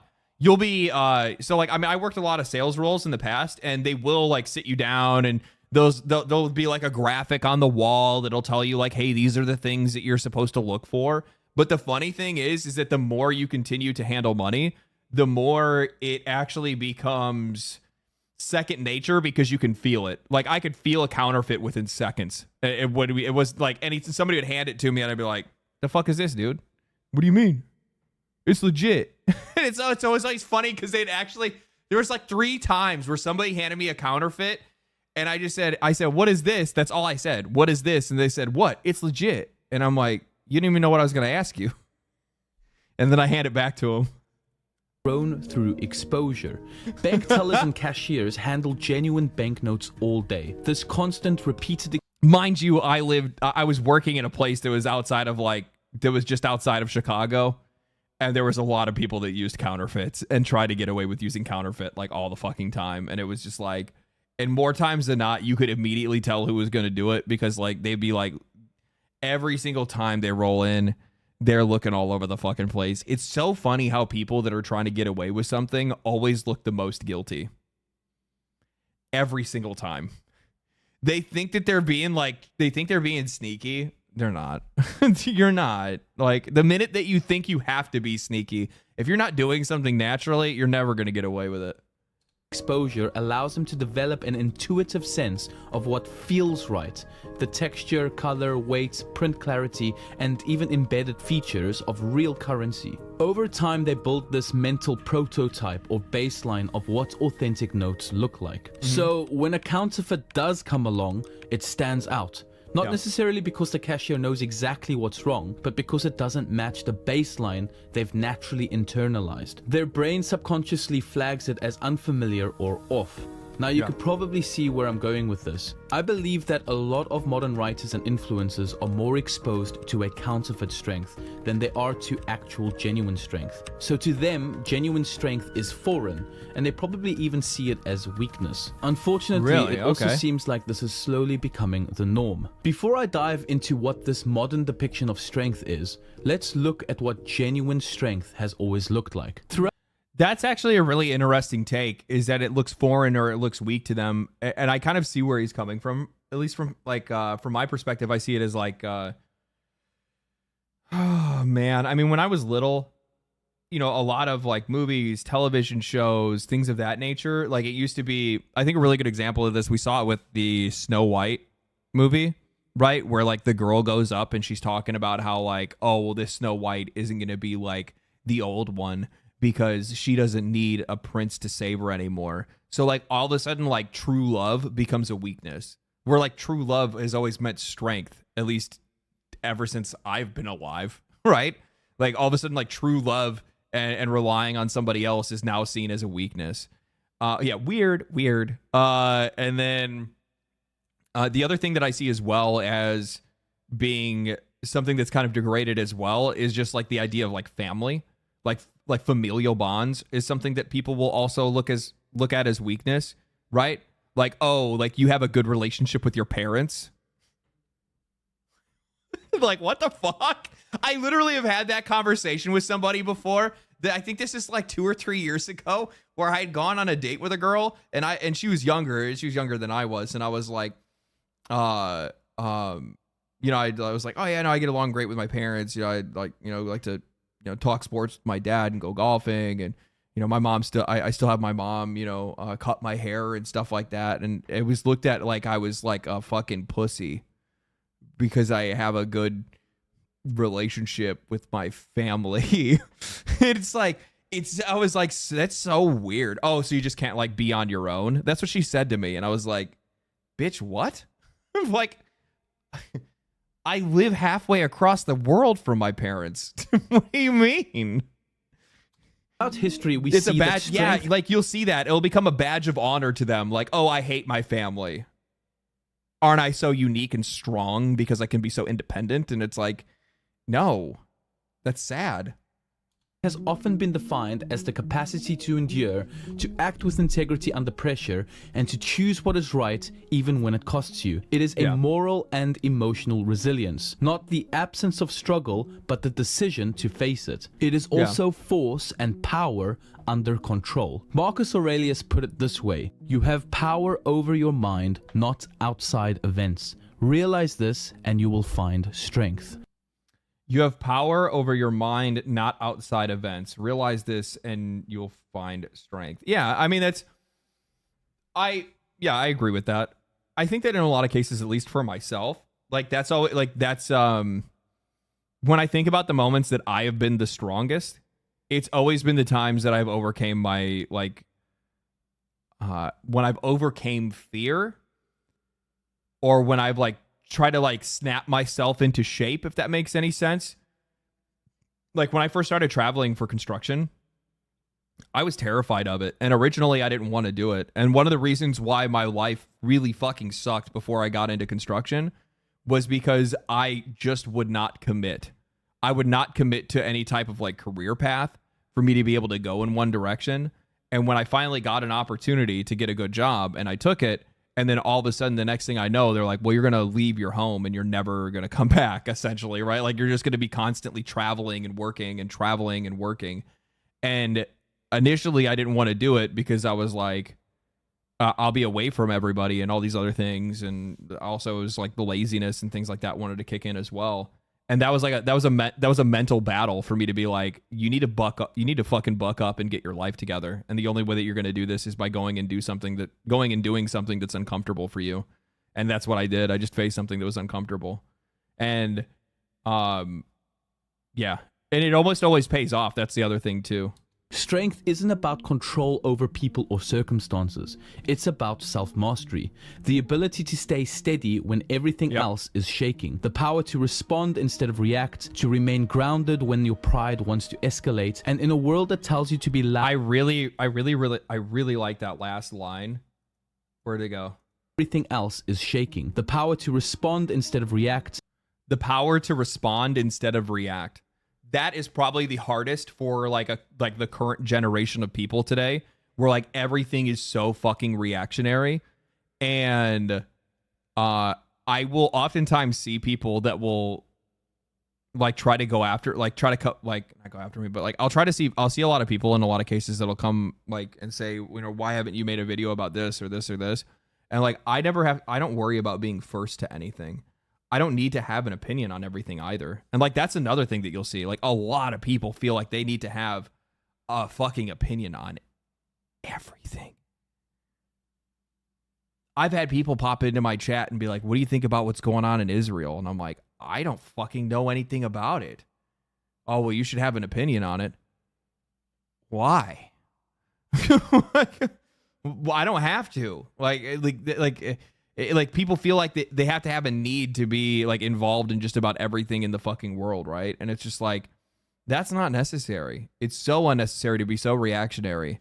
Sometimes you just respond to things, right? And like that's just the better way to be. It's okay to think as well. Was that the guy that says you look a little bit Jewish? I forgot about that. Yeah. Yeah, that guy. Yeah. To remain grounded when your pride wants to escalate, and in a world that tells you to be loud, aggressive, or performative, Marcus flips it. Real strength isn't about bending the world to your will.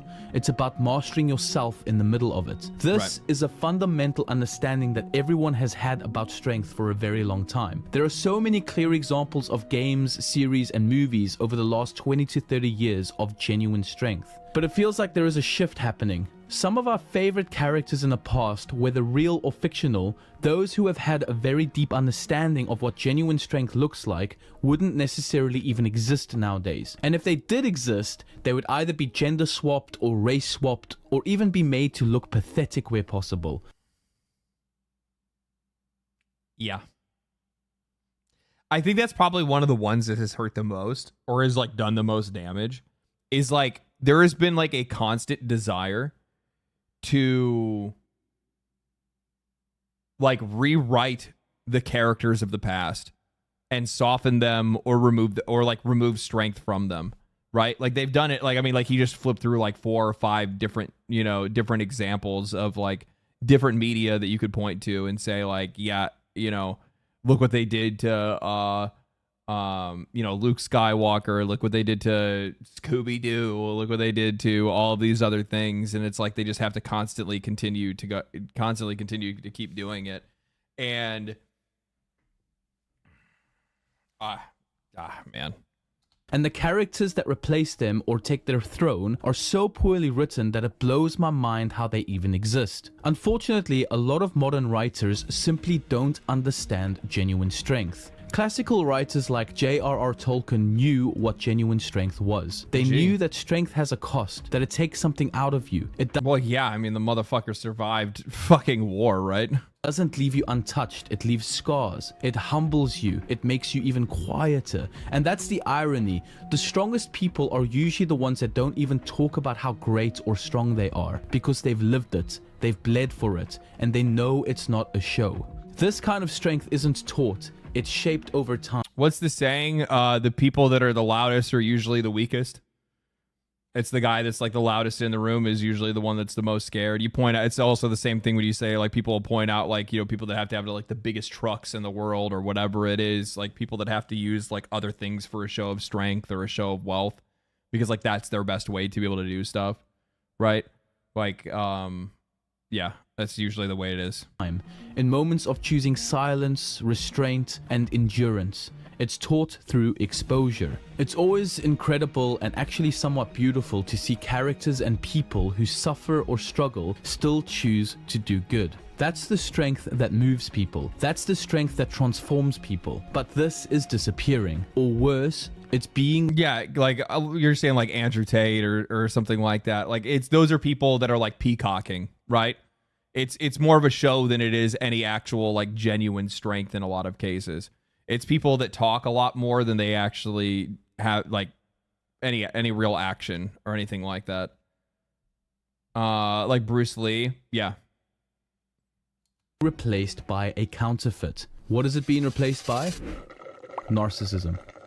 What we're calling strength today is often just narcissism in disguise. It's not ego. rooted in sacrifice or humility. It's about ego, attention, and the desperate need to be admired without being challenged. Modern characters, and let's be honest, many public figures too. Dude, I should just get Pada to do my fucking to do my editing. He Aren't does such a strong good because job they with editing. overcome anything. They're strong because the script says so, or because they say so. They don't earn our respect, they demand it. They don't grow, they're written to be right from the start. They're never wrong, never vulnerable, never in doubt. And if they are, it's used for 5 seconds of forced relatability before they're back to monologuing about how misunderstood they are. This isn't strength, it's self-worship. You see this constantly. And it's also fucking exhausting. Especially from like a player's perspective, because that's somebody that you don't even want to get to know. It's somebody that you don't want to emulate. It's somebody that you don't resonate with at all. And because of that, you find yourself in a position, and this is like if we're talking about commercial products, this is the reason why I call this kind of shit out, is because it's bad business. It's not a good product. You're not going to make any fucking money off of it. That's the reason why a game like Forspoken fails. That's the reason why a game like Dragon Age the Veilguard fails. Holy shit, dude. Veilguard was so fucking bad with this.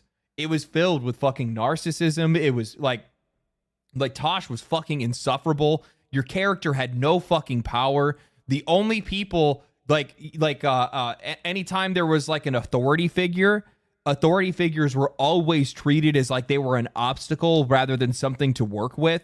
Like, I think a really good example of this is how like they basically turned the Grey Wardens into a bunch of assholes. Did you guys notice that? I don't know if anybody here actually played Dragon Age the Veilguard, but like the main guy that was like the Grey Warden's like chief was just a fucking dickhead. It's just like, what the fuck are you doing?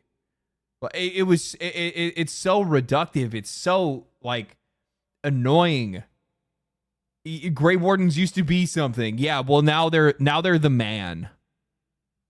And you need to go around them and not listen to their authority or advise them or warn them.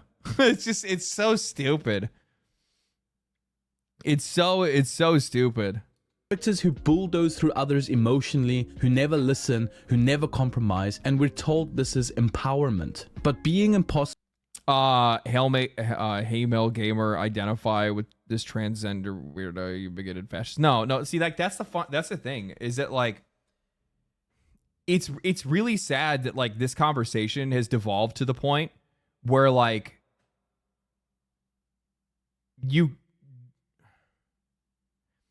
it's sad that it's devolved to the point where like you could technically still make a character that you're able to identify. You don't need to identify with. That's the fucking problem, is that everything is around identity rather than the character of a person. Like you could quite easily write a good transgendered character, but they have to have good character. It can't just be about their identity. That's the problem, is like everything has been so identity focused today that nobody ever wants to pay attention to the character of a person. Who are you? Not what are you. I could give a fuck about what you are. I care about who you are. And that's the narcissism. Because that's something that's leading with what I am, because that's the thing that only people can care. Like that's the only thing that people can care about.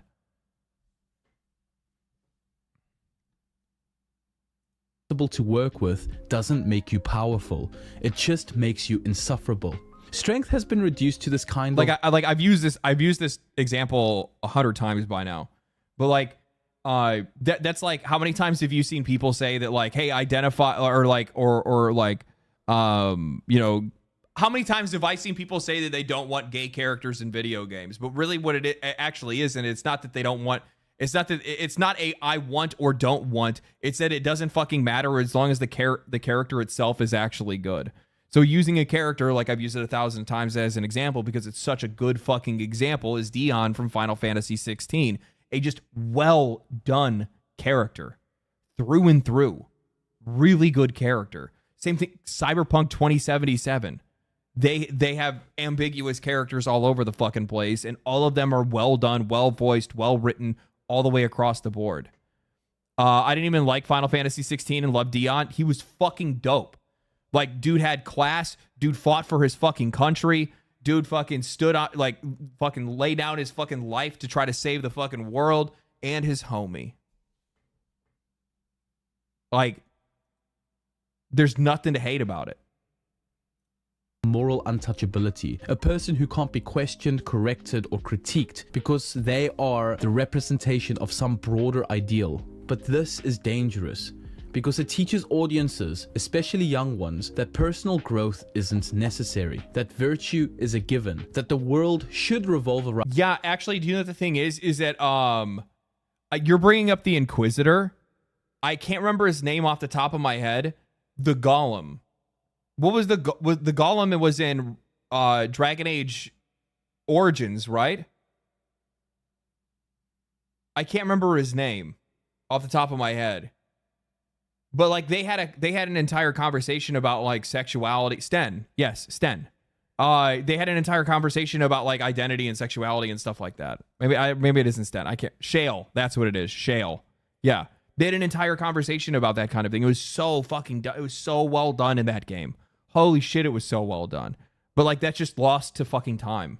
It's around you because you're the main character. This obsession with self has hollowed out the archetype of the hero. We used to cheer for really good characters because they gave something up. Now we're just told to cheer because they represent some kind of demographic. The worst part? Most of the audience feels the difference. They don't always know how to articulate it, but they know something is off. These new strong characters feel empty. Their victories don't move us. Their pain doesn't shake us. Because deep down, we know strength without selflessness, sacrifice, or love isn't strength at all. It's narcissism. Now, the problem goes deeper than just poor writing. There's now a dangerous trend that if you don't like certain modern characters or even influencers, it's your fault. So, there's two parts to this problem right now, which this is what really fucking sucks, is that we can't have a conversation about just like how bad the content itself is, right? So like because of the fact that the people that are writing the content or the people that are making the content, video game, movie, whatever it is, television show, because they center it around diversity, they use that as a shield of accountability and criticism. And it ends up turning into a thing where like the diversity of something ends up being attacked when it really actually is just the quality. It's just the quality. But the problem is that like the diversity of something ends up becoming the main focal point, because that's what everybody's making it about, when that's actually not why something is bad. They tokenize instead of characterize the issue. You are sexist, you are racist, you are homophobic, or you are even transphobic. And this shuts down any honest conversation before it even begins. Yeah, but this also goes both ways. That's the point that I would try to make, is like, I think that's like worth making, is because that one side turns it into that does actually exist still on the other side.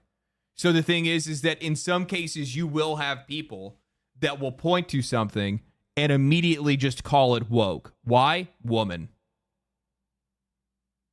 Even if there's nothing wrong, even if we don't know anything else, we don't even know anything about it yet, you'll still see it. So we're not going to pretend like it doesn't exist on both ends of this, because like the diversity of something will become the target of both sides. One side uses it as a shield for criticism. One side uses it as a criticism.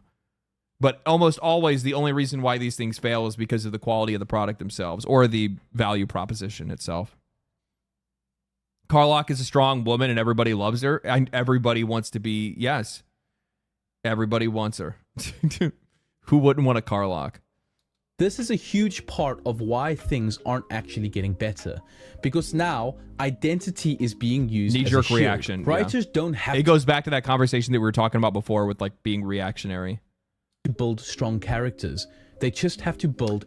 This is a really important one. I don't know if he's actually going to talk about it specifically, but like this is something that I've brought up, and I've been like, I've received a lot of like, that I'm a far right pipeline or whatever because of the fact that I criticized this game.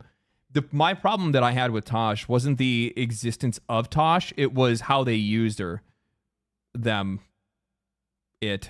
actually don't really remember what they were. To be honest with you, I don't remember that entire whole conversation. I tuned it out specifically because of the fact, well, they're non-binary. So the it's a video game character. I don't give a fuck. like I'm sorry. It is what it is. So my problem that I had with this specifically was that like you had an opportunity to kind of like talk about the struggle that somebody's going through when like somebody that's like wrestling with whatever their gender identity is. And you could have done a really good job at representing that. But instead what you did is you turned it into a soap opera, like 15-year-old moment, right? Where the exchange that you have with the mother. So because like the thing is you always see this part, right? Where she just sits down and just says it, and then the mother like freaks out about it. Or not, mother doesn't freak out. Mother just asks questions. Characters I don't know. He's probably not going to show the criticized entire because scene of here. what No, they he doesn't. So, but what ends up happening is they sit down, they say what they say, I'm non-binary. The mother then says, oh, is that like this thing that's in our culture? They say, no. Well, maybe it's because of that. Like they're asking, like the mother's asking questions. They're trying to understand. And Tasha's response is, shut up. You don't need to understand. Just do what I tell you. And it's just like, you just made that character look so fucking entitled, and you made them look like they were just like the perfect character, or the perfect like tokenization of like the whiny the whiny non-binary person, the whiny blue-haired Karen. Self-insert at its best. Yeah, exactly. So that's where like, and it's just like you had an opportunity to do something meaningful, but instead you chose to do something narcissistic. That's what's disappointing, and that's what's disgusting, and that's what almost always happens in these games. That's worth being called out, and it should be called out for exactly what it is. And it's really funny because the thing is that like the reviewer that was with IGN that gave the game a perfect rating, I think they literally said in their review that it was that like this is exactly how it went with me and my parents when I had to explain it to them. And I'm just like,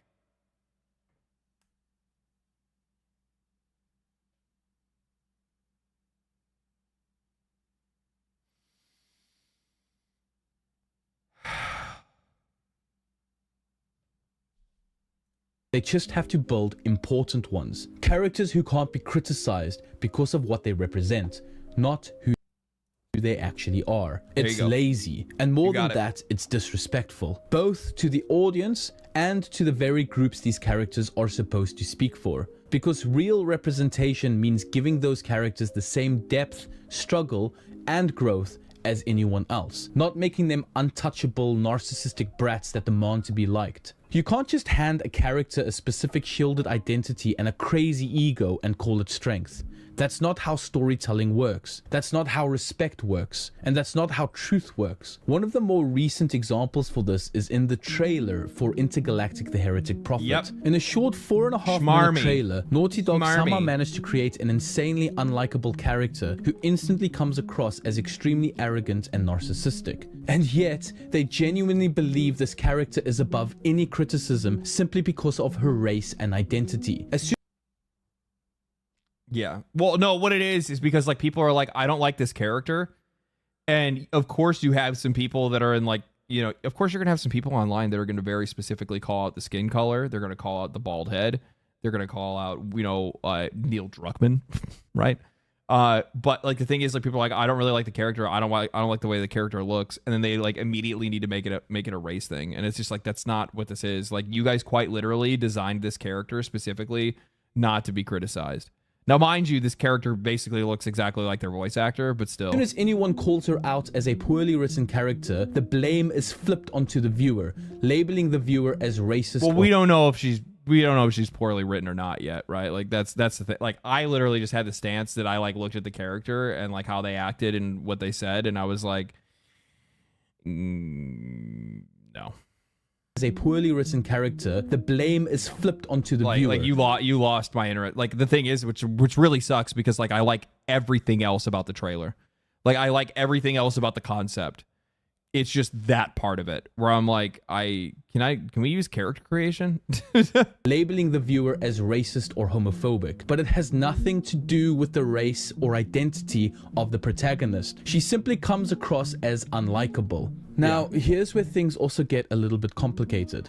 I genuinely believe that characters like this are only unlikable to those who have been exposed to genuine strength in their lives. And I can actually see how this sort of character could be likable to those who have not been exposed to genuine strength in their lives. I personally believe that fatherless homes or abusive experiences from individuals that are supposed to represent strength in our lives can create an exposure of counterfeit strength. I mean, okay, so like these characters have to be coming from somewhere. So obviously that would mean that the people that are making them, writing them, designing them are coming from that background. I absolutely agree with that. I just don't see it being a marketable idea. Like it's not something that you could actually make a lot of money on. Obviously, life is nuanced, and I personally know quite. Yeah, I personally don't see, like, I mean, I see where he's coming from and what he's saying, but I don't see it. I don't see an audience for it. That's my problem. I don't see an audience for it. A few people who have been exposed throughout their lives to this counterfeit strength that do have a healthy view of strength now. But when you grow up without a model of earned, quiet, or steady strength, because you can't, like, here's the thing, I didn't come from, I came from a broken home. I don't resonate with these characters. You know what I mean? Like, the thing is that, like, quite literally the archetype that he created for the person that would like these characters, I come from that same background. And I don't like those characters. Nor do I view myself the same way. Right? Join the club, man. Yeah, I know exactly. That's kind of thing where it's just like, do you not realize that, like, the fucking what's the divorce rate in the US? Like, what the fuck, dude? Yeah, like I sorry, man, but like the vast majority of people don't really have yeah. But did you have examples of strength? I mean, everybody has examples of strength in their life, right? I would imagine so. I mean, like for you to not have any examples of strength in life, like I guess you would have to be like a complete fucking shut-in. That's the only thing that I could think of, where like you just have never been exposed to other people.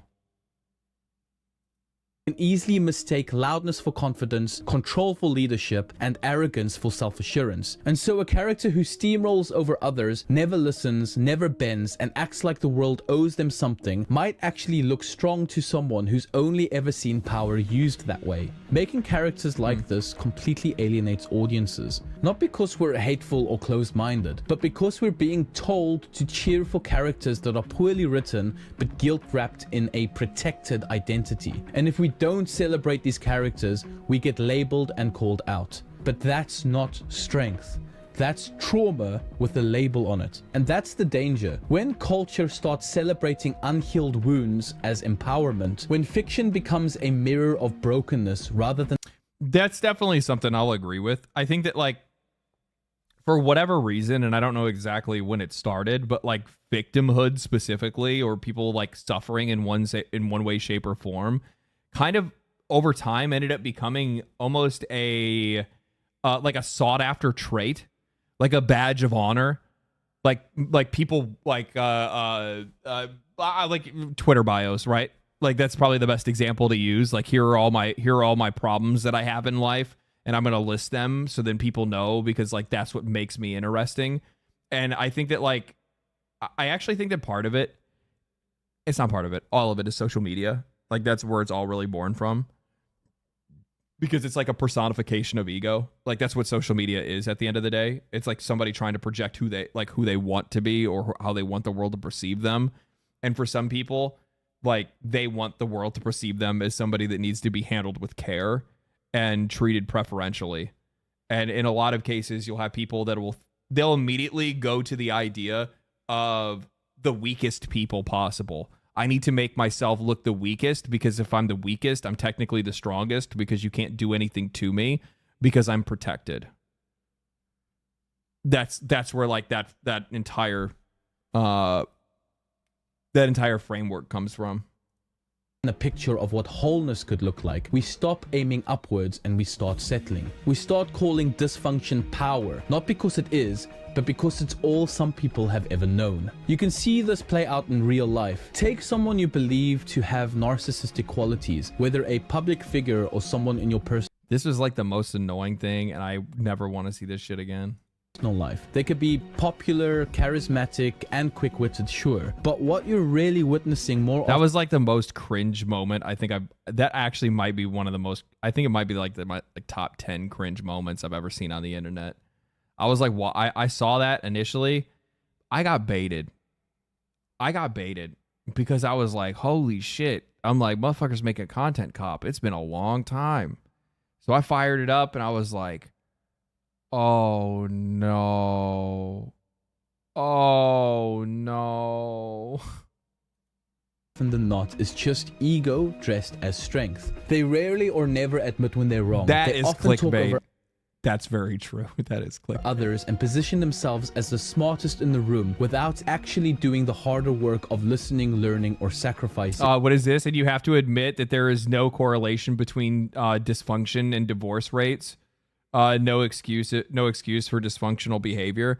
I mean, it can attribute to it. I'm not going to pretend like it didn't, right? Like there's shit that I did that I for fucking sure did because of the fact that I came from a household of like separated parents. I got away with fucking murder.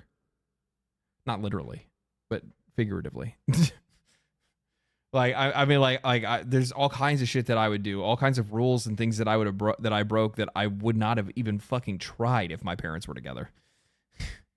Like, no, I wouldn't even have fucking thought it. Same thing goes for like how I would like lash out and stuff like that, or like choices that I made in life. Like, I 100% felt like I was a victim when I was a kid.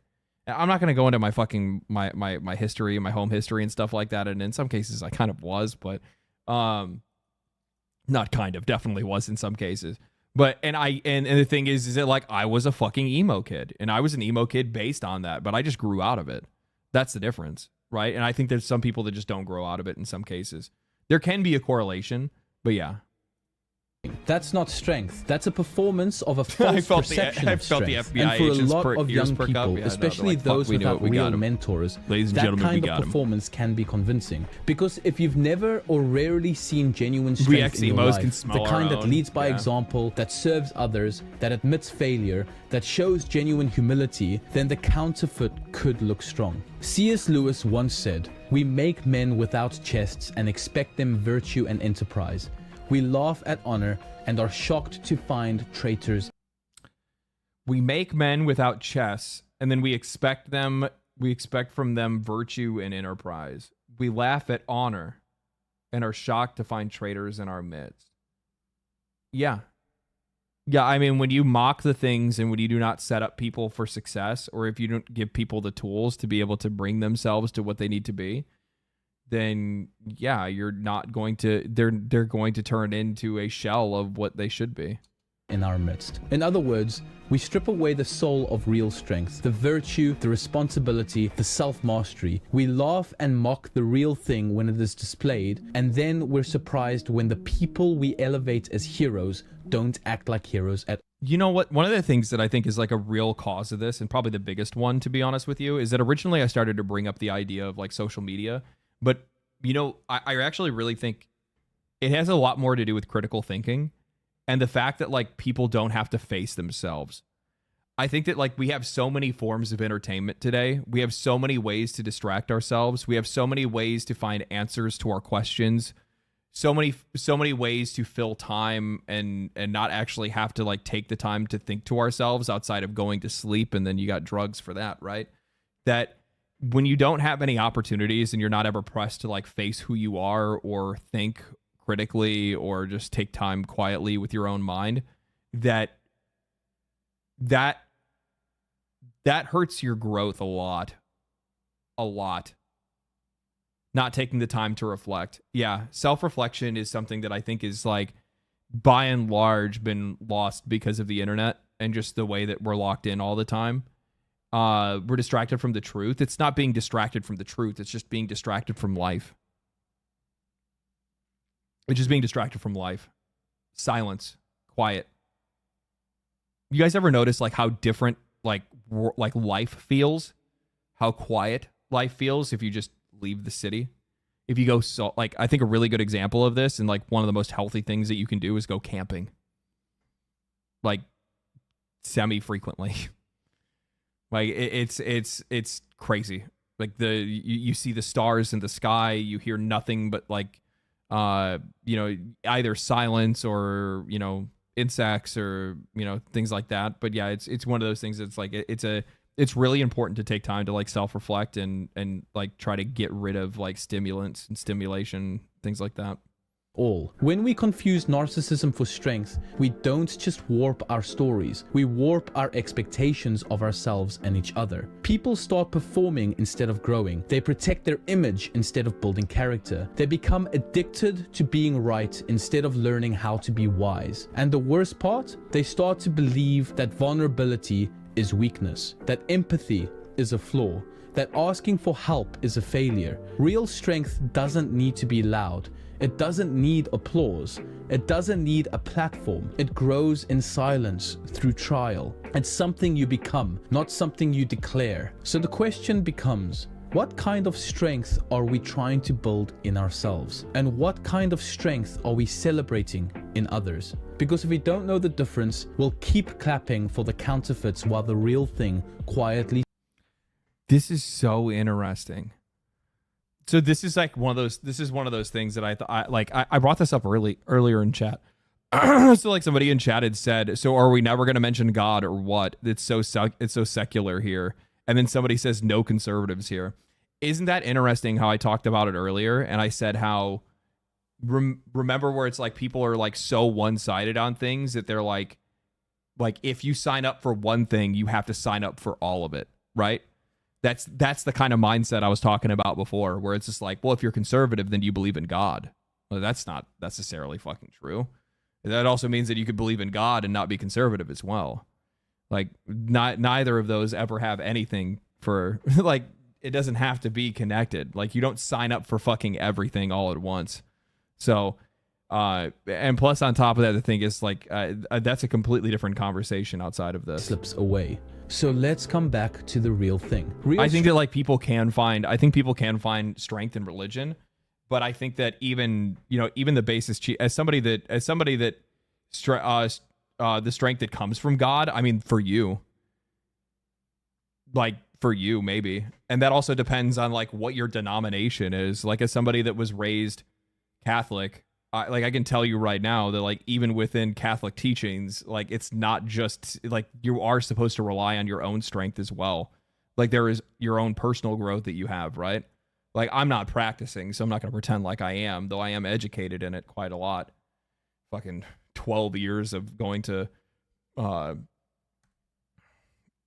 fucking Sunday school and shit. But yeah. It's one of those things like it depends like in a lot of cases it depends on the religion, your denomination, it depends on what sect or whatever else it might be, but in a lot of cases like and most religions teach about like personal strength, not trying to rely fully on whatever your beliefs are. Strength is not perfection, it's not dominance, it's not being the loudest person in the room or the most unshakable or unteachable in the spotlight. It's the man who stands alone for what is right, even when it costs him everything. It's the woman who forgives what the world says is unforgivable. It's even the leader who kneels before they command. It's not found in applause, it's found in sacrifice. Look at historical figures such as Nelson Mandela, who grew up under the apartheid, imprisoned for 27 years, and instead of coming out bitter and vengeful, he led a nation towards healing and reconciliation. Yeah. That's strength. Look at Corrie ten Boom, a woman who lost everything in the Holocaust, including her sister, and yet she chose to forgive the man who was responsible. That is strength. Look at Martin Luther King Jr., who faced death threats, violence, and prison, yet he met hatred with peace and injustice with love. Yeah. That's strength. And finally, look at Jesus. Whether you believe in him or not, there is no figure in history who better embodies strength through sacrifice. He had power, authority, a following, and yet chose the path of suffering. He didn't destroy his enemies, he forgave them. He didn't demand loyalty, he washed feet. He didn't save himself, he gave. I always think that's something that's like really important when it comes to like religious teachings, is like sometimes like or at least it's something that like I took from it, right? Because like I wasn't necessarily like the most religious person when I was growing up, and nor am I even today. But one of the things is that like I've always still enjoyed the stories and the teachings that are held within those stories, because like there's so many allegories for life and for like life lessons that are in there, that it's like they're very important characters and character archetypes and like role models for life. And without those role models, it really does weaken somebody's development. Himself, and in doing so, redefine strength not as dominance, but as self-giving love. Real strength isn't about appearing invincible. It's about remaining faithful, honest, and loving, even when you feel broken. Especially when you feel broken. Yeah. These people didn't become strong by demanding the world revolve around them. They became strong by laying something down. Their comfort, their ego, their vengeance, and their lives, for the sake of something or someone greater. So maybe it's time we relearn what strength actually is. It's not the power to dominate. It's the courage to endure, the humility to grow, the grace to forgive, the wisdom to wait, and the character to keep going, especially when no one is watching. Thank you guys for watching this video, and thank you so much to my Patreons for supporting me. I'm back on the ball with YouTube again, and I'm going to be producing a lot more videos a lot quicker going forward. This is just my perspective. It is a angle. It's not the whole picture of why I believe it is a thing, but I genuinely think that there is a bit of a decline in the idea of strength at the moment. If you agree or disagree with me, I'd love to hear your thoughts in the comment section below.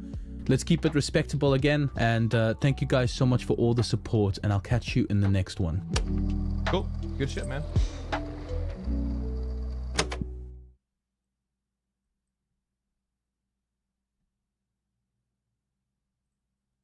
Oh, I was like, what is it? There's nothing at the end? I just flashbanged everybody. My bad. I flashbanged myself.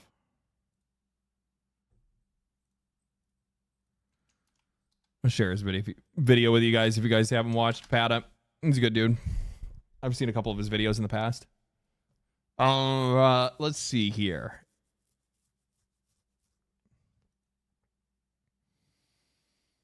To reject power is real strength. I mean, that kind of depends on exactly what you're rejecting and why, right?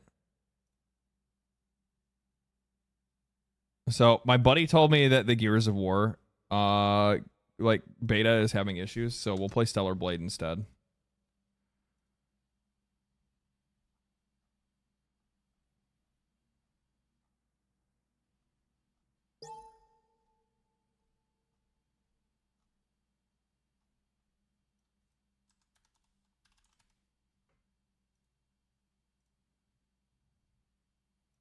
So you guys get a booty stream. How about that?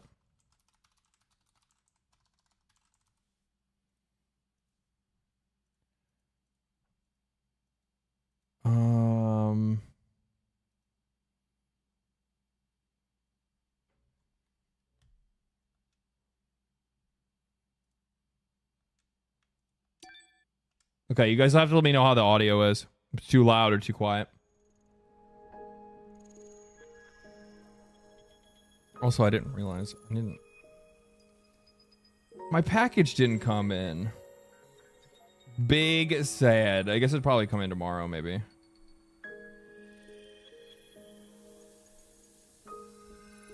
What? It keeps bugging out, and it tells me it's in like another state, and then all of a sudden it'll like rewind back and be like, "Oh no, actually it's in." I don't know, whatever.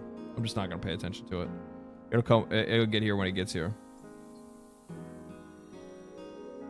You know, I think one of the things that I think I'm the most impressed with Stellar Blade so far, because I didn't really get to play it before, is the music score in this game is really fucking good. Like, they really do bring in those Nier vibes.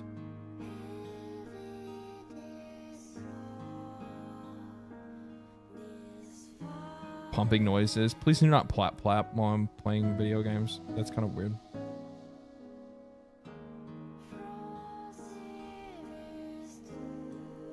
Yeah.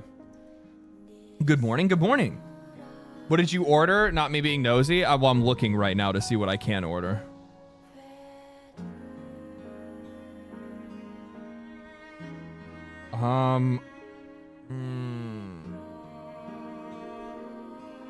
I could do Taco Bell,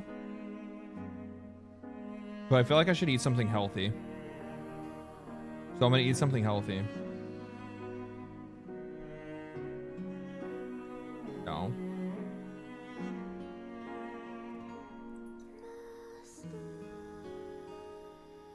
Why are there signs so fucking expensive? I'm gonna order braised beef and mushrooms. It sounds fancy, but it's not. I mean, like, the place actually makes like really high quality food, but they make like comfort. They made like comfort food, but it's all like really like high quality ingredients and shit. Super fucking good. Ooh, actually, that sounds really good. That sounds like it'll hit the spot. Yes. What? No.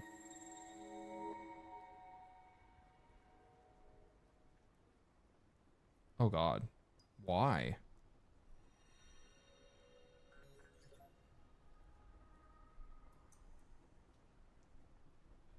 That is so expensive.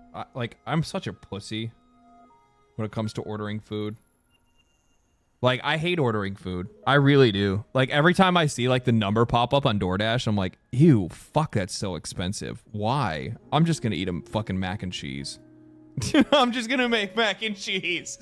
Right? Like, I'm like, fuck this. Order groceries instead. I know. Don't you have the big YouTube bucks? I mean, I don't make that fucking much money. And I don't think and the funny thing is that, like, even if I do make, like, a fucking insane amount of money or something like that, I'm sorry, man. You're never going to be able to take the poor out of me. Like, it's never going to fucking happen. Like, I was talking to my tax guy today. Like, I bought Magic the Gathering cards, or I bought packs of Magic the Gathering cards to open on stream, specifically because my tax guy's like, dude, please spend money. And I'm like, I don't have anything. I don't need anything. I'm like, what the fuck? But why? They're like, dude, please, man. And I'm like, I'm sorry. I don't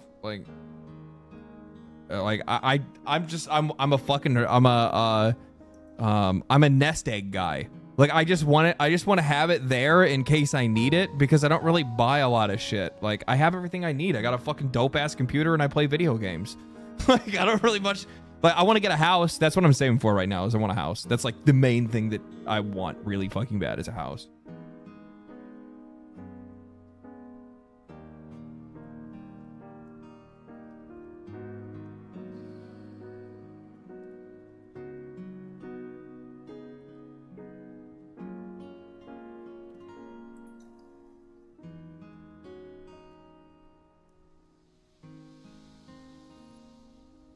You're gonna be rich because you're cheap. Well, I just don't like. I just like. That's the thing. Like, I could technically, like, you know, people get the second that people, and I haven't really made that fucking much money. I have not made, like, I'm not a fucking rich man or anything like that. Not by any means. I could be one day. I mean, if we keep this up for a few years, baby, we're gonna be doing streams from a yacht. No, we're not. We're not. No, we're not.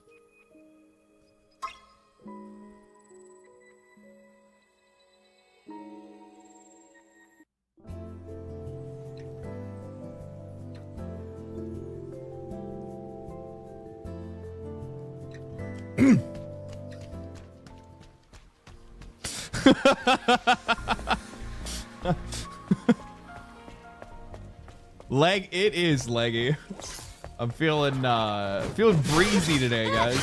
Oh, that is way too loud. I'm so sorry.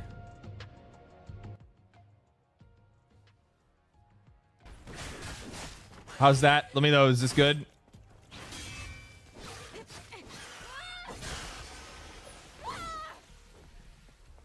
Now it's too quiet. How loud do you need her to moan?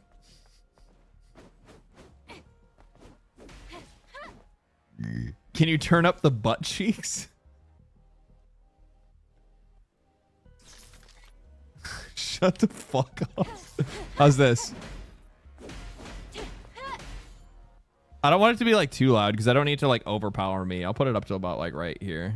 70. We'll put up to 70. This should be pretty good, hopefully. Can you pan the tamara down? Can you shut the fuck up?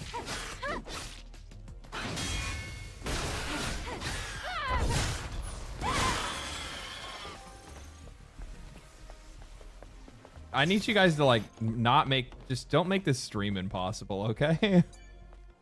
I just want to enjoy, you know what I mean? I just want to enjoy play the game and having fun and not have to think about the fact that half of the fucking chat has their hand down their pants.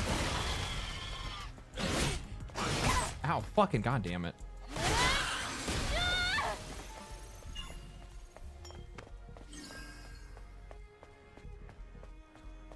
Oh, and you don't? No, I have both hands on the fucking controller. I don't own a one-handed controller, nor am I like dexterous enough to be able to do that. I fucking got his goo all over me. No, little pokey guys, stop poking me.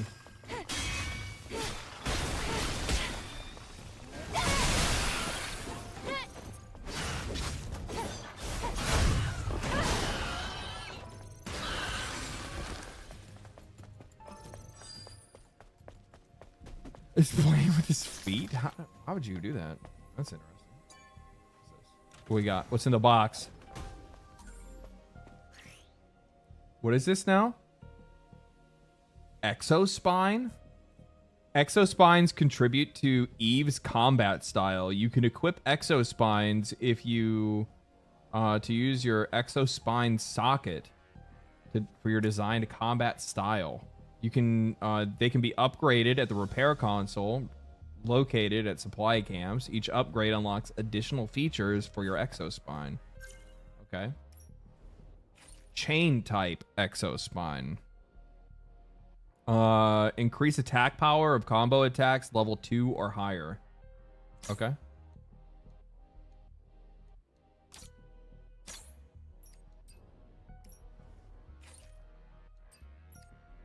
And these are like gear slots. Recharges beta energy. Damage decreases damage taken from enemies. I mean, I'll just keep the combo in. I just need to get better at playing the game. I'm still not very good at playing it. I'm still getting used to playing it. It's dodge and parry timings are a little odd.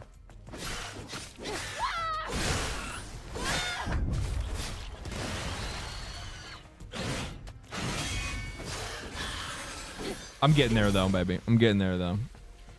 That Chronos looks good. Oh yeah, I'm actually really excited for that. I love survival horror games, so I'm all about it.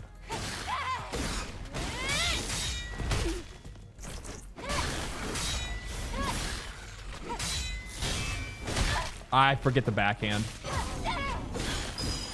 I don't remember how to do that yet. There's 3? Oh, okay.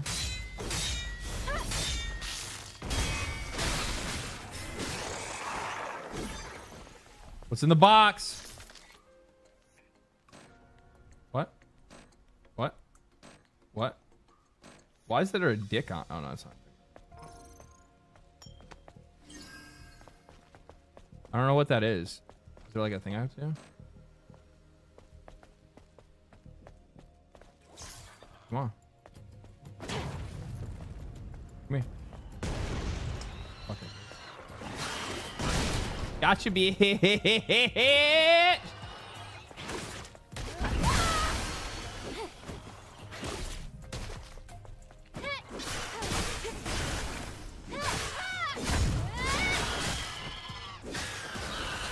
How did I do that combo?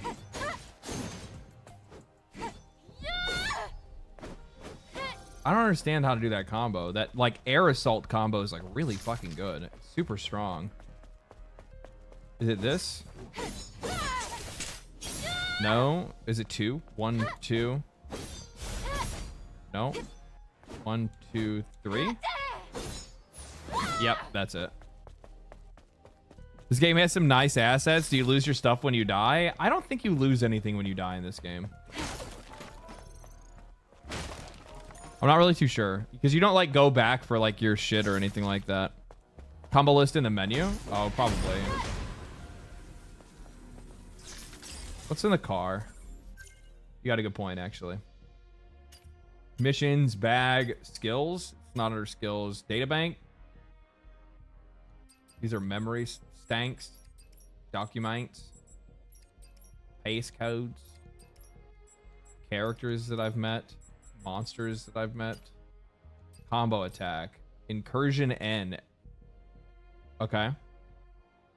That's XXXX.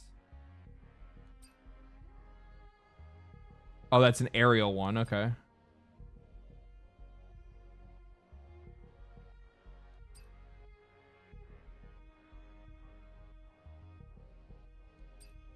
Incursion 3. They got really imaginative with these names here, huh?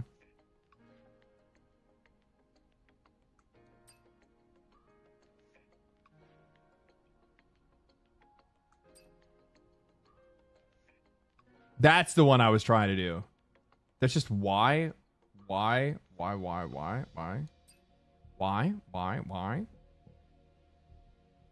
that one's cool.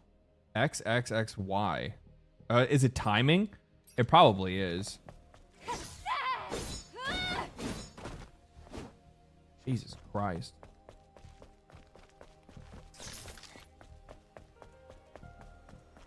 You mainly want to go for Onslaught 4? Is that like the strongest one or what? Or is it like the most attacks?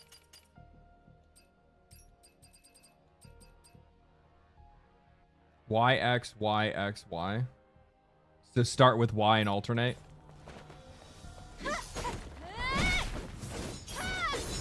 Wow. Okay. I see what you're saying there.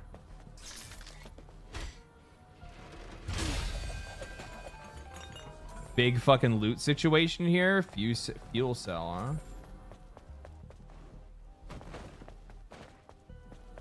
How do I fit my ass under there?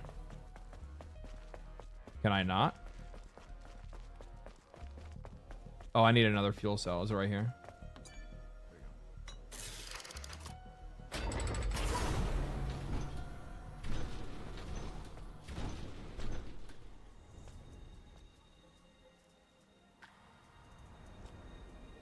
I mean, I knew what it was. I didn't really need you to fucking zoom in on it. Ah. That's why you made me zoom in on it. That makes a lot of sense. Come on. Okay, that's weird timing. I'm gonna die.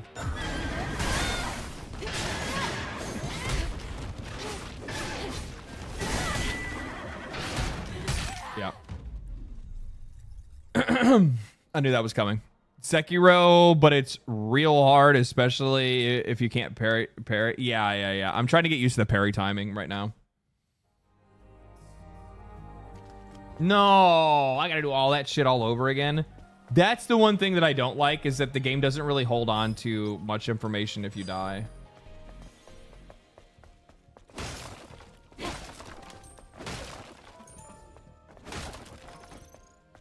Some, but not all. Actually, the door should probably be open.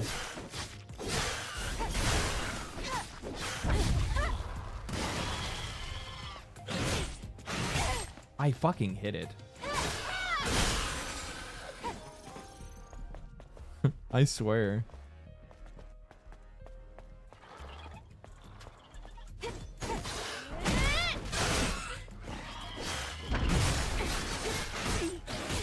I do like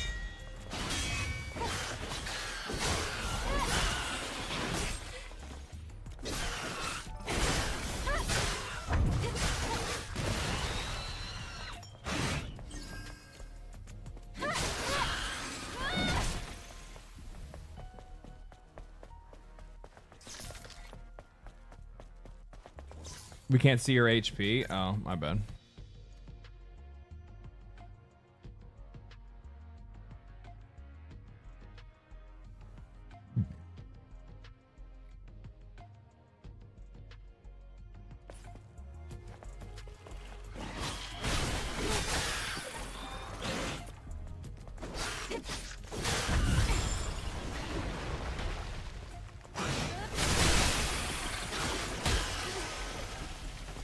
Can I parry those? I shouldn't even try.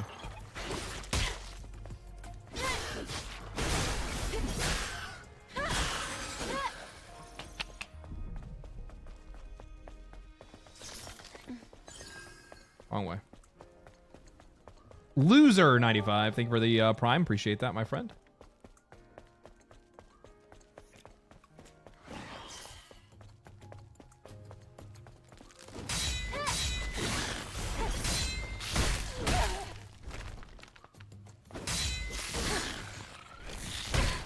Man, I don't know why. I don't know. The controller.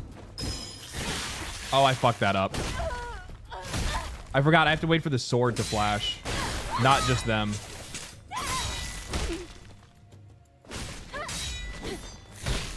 Dude, I don't understand why it's not hitting. I'm not even getting the animation. I don't know if it's because I'm like side tapping to parry. That was just bad timing.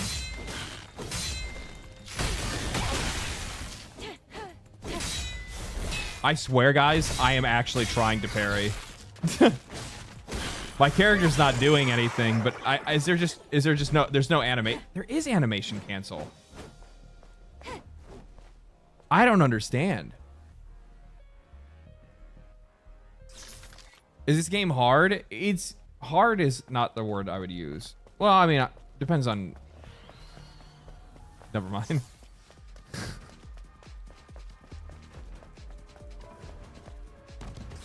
No! You fucking asshole! What are you doing here?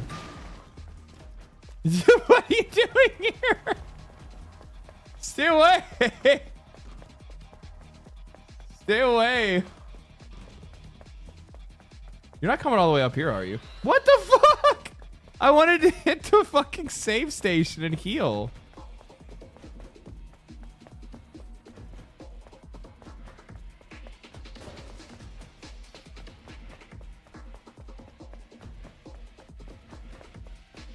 Focus on the enemy, LD.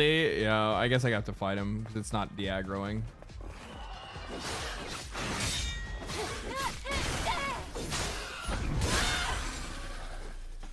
Okay, now it finally de-aggroed. Well, I guess it's going to respawn everything the minute that I go back down anyway. So I need to do this kind of flawlessly because I'm going to fucking die to that. Oh, you know what I can do? Yeah, I'm fine.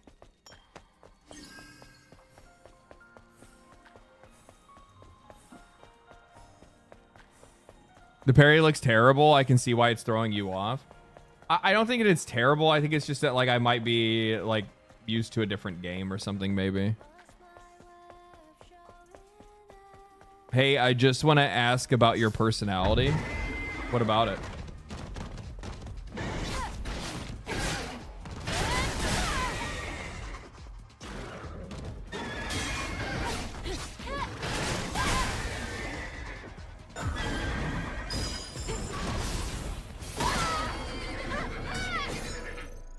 Jeez.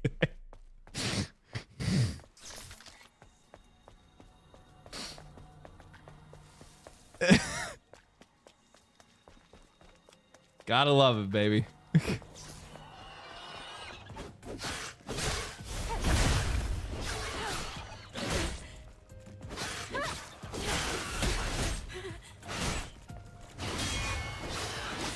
I think it's that you can't. I know what's going on. I can't parry out of I can't parry out of hits.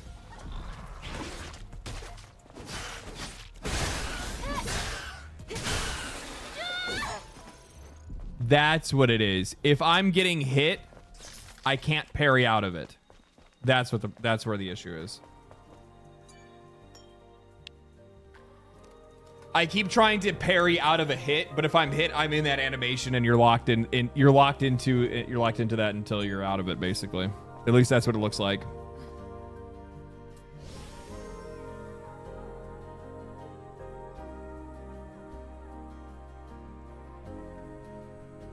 Hello, Mr. Kitty Cat. What are you doing, bud? Yeah, the game has hit stun. I don't really like that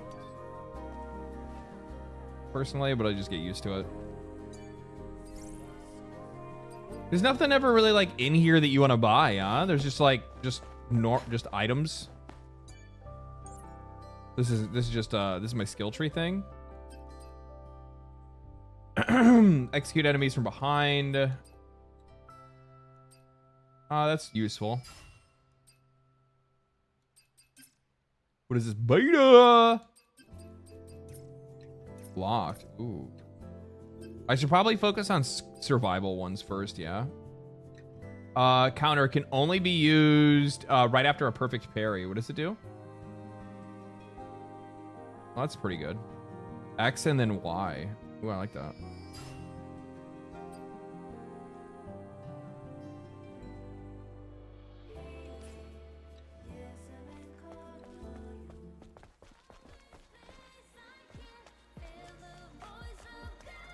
That's where the bad guy came from. Let's go this way first and take a look to see if we can find anything interesting. Oh, no, wait. Which is which? I don't know which way I'm supposed to be going.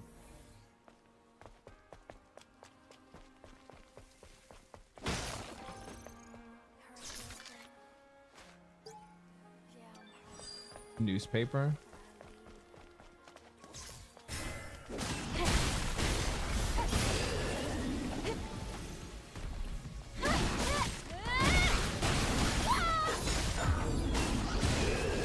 You're fucked.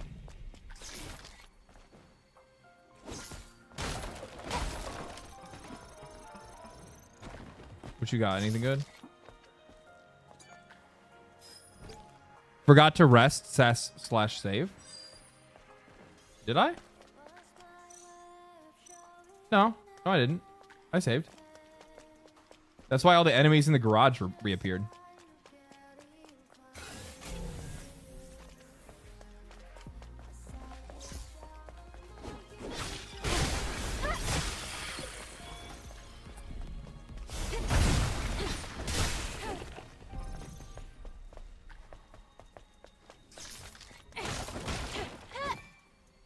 LD doing loot goblin activities? Oh, bro, I explore fucking everything. I'm one of those people. I hate leaving things behind.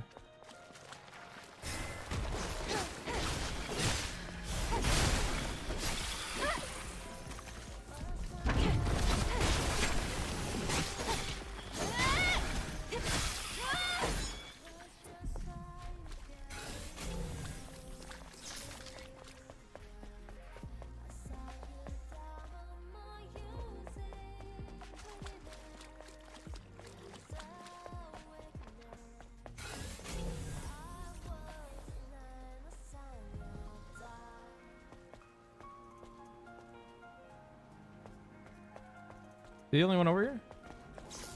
No. Ah, fuck. And I take both hits. Love it.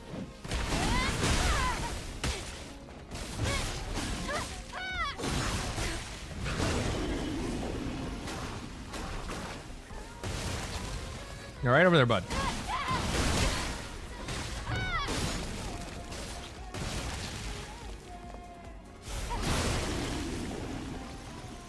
Okay, got him.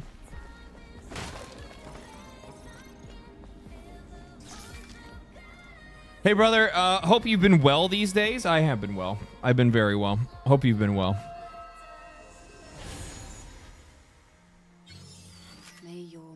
Stellar Blade has a couple of broken, couple of books in the game that you can find that give you the equivalent of an Argonian maid from Skyrim. Really?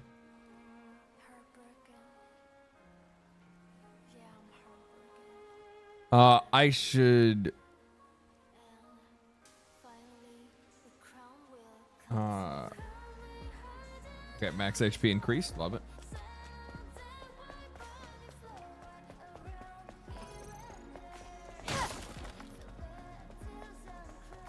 Money. More money, please. I just want to make... Okay, I think I got everything here. That must have been it. That must have been the only thing that was over here. Unless, like... No. Alright, we're chilling.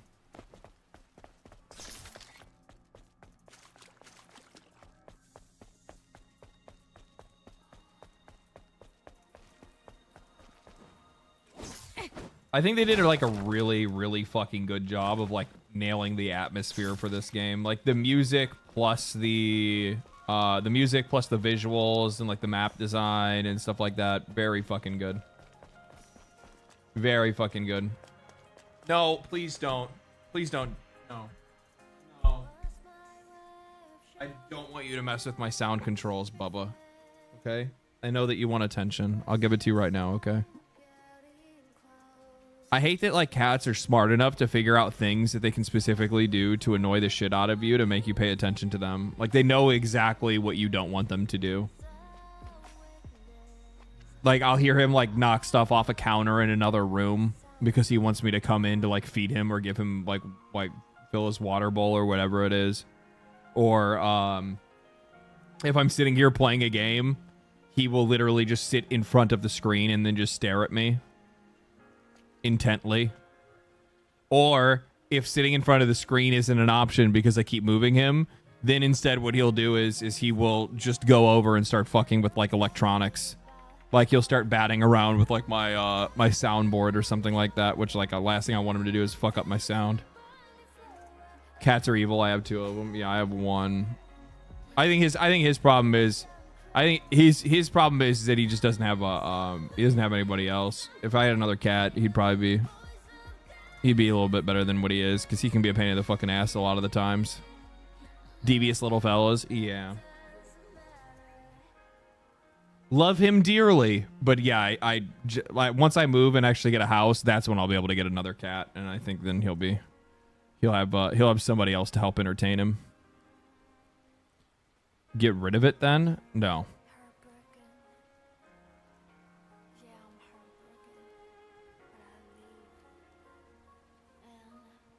Oh yeah, get rid of it then. Yes, because this is so problematic. Having to hold your cat and pet them. Oh my god. Oh, the suffering.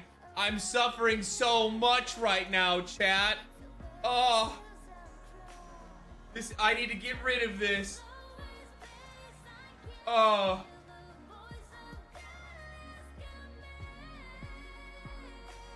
The cat keeps him sane. Like, actually, like, seriously. Yeah.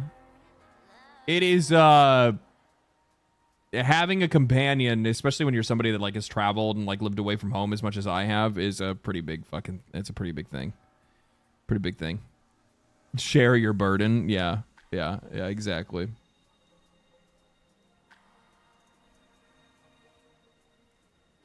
You skipped this one when it dropped on PlayStation 5. I remember watching you for a few months since the Roach King featured you in one of his documentaries. Yeah, I didn't get the chance to play it on PlayStation. I played the demo on there, but like more times than not, I probably won't buy a game on PlayStation. I literally I have my PlayStation, I use it, but I use it for a media hub more than anything else. How old is he? I think he's like 5 or 6.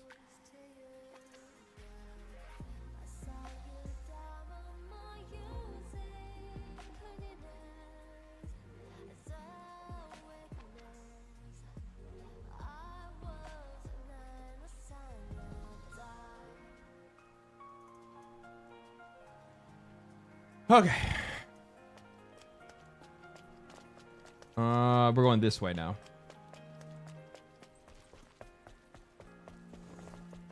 And he wants me to go that way, so we're gonna go this way.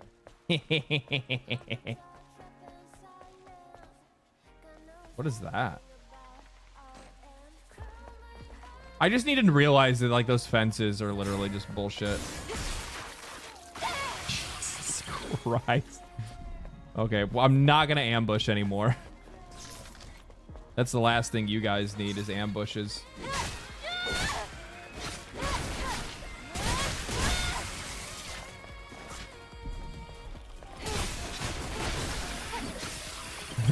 Straight up. Ambush was just like, here's some ass cheek. You just want to see some fucking bare ass. Thought about getting a dog. I like dogs. I just don't. Yeah, I've traveled, right? So when you're traveling, like having a dog kind of fucking sucks, man. Especially when you don't know like where you're gonna live, if you're even gonna be able to like have one. Places are a little bit easier to have cats. Most places will allow you to have cats. Dogs are a different story because of noise complaints and stuff. And also on top of that, I was working in construction for, I was working 12-hour days, anywhere from like 5 to anywhere from 4 to 7 days a week, depending on if it was like a turnaround or something like that, right? So, when you're working in that kind of environment, you really don't want to have something like especially when you're somebody that lives alone, you're single, you don't have anybody to take the animal out, you don't live anywhere with big enough, like you don't live anywhere with a yard, right? You're living in apartments. Can't have a dog, man. I haven't been able to have one.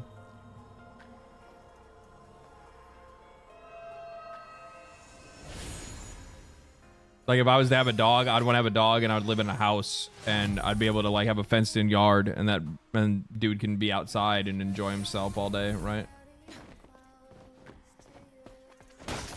Rather than like cooping up a fucking animal like that in a fucking house. Like, I mean, I feel even bad living in like as small of a place as I do right now with a cat. Like I'm sure it probably stresses him out because he ain't got nowhere to fucking like he has some like hiding spots and he has some places to climb on that I made and whatnot like that, but like for the most part he ain't got a whole lot else to do in the house, and animals usually like to get around a little bit.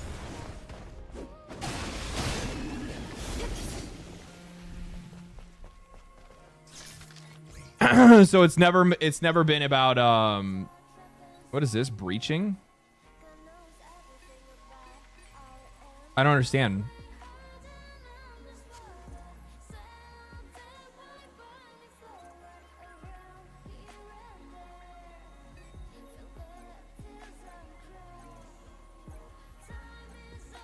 Oh.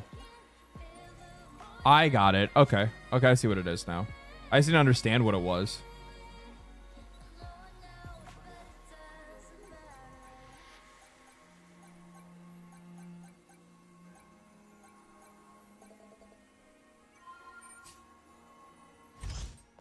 How far are you? Not at all. I barely just started. I only just killed like the first boss like just a minute ago. It wasn't even really like a first boss. Yeah, I mean, yeah, I'm like nowhere in the game. What is that? It's like a treasure goblin? What was that just now? It's a machine that collects relics. It's rare, so make sure to hold on to it if you come across one. Okay. Okay. Do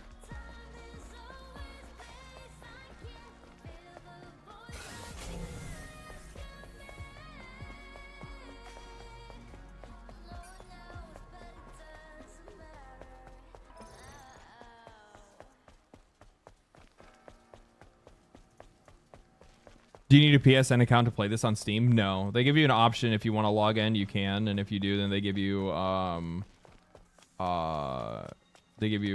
cosmetic. You fucking pussy bitch.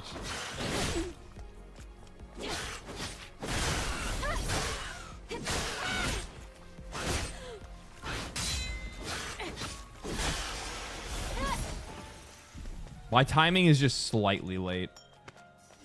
Come on.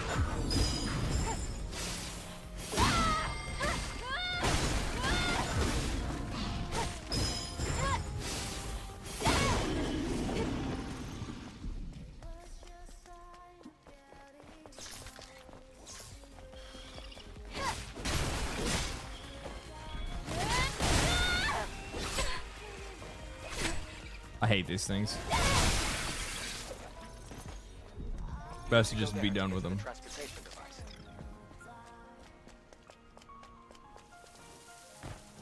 These things are actually way easier to fight than I thought it was going to be. Come on.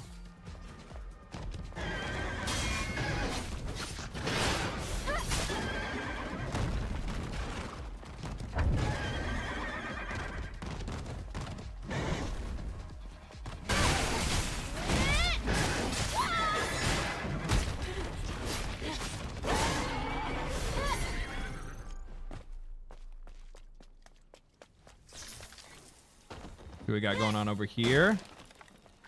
Where's the loot? I know you're hiding it from me. Knowing you're fucking there. Hey, legendary drop. Psst. Just want to drop by and say congrats on your YouTube success. You deserve it. Your vids are awesome. Thank you. Hey, man, appreciate it. Thank you so much. Glad you enjoy it, my friend.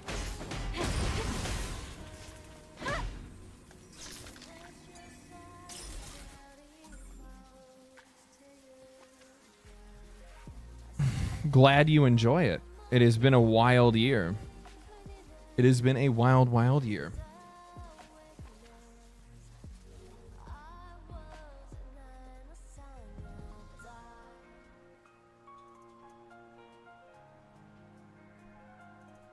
Nice outfit. I know. I look fantastic, don't I? Charming, right? I can see why PoE has low numbers. I can see why PoE has low numbers. The Path of Exile event is doing pretty well, I thought. Is it not? Indeed good. It's good to see you blow up as much. Keep it up. It's just, for me, it's all consistency. I haven't changed a damn thing that I've done since day one, and it's just kind of worked its way out since then. It's been fucking crazy, I'll tell you that right now.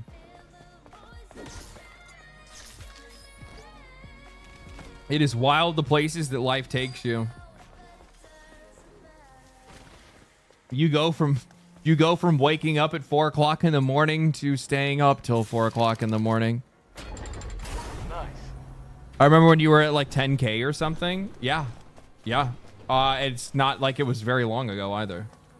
I think like that's the thing that like kind of blows my mind, is that like I was looking at like YouTube analytics or an email or something like that yesterday, and like I remember I had gotten a notification, like I showed an old notification of me being at like 60K last year this time, which means I've gained 310,000 subscribers from like this point last year.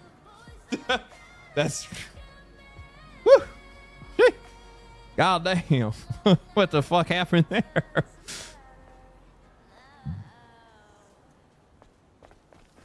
So yeah, I don't look a gift horse in the mouth. I just keep fucking doing my thing, and I make sure that I don't. I think like one thing that I've tried to make sure that, and this is more just like a personality thing than it is anything else, but I think like every single day I think it could disappear. Like there's not a single day that like I wake up and like there's not a single video that I upload and I go, that's, you know, 300,000 views, that's 200,000 views, that's whatever. Like I don't. Every single video I upload, I'm like, this is like, maybe this is going to be the one that nobody wants to watch. So I just try to do my absolute best to like be myself and just not worry about that kind of thing. And if it happens, it happens, and it's just not really that big of a deal if it does, because that's just the way that life goes sometimes. Sometimes people want to hear you, sometimes people don't. Entertainment's a weird fucking business to be in, and there's no reason to get like an ego about it or think that you're entitled to anything. And the best thing that you can possibly do for yourself is to just have fun. So that's all I've been doing.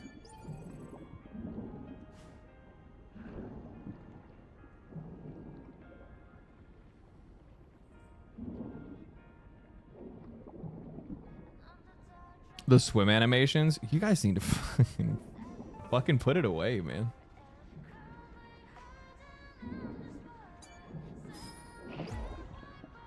The Eve protocol begins. Just received comm signals. The Eve protocol begins. Angels of death will descend from the colony. They will rid us of the Natibas and save us.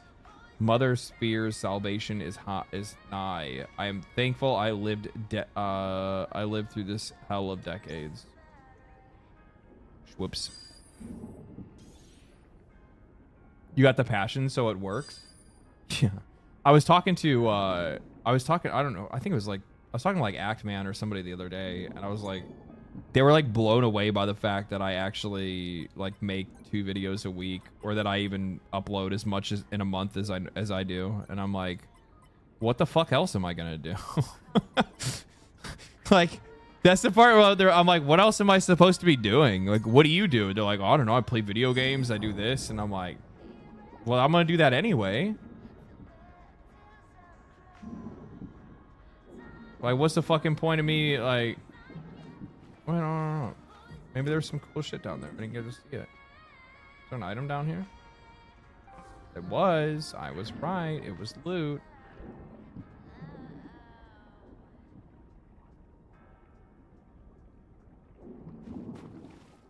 Yeah, you're like inspiring though for like, what the fuck am I doing?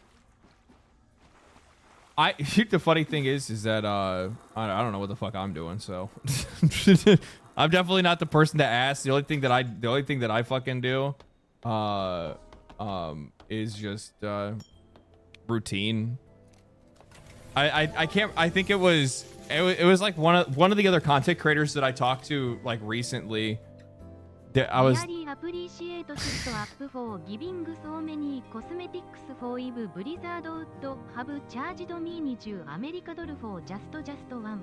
True. Thank you for the super chat. Really appreciate Shift Up for giving us cosmetics for Eve. Yeah, no, Blizzard would have charged people. Blizzard doesn't make fucking single player games anyway. Wouldn't that be interesting if they did? It'd be fun if they did, actually. Yeah, no, the only thing that I do. Oh fuck. Very surprised when I first met you. Well, I forgot I had food coming. Back in the colony. Shit. I gotta go grab my food. Sure, it must have seemed that way. Hold on. Let me pause this. You can't expect Mother Sphere to know everything. I can't pause. There are other survivors out there, like you. Yes, but it's rare to see them. Earth is still pretty inhospitable to humans. No, what I was gonna say is that one of the things that like people thought that was fucking crazy, and I thought it was just kind of normal, because like I don't know what other YouTubers do. I keep myself to a pretty strict schedule.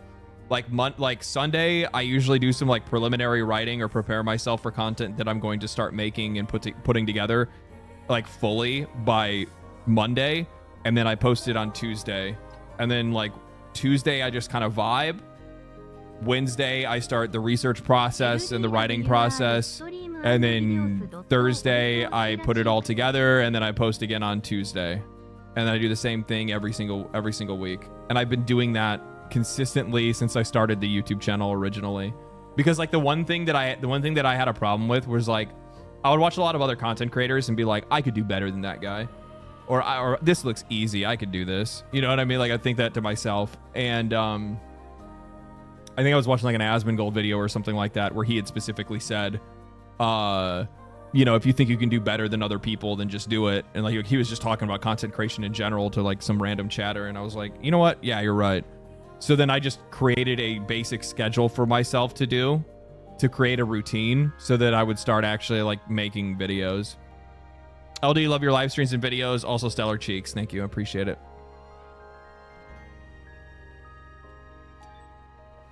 Remember when you reacted to a video of yours and I found it that way? Yeah, that's a lot of people found me that way originally. It's kind of nice because I have like a cross section with his audience, but I also have like a very large natural audience of my own as well that like just kind of appeared over time just from watching videos and stuff like that. Give me 2 seconds. I'll give you guys I'll leave you guys with butt cheeks, and I will go and grab my food.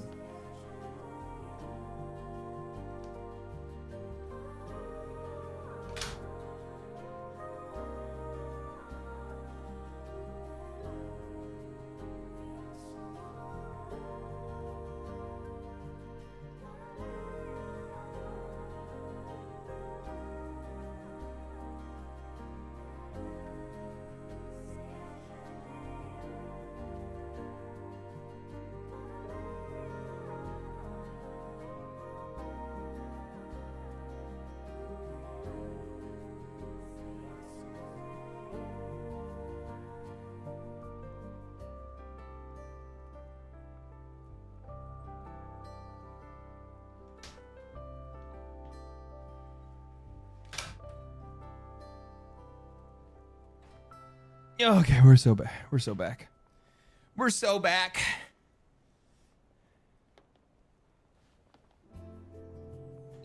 All right, you guys got enough. You guys got enough.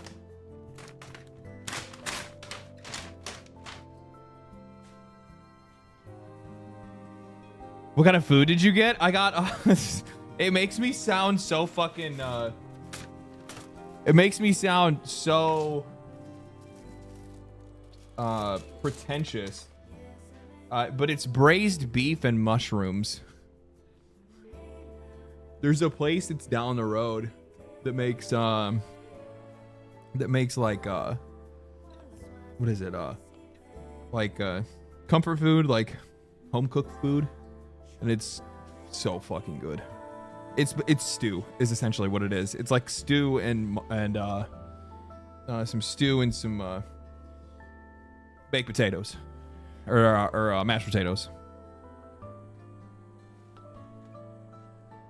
Better than the Roach King. LD better than the Roach King. I don't think anybody's better than anybody else, man.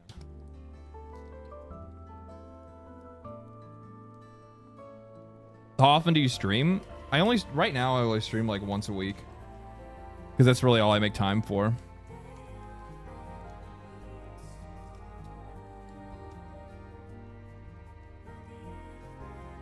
LD is the new Roach King? I don't think so.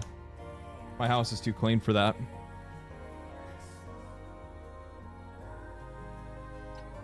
I need to stream more often though. I probably should stream at least twice a week. If I did that, I'd probably feel a little bit better about, or I don't know, man. You know, part of me actually just wants to just like, part of me wants to eventually get to the point where I just make like one YouTube video a week and then I stream more. That would be really fucking cool. But the chances of that happening, I don't know. Probably not.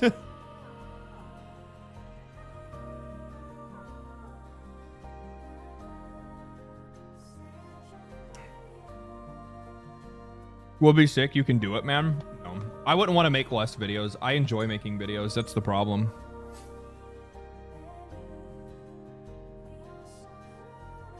LD's a part of the Roach community. He's like the Roach King's second-hand man on the ship. I don't know about all that. I am a viewer though. That's where I came from originally. That's why like I got started making videos. Gear socket. Nice.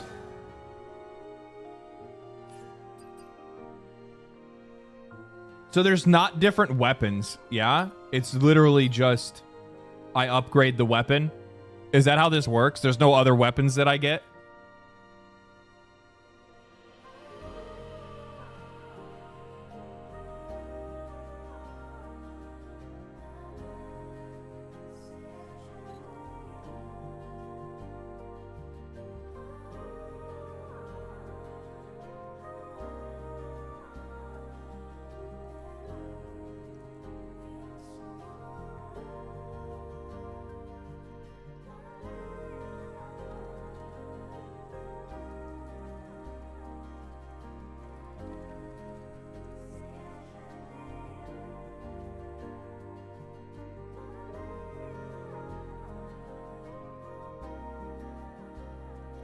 Eve's got nice gears. Jesus Christ. Unlocking the combat abilities is fantastic. Yeah, just unlocks stronger combos and finishers. Okay. Oh, I should have looked at the other upgrade part. I fucked up there. Oh, I can upgrade these too, yeah?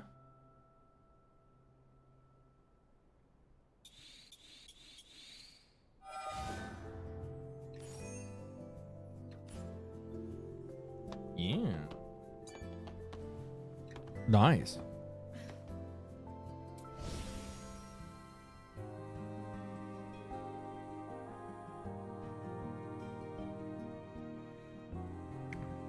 Later, oh my god, I need to stop reading what you say.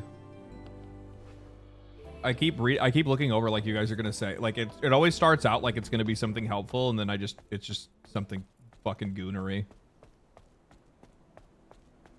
We're here. Where's the transportation device? Try activating this monorail panel.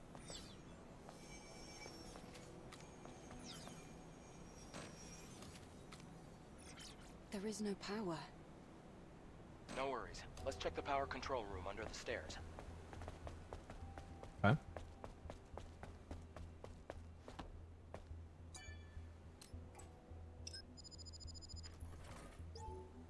Tetrastar. You have to reorganize the code in order to restore power. Okay.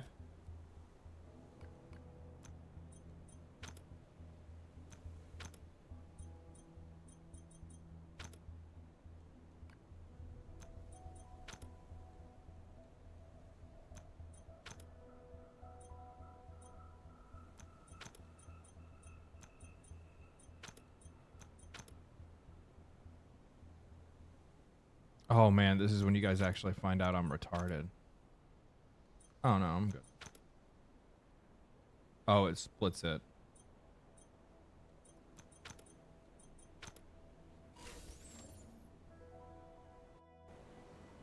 Is that from a pack from the game? I just got it for downloading the game. I did get the deluxe edition. And my real life Eve doll comes in later, I think. No, I did download like the one that comes with all the DLC and stuff. That brings like the mini games, the extra bosses, and all that stuff. Something is heading our way. Don't worry, it's the monorail. This ancient electronic device is our transport. All right then. After you. Did you already play this? No, I've never played it. I only played the demo like last year or something like that.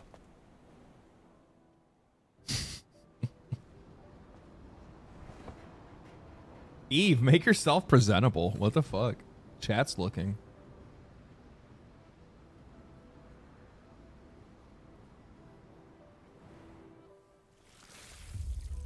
$2K for the bundle, and it's all tax deductible. Oh my god.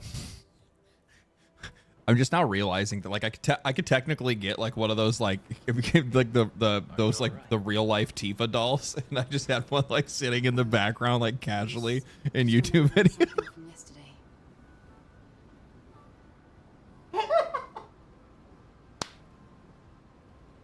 This city, so quiet, so lonesome.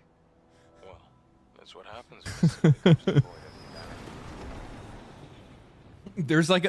I almost bought this the other day. There's like a lawn ornament that I saw on the way back home, and there's like literally just like a suit of armor that somebody made that's like a lawn ornament, and I almost bought it the other day and just put it in the background, just never said anything about it. the extinction of all Nativas. Imagine getting a Nemesis one. Ooh, that I actually. think that the point of your existence is to snuff out another species. No fun in that.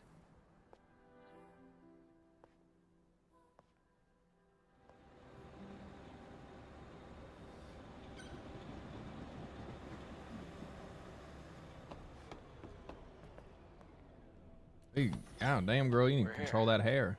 Do you want to get off? I mean, that's why you had me take the fucking train, yeah? One Legion squadron has about 20,000 troops and the equipment needed for their activities.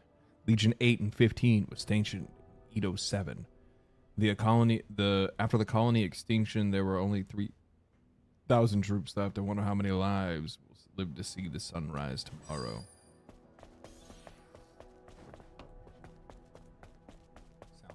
Sounds bad.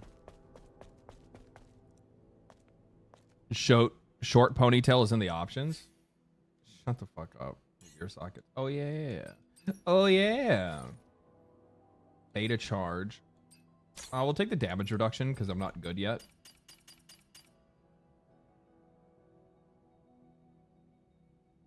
Oh my god. Fucking cinema. Ponytail option in the menu. In the gameplay menu. This is gameplay related.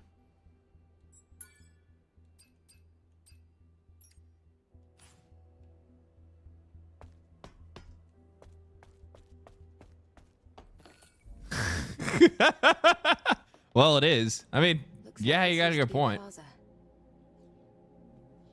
You're right. Except it's underwater now. You know, I'm down with a short ponytail. No ponytail? I don't even know how that would look. I guess she just puts her hair in a bun or something like that.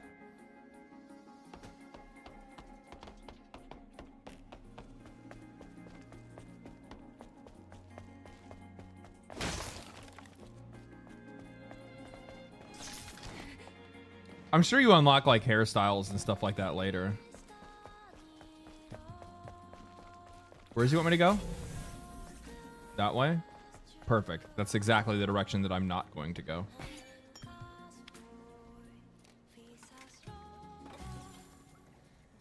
Game preferences. I think the longer hair looks better. Deer hair? Yeah. Ooh, yeah, 2B. That'd be nice. That's the DLC, though. 2B is part of the DLC.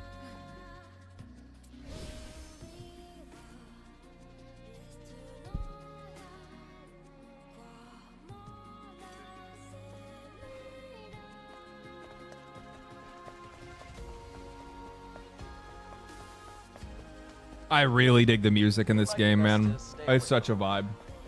Looks like there's electricity running through.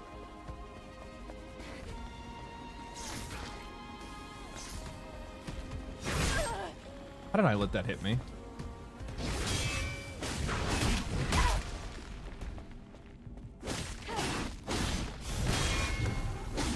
Oh no, that's the explosion thing. I can't dodge. Or I have to dodge. I like the fake out with the arm there.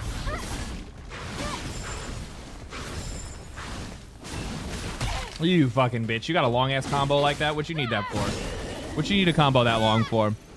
The curly fro. Thank you for the tier 1. 7 whole ass motherfucking months, dog. God damn, goddamn. Thank you.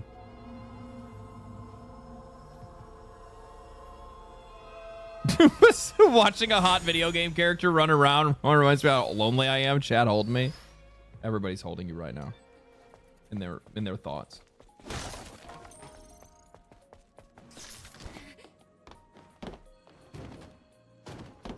What do you guys think about them skills? Wait, this is where I came from. Oh no, it's not. It's where the loot is. This is where the loot be.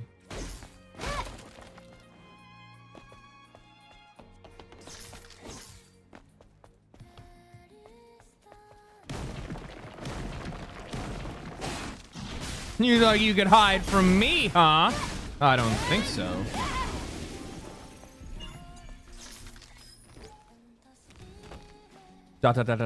Sis, something is falling from the sky. Did we get any orbital bombardment warnings? Oh no.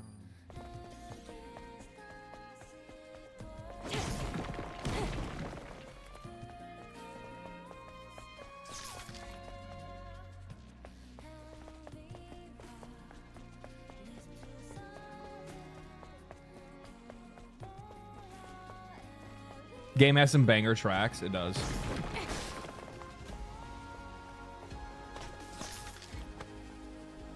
Drugs. I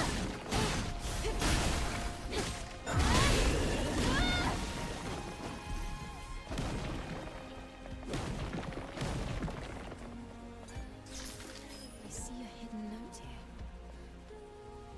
EDO 7 flooded commercial sector rear gate. I don't know where that is. I mean, I know where one rear gate is, but not this one. I just had a thought. Is Eve a Helldiver? I mean, kind of, yeah.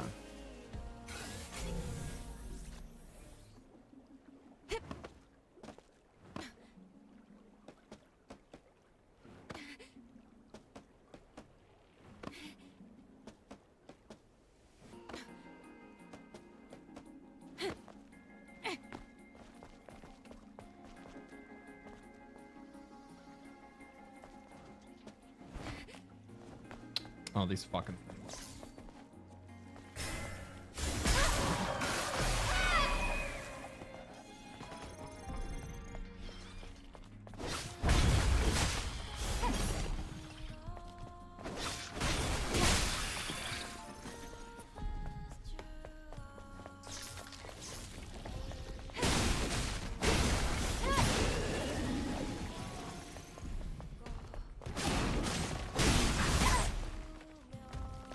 Try it again.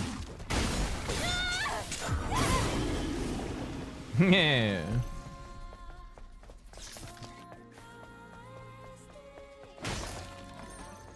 Right in the Netherlands? Yeah.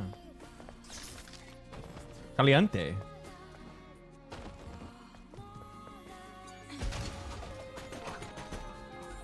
Oh, man. Extreme polymer material. Ooh. You know it's good because it's extreme. Extreme.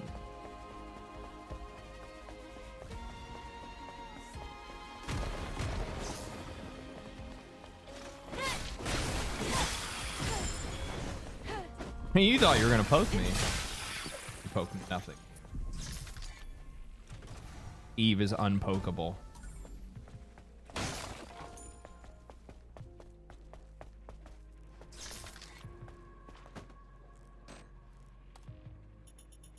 This must be the control device for the floodgate. You can only activate it with the right credentials. Let's come back later. We have things to do.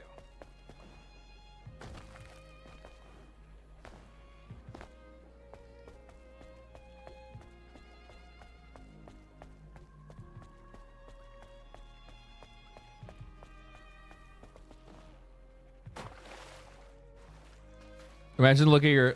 Oh, it's electrified. I'm gonna die. I forgot about the electrified part. Shit. Whatever. I just dove in the water like stupid ass.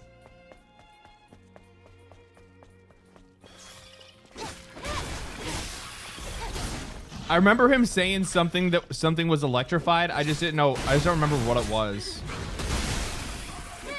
But I learned.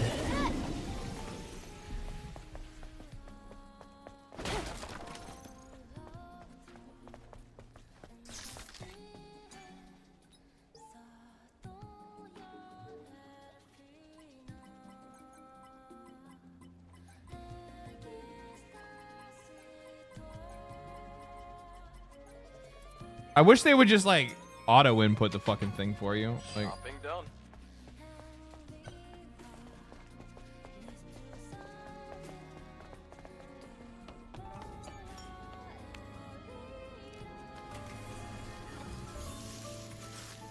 there's only one way to learn, right?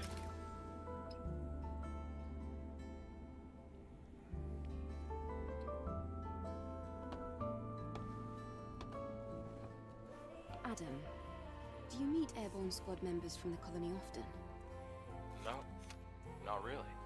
Yesterday I just happened to be around the area. I've never seen such a large-scale airborne operation. Why did you save me? I'm not really sure. It just felt I can think of two reasons. like I was meant to. It's hard to describe. It's just a short, intense feeling.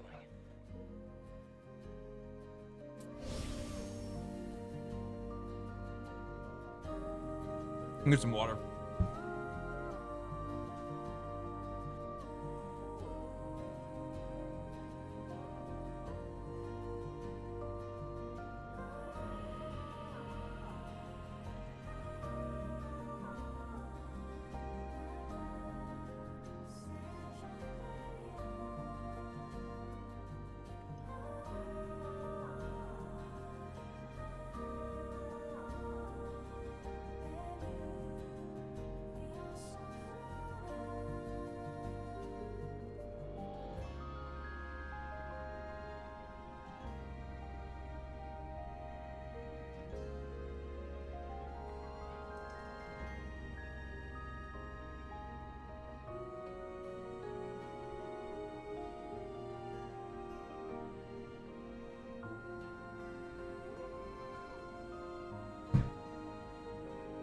Oh man.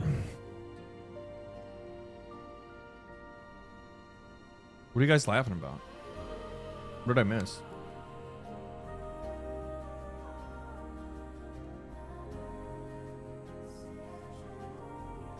Motherfucker tastes like a garden.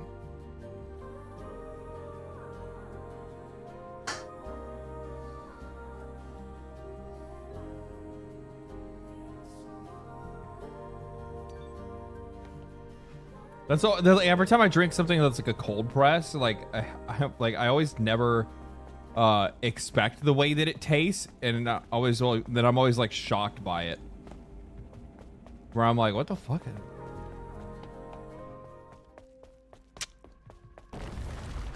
What controller are you using? A single joystick.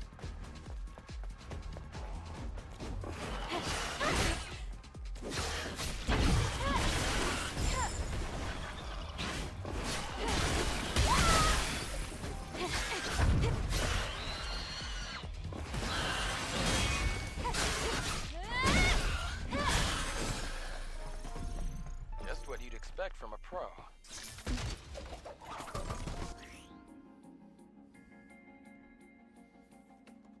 I use an Xbox controller.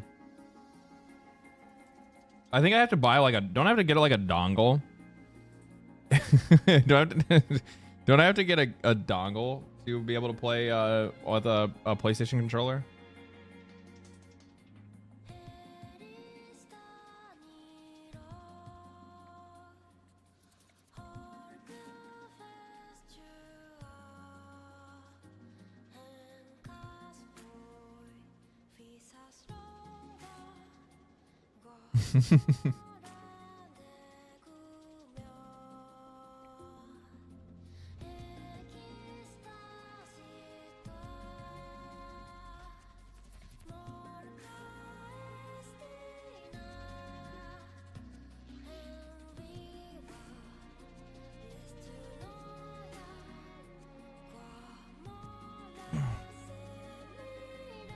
Doing lines or eating food? Does this constitute as that?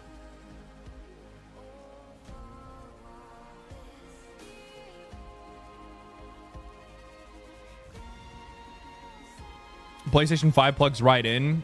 Steam has the software. Oh, okay. Well, fuck.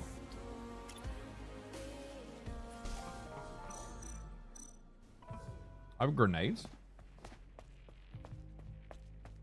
Schwat. Shiggity schwout. Okay. Cool. Try it out.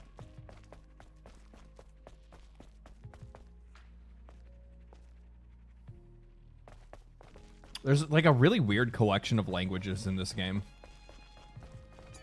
Like you'll see something that's like, you'll be like in one block and like there's like Russian on the wall. You'll go to another block and it's like fucking English or then Japanese and then fucking Spanish.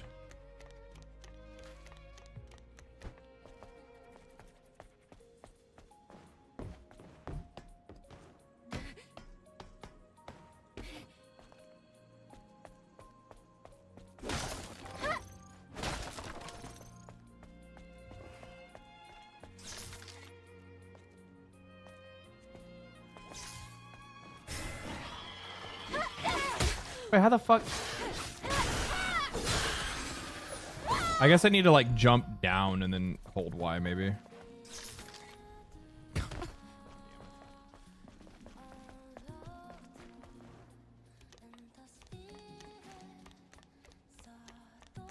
I wonder how many players the game will get this weekend. I don't know. Find out. It's crazy that it already jumped up to like 180,000 or something like that on a fucking weekday. That's fucking wild. You son. A bit too far for that. How about you try jumping and dashing?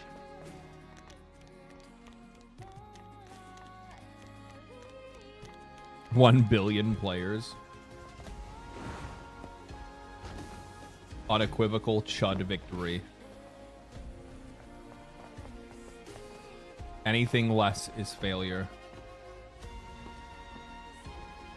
God damn it. Oh god. Makes me nervous. I should heal.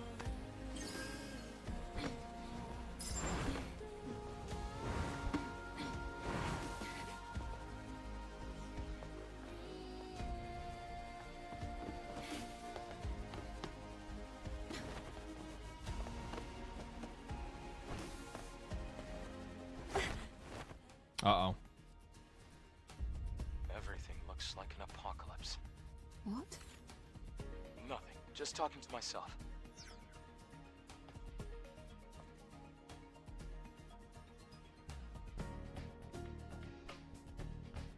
120,000 right now. Are you tired of winning, LD? No. No. Never. I don't think that like it's actually really funny because like the path that like the gaming industry has been on for like the last little while is like so fucking like the outcomes are so fucking predictable, and it's so funny when you see people in like the media disagree. And you know what the reason why?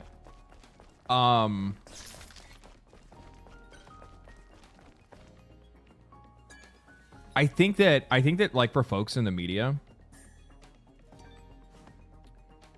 I need a 4-digit password. I think there's a lot of I think there's a lot of people that actually don't have a genuine real like interest in the hobby or even really understand like the people that play the games. I think that like even their like jobs as like video game like reporters or journalists or whatever, I think in a lot of cases it is it's actually a lot of it's performative. I'm in combat. With who?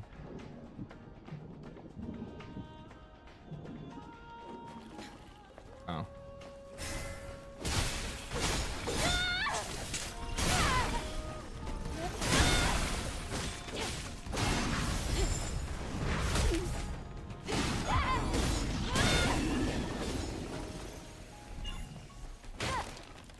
The CEO of Jagex getting trouble downsizing Pride and RuneScape. You know what the funny thing is? I was looking at that, and I think like one of the things that like people don't do is they don't actually like look at the internal conversations that people are having between like players have between each other, right?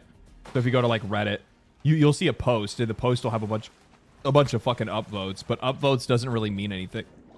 Upvotes doesn't mean anything, right? More times than not, the posts are like I mean those can be like likes and things of that nature can be botted, right? Even comments can technically be botted, but like genuinely it's pretty easy to tell like a bot comment from like a fake comment or something like that, right? Was that the passcode that I picked up? I'll hit this because I don't remember. It was not. I don't think it was, at least.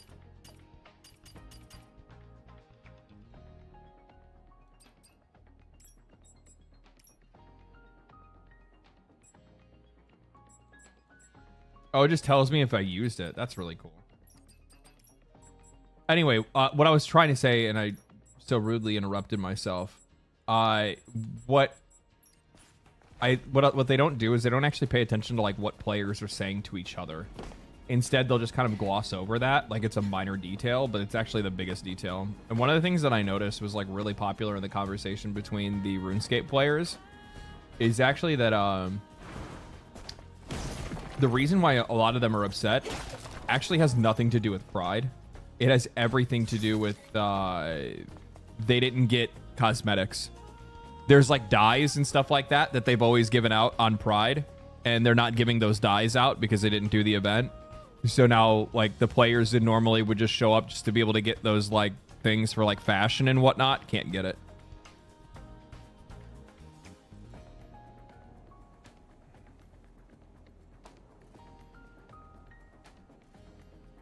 So like part of it is obviously due to like people like, you know, wanting to push to have like Pride involved or whatever. I personally don't really give much of a shit about that kind of stuff in games. Watch out.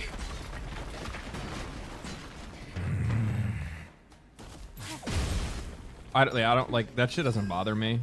I know about like, but like the thing is that like that's the thing these companies have to like choose. That's something that they have to figure out for themselves and what makes sense for their game. And I think that's like the one thing that like the games industry doesn't want to come. It's the one thing the games industry doesn't want to come to terms with is that it depends on your game. It depends on your audience. Like you can't just go and just do this like blanket inclusive or exclusive environment depending on like, you know, just because you feel like it. Like it needs to make sense for your game, right?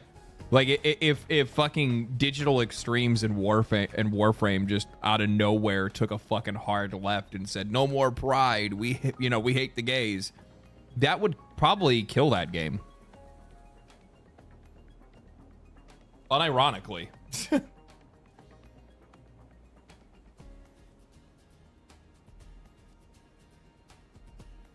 But if like a game like World of Warcraft, as an example, went like hard fucking right and just went like, we're going to like back to hardcore masculinity and brothers and war and blood, and like that game would probably do better. Like it's all based off of the audience. So like you have to understand that balance, and you can't treat everybody the same, because everybody's not the same and not every game is the same. I think that Lords of the Fallen is a really good example of that. Right? They took a very hard, like, conservative stance with their game, anti-woke. They pulled their audience on things. They made those changes to no backlash. The only people that complained were the journalists that didn't even play it or give a fuck about the game or its future or the future of that studio. But to the players, it resulted in more sales, it resulted in a lot of added attention, and it resulted in a lot of people being happy. I suspect WoW housing coming, we'll see virtue signaling items flooding the game store. I mean, housing, I don't know. Like, how gay can you make a house? The fuck? How does that even mean?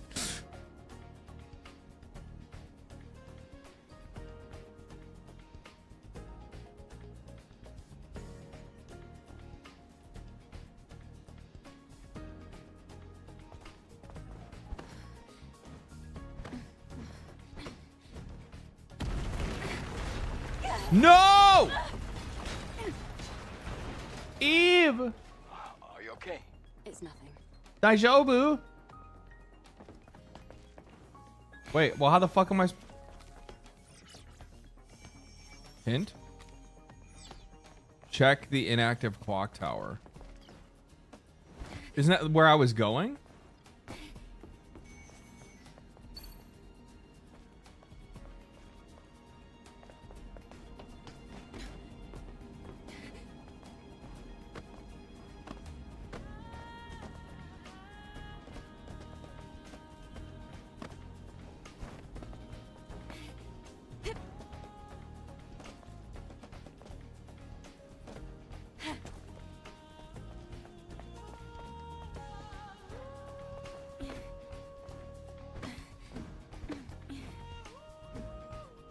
Oh, can I not make that? No. Dead. Okay. Fucking hitting the wrong button. Check the inactive clock tower. That's the clock tower there. How the fuck do I get to it?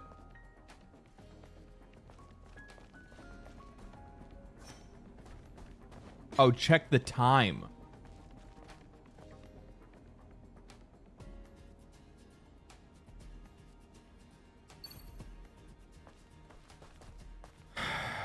Speed reading, baby. Speed reading. It's kind of hard to fucking read. Where is it? It's like 5 o'clock? Or is it like 5:01? It looks like it's like 5:01.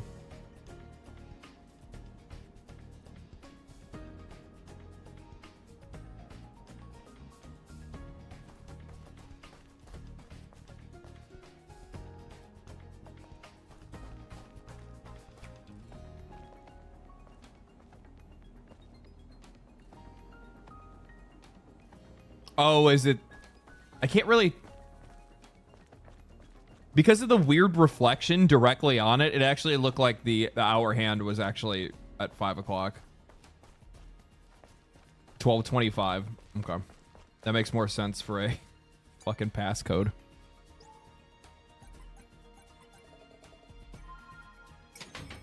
Well, that would have been my second guess, since that's the only other number it could have been.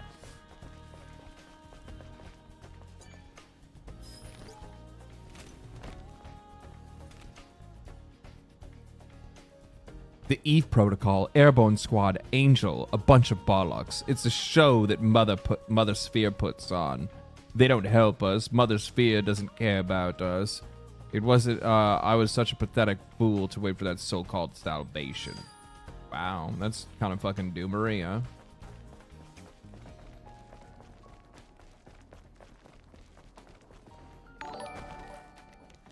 Holy shit. Sen evades. Thank you for the raid of 68. Thank you, my friend. I hope you had a good stream. Huge fan, Dad. Thanks. Why you gotta fucking call me Dad?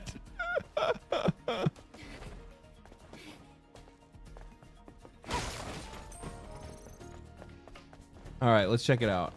No, don't go that way. I can see the Hall of Records. We're almost there now. Where's... Oh, we're going that way. Okay.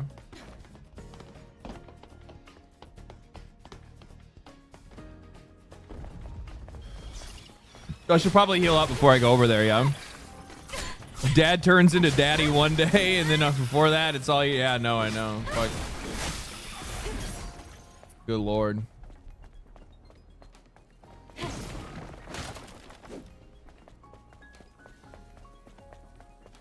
Daddy drops. Maybe that's the future of the channel, guys. Maybe daddy drops is the way. What do you think?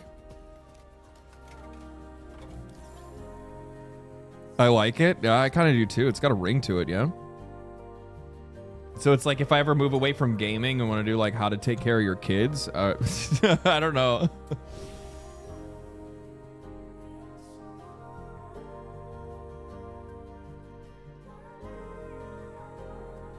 Let me teach you guys how to play catch, okay?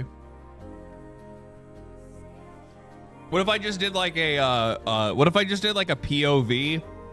like a little kid POV YouTube channel where it's me just playing catch with a kid. It's like, hey kid, I just want to say I'll be the new father figure. How about that? What if I make a father figure YouTube channel called Daddy Drops, right? And then like and like that's all it is. It's just like a camera that's like a point of view from like from a child's perspective, and I'm like throwing you the ball, and then it's just like, hey, I just want to let you know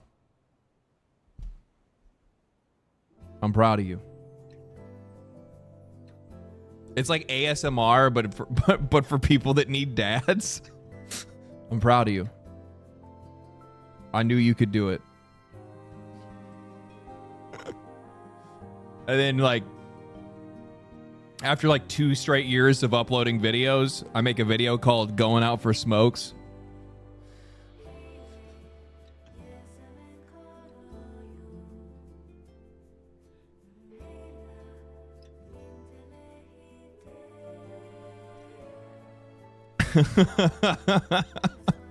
I'm already subbing. Fucking cinema. I think motivational quote ASMR does actually exist. Look, I don't need you to rain on my fucking parade, okay? Let me think I have original ideas. I need people to be supportive of me and my delusions, not try to check them, okay? Fill that void where the outdoor boys left. I was literally, by the way, I just want to let you know, I was one of those people that was like sitting there and I'm like, I don't know, like people are like, oh my god, I can't believe he's done making YouTube videos, and I'm like, who the fuck is this? I've literally never heard of this person in my entire life. And I've actually looked at like outdoor channels and stuff like that. Like I've looked at like hunting channels and fishing channels. Like I like that kind of shit sometimes. Yeah, I've never ever. It's just like, oh, what are you talking about? It's like the most popular. For whatever reason, like YouTube does not want to like ever try to give me like the most like popular channels on the platform. My subscriber count limit I think on YouTube is like 1 million, and that's pretty much about it. Like 1 to 1.5, maybe a couple people with 2 million subs, but anything past that, you know, you're getting into some weird territory. You know what I mean? You're starting to get into some Mr. Beast. The Hall of Records is under there.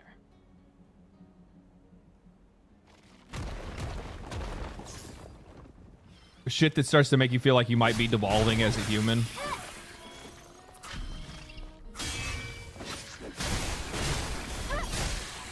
Did you see that one? Fucking waited till I turned around and went right for the fucking butt. Every single time. Every single time.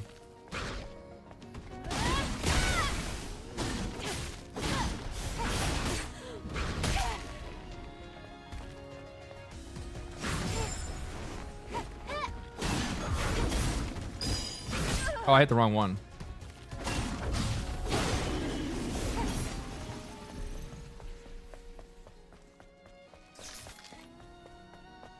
Is this your first time playing Stellar Blade? It is my first time playing Stellar Blade.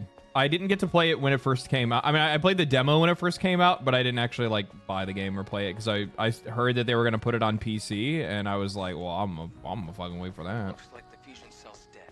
Hey, no shot. I'm sensing another fusion cell around here. Wait, do I have the hint? I do not. But I actually really like this game. Like, fucking like Gooner bait stuff like aside, like I obviously I actually really like the aesthetic. Eve's fucking smoking, and I think it's always awesome to have like a character that you like to look at, right? But beyond that, I actually really like this game. I fucked that up again. The sword, not them. I keep messing out the timing up on that, and I think it's like I have to pay attention to them. It's actually the sword that does it. The exploration's been a huge surprise to me. Yeah, I've been kind of noticing that there's a lot of shit that's all over the place, and you can kind of like run around and just check out some stuff. Artemis 132, search the area for the fusion cell. Oh, there's the passcode for that door. This is the code to the power control room. Power control room. Oh, I have to go there. Okay. Look around the Victory Monument first. Okay. Is there anything here? Oh, this must be the elevator that I'll take. Okay. It wasn't like this before. You need to learn the timing, not spam. I'm doing both, okay? I'll have to verify the credentials. Sometimes you gotta learn through spamming. Why don't we force our way in? Let's not do that. If the safety system goes off, we'll never be able to enter. You gotta start somewhere. You don't know if you don't try. If I just stand there staring at him, that ain't gonna fucking help. These stairs lead to the power control room.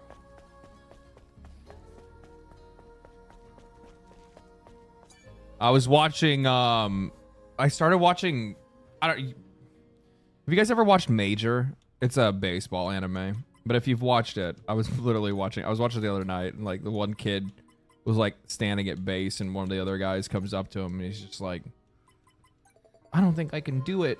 It's like, you don't know if you don't try. Just swing. Doesn't matter if you hit it or not, just swing. Anime nerd. It's fucking better than anything the US has put out recently.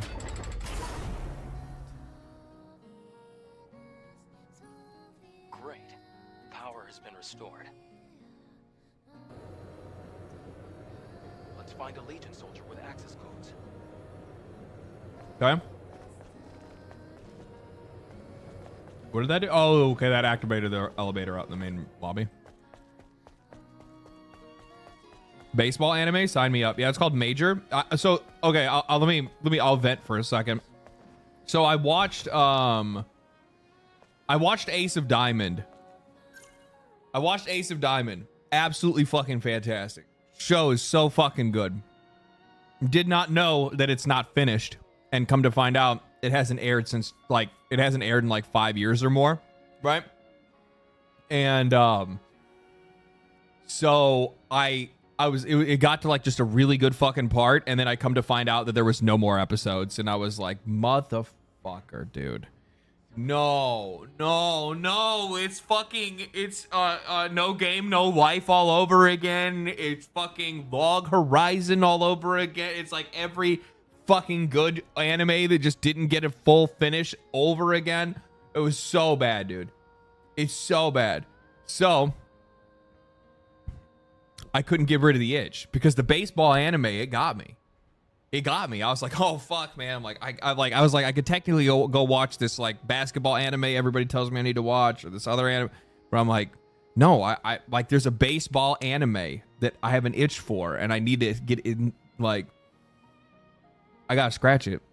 So then, come to find out, there's a show that's called Major, and it's actually complete. and it's actually got its own like Shippuden or like Boruto basically.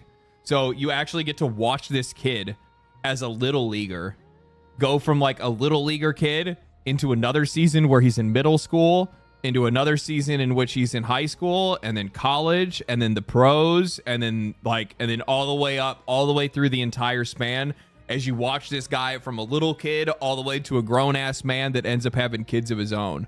And I'm like, that is fucking so good. And it is really good, by the way. It's very rough at the start, like sad. It's very like sad and dark at the start, but it gets way, way better. iShield 21 is goated. I thought iShield 21 was American football.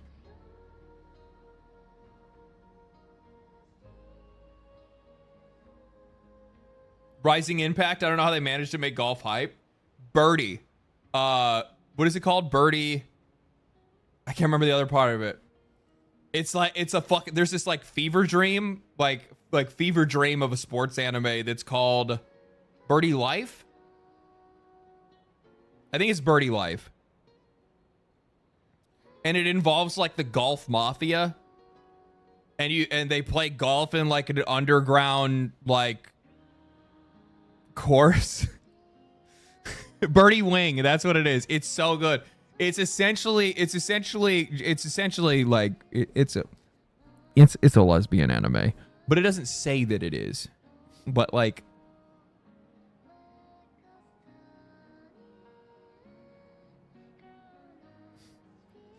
it is.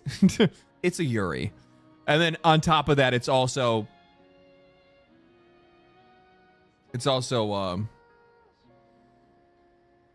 golf mafia.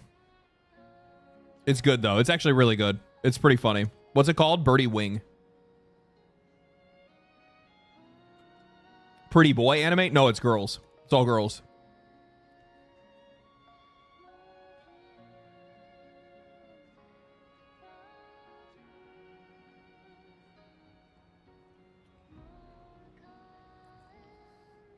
This man's watched High School DxD 1,000 times. I can tell. I watched High School DxD, I think like the first couple of seasons, and then after that it just kind of like fell off of the rails. I didn't watch it. And there's like a Gooner anime that I was like, man, I'm so sad that this is gone. It would be like High School of the Dead. Because that shit was actually kind of peak. That shit was actually kind of fucking good, right? Not kind of. That shit just was good. The fucking animation in that was so good.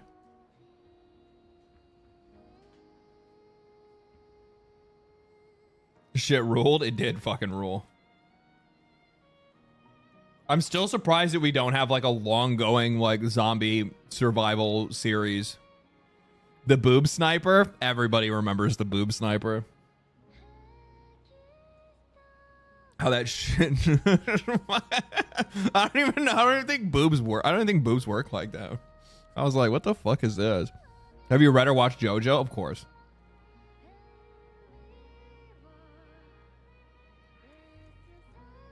Sports anime is like my new thing. That's like my new frontier of anime. I like anything that's like fantasy action related. Like I've fucking seen it all or know of it. If it's good. If it's some like fucking obscure mid shit, no. I mean, you're talking to the guy who has a Hellsing fucking disc plate on the back of the wall. Which, by the way, for you guys that are here, so this is fucking crazy. I can tell you about it, but I can't tell you when it's going to be. So because like, and by the way, I get it because I love Displate. And I love having more of their shit, and the more that you guys buy, the more I get to tell them to send me more. The new place I'm gonna have when I get the house, I'm legit gonna just have a wall of fucking Displates. It's gonna be sick. It's gonna look so cool. But either way, because people on the channel actually like really fucking love Displate, this next time that I get sponsored by them, they're doing the biggest discount that they've ever done just for my channel.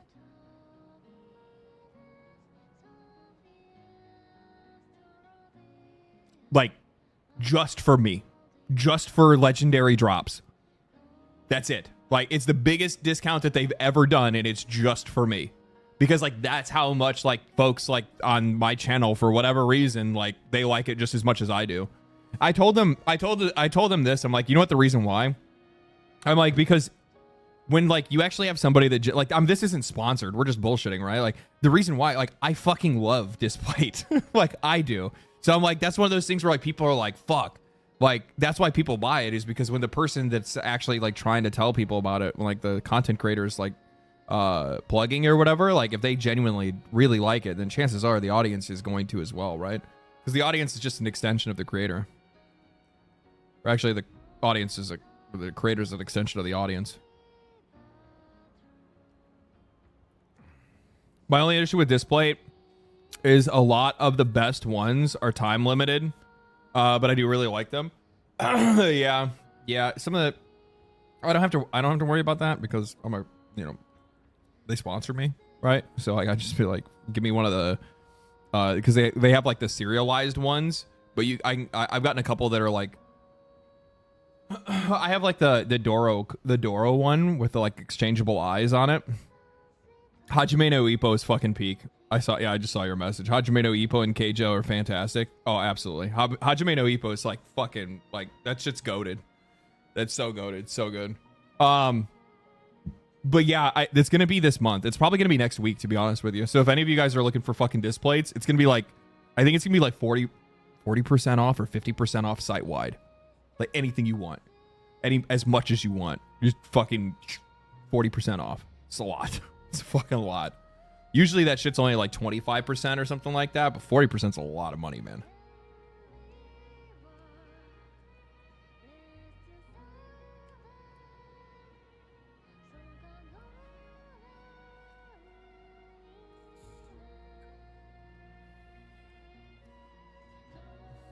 Prince of Tennis. I was gonna do Prince of Tennis, but I had the baseball itch.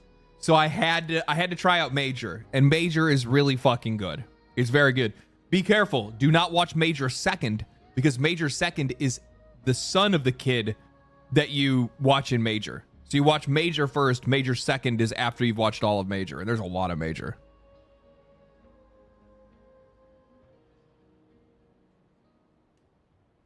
I almost did because it was the only one that was available on Crunchyroll. Because Crunchyroll doesn't have a lot of like the old school anime. Sadly enough, you can't get a hold of a lot of that stuff. So you got to pirate it. Doesn't really matter to me either.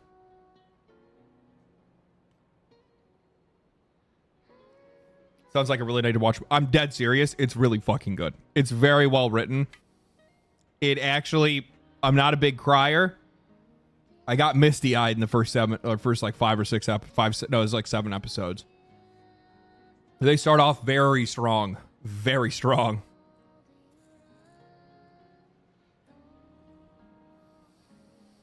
Who's your favorite MLB team? Cubs. I'm a Chicago sports fan. Born and raised, baby. Chicago sports fan through and through.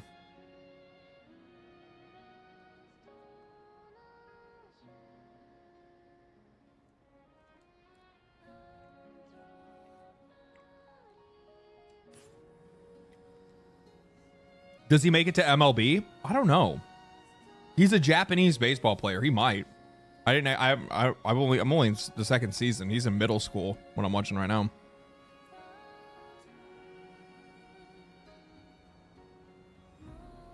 Haiku is mainstream. Of course I watched Haiku. Yeah. That was the first sports anime that I watched. And then I was like, damn, this shit was so good. It actually got me like, I watched a fucking anime about volleyball. Like, that's how good that anime was. Like, did I really just watch an entire anime about fucking volleyball and like love it? Yes, I loved all of it.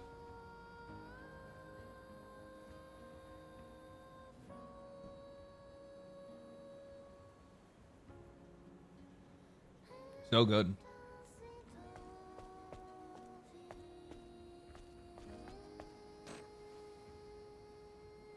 Be able to enter without access codes. Is that where I go this way now? No. victory monument first. Did I miss something? What's that over there?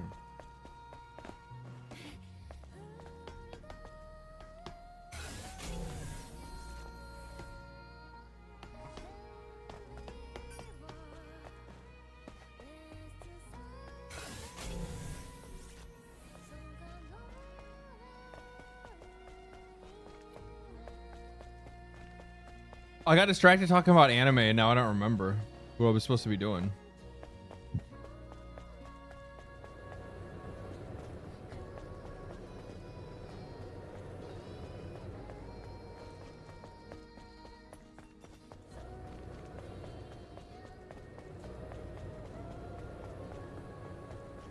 Have you watched any anime based on basketball? Kind of, but I haven't finished any of them yet. Elevator? That's it right here, though. I can't use it. I need the records, it says. We won't be able to enter without access codes.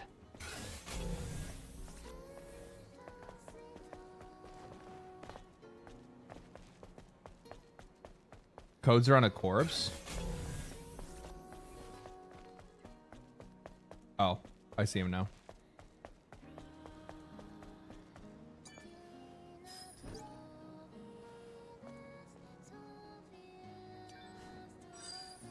I scanned the credentials.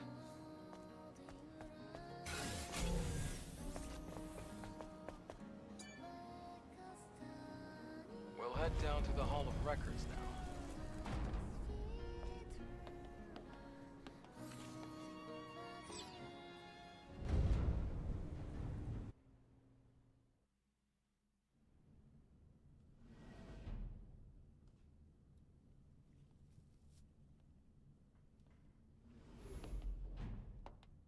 Jesus, girl. You can put them things away.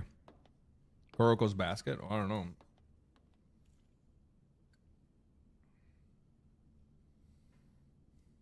How do you get, how to get more outfits for Eve? I think just by playing the game, probably. There's like challenges and events and shit like that that you'll get into later. DLC stuff that they've added. There's like the crossover. There's like the crossover that they have, I know, which is probably more stuff than Nikkei crossover, near crossover. It's like a dream. Now, all we have to do is find the hyperdrive.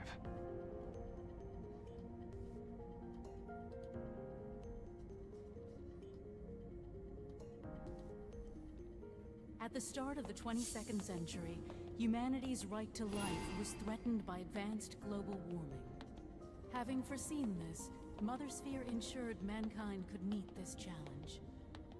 The eons-long process of natural adaptation resolved near instantly. The body cell replaced the heart and made it possible to survive in environments without oxygen or water. Thanks to advances in biotechnology and nanotechnology, the inconveniences of aging and disease were a thing of the past. This created giant leaps forward in the development of hazardous industrial spaces and space itself. We can now withstand the crushing pressures of the deepest oceans and even exit a space station without the need of a spacesuit. Oh, so we're not even human.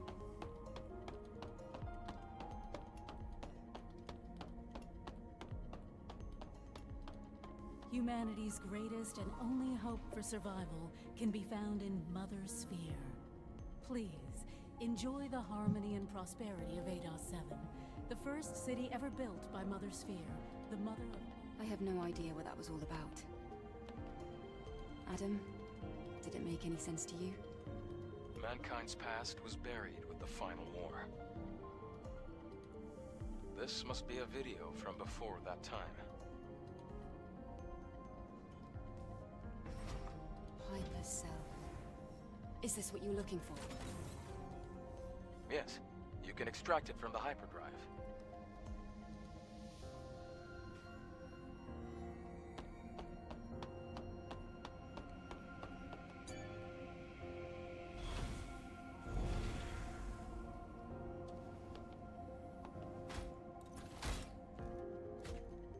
Great. We accomplished our first objective. Hey, those things be swanging, huh? Let's go before the Robots don't have rights. True.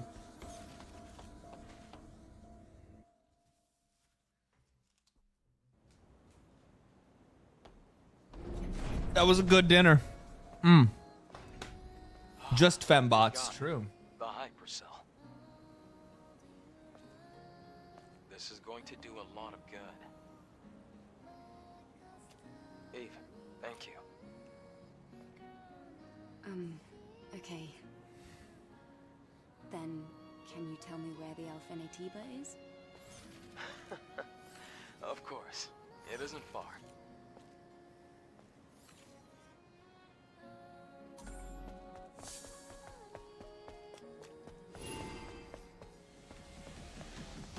Oh boy.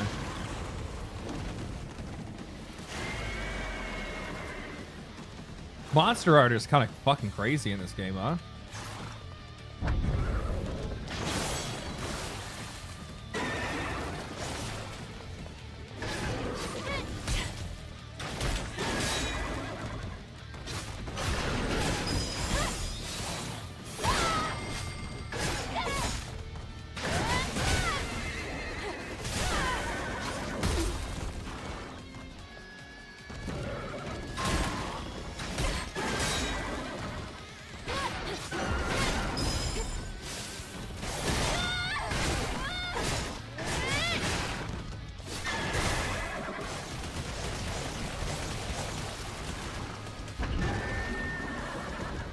Okay. I don't really like these enemies because they're hard to read.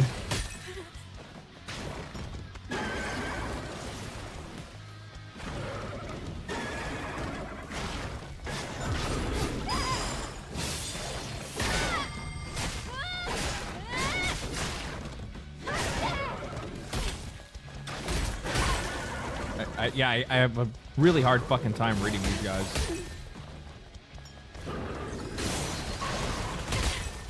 God damn.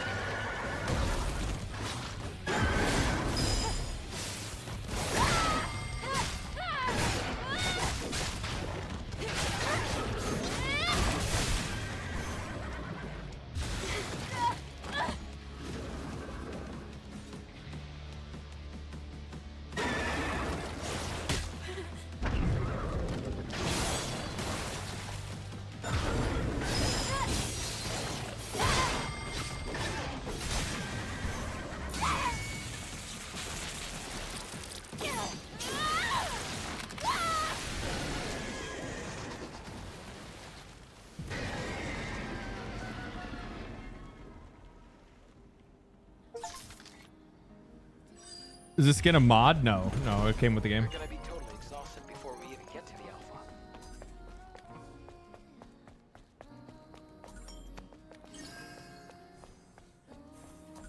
alpha. What the problem that I have with those enemies is that they don't have arms. As dumb as that sounds, they don't have arms. So because they don't have arms, it's kind of hard to like tell what they're gonna do. Since they're like attacking you with a head, it's like I don't know what the fuck is going on.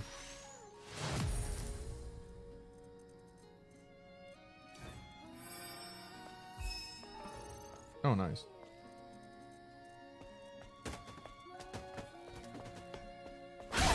You are a fucking bitch.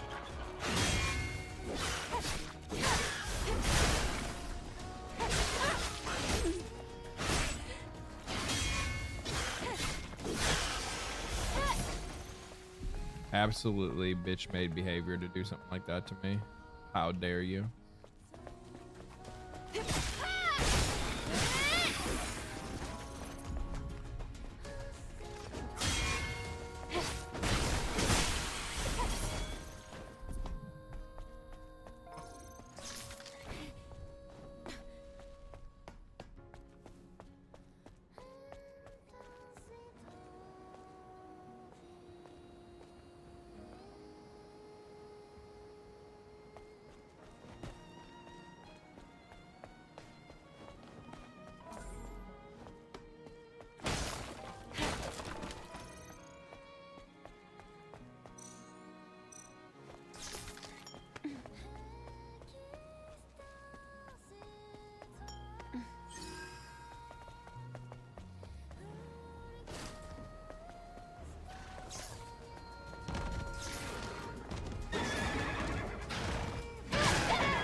That motherfucker got fucked up.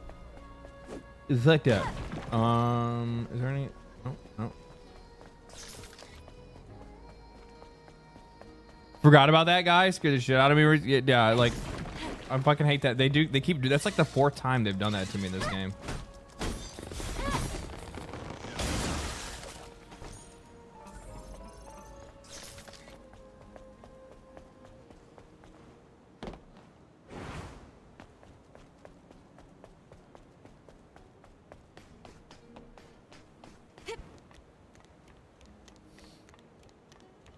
Not gonna lie, Eve probably has the most accurate female model.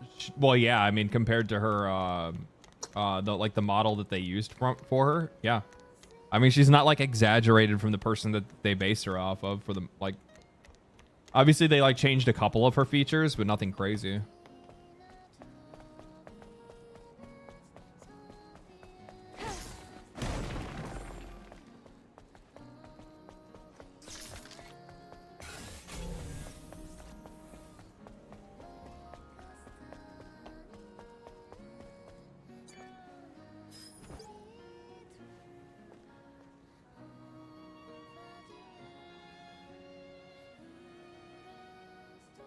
Engaging enemies. Those insect bastards are coming at us. I can't. There's no end to them. They're breaking through our defense line. Hurry and evacuate. Please survive.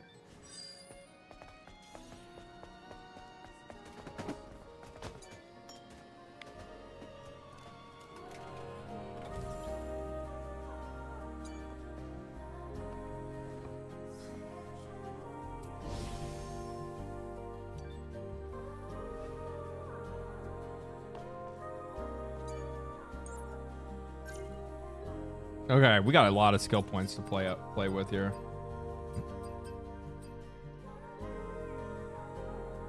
Strengthens the last blow of a combo attacks, deals higher damage, stuns the enemy, fuck, that's a lot of good shit there. Beta recharge enables more beta energy when landing attacks. Sure.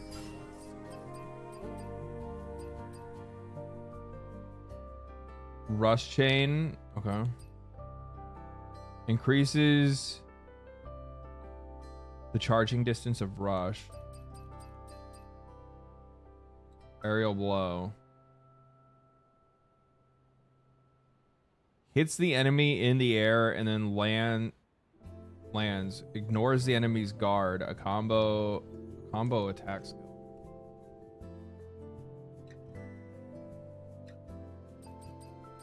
With some survival shit.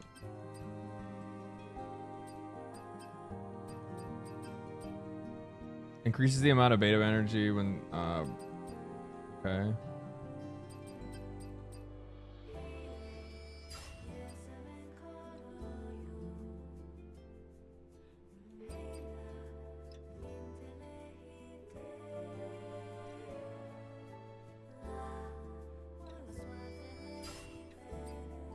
That'll be good for now.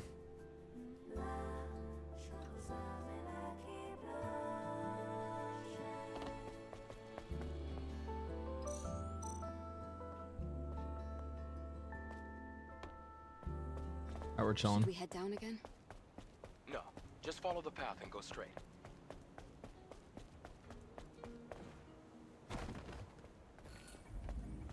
Don't forget gear. There wasn't an upgrade station there. We've come quite far.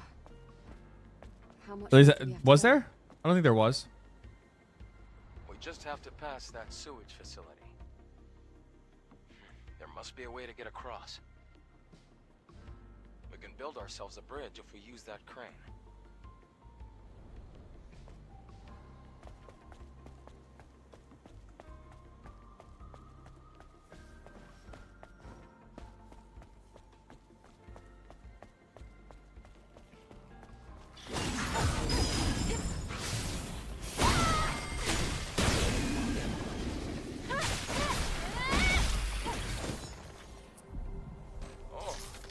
High security box, Eve. There should be some treasure inside. We ought to be able to open it with the drone's hacking tool. I think it needs an upgrade first, though. Why did he say it like that? But I think it needs an upgrade first, though. What a weird way. Voice acting's kind of hit or miss.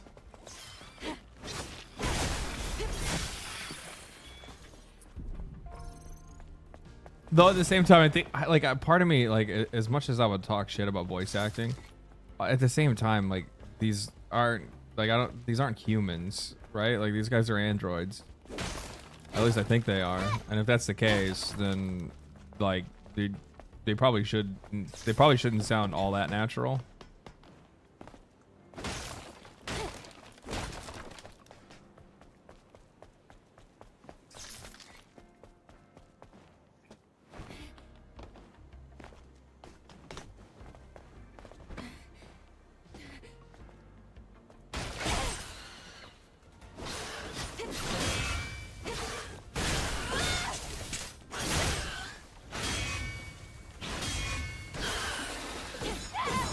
Every fucking time.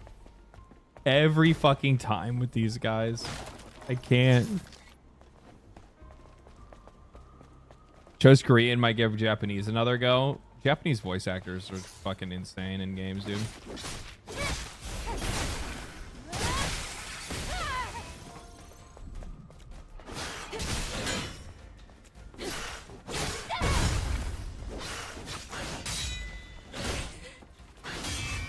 Like, I think I played most of Final Fantasy XIV with Japanese voice acting, and the only reason that I ever, why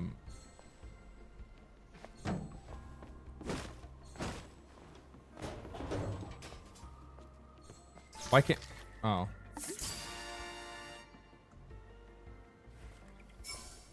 What is this?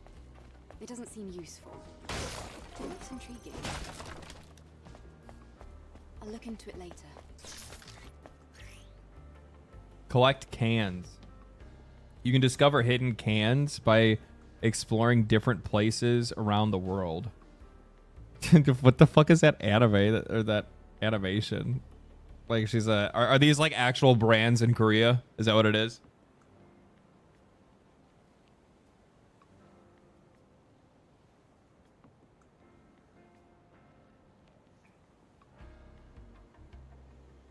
You need more cans? We do.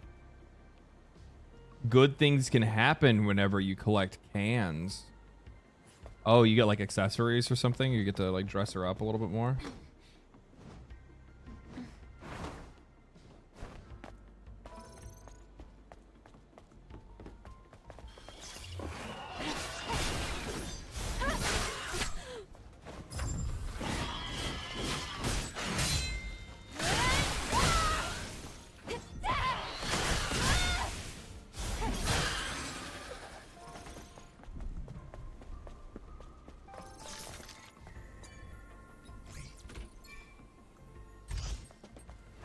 $14 is good. I don't like the Dawn Trail expansion. I haven't played Dawn Trail.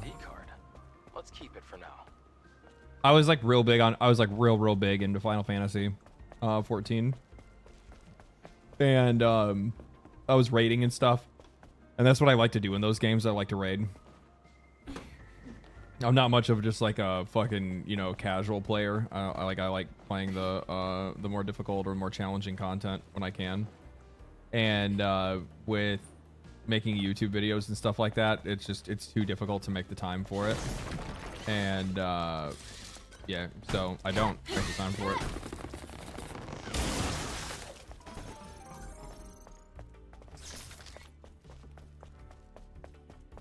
And as such, I took a little bit of a break, and one of the problems that I have, especially when it comes to live service games, is that like when I take a break, it's real hard for me to get back into playing. How's the combat so far? Combat's pretty good.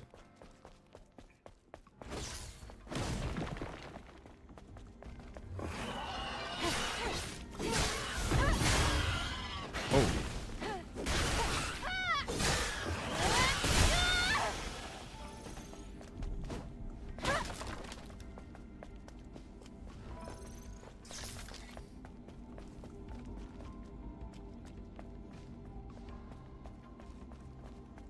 Sounds like there's a body above me.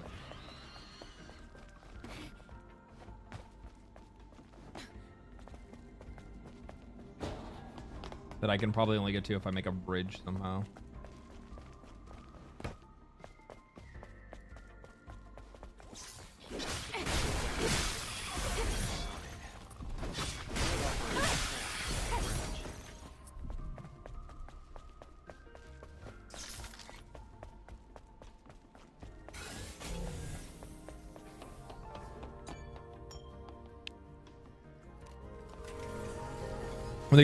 When they go pink, you have to back dodge. I haven't unlocked that ability yet. Adam, I have a question. What is it? The hypercell. If it sustained the Hall of Records until now, it must be a huge source of energy.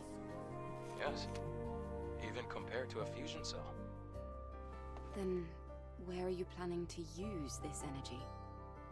Oh, well, it's kind of a long story. But I can explain more when you come back. Understood. Loud and clear.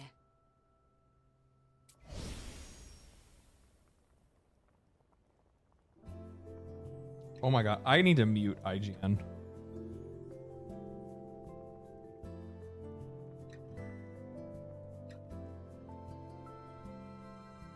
Like my entire, like, I keep forgetting to, because like they blow up your fucking Twitter.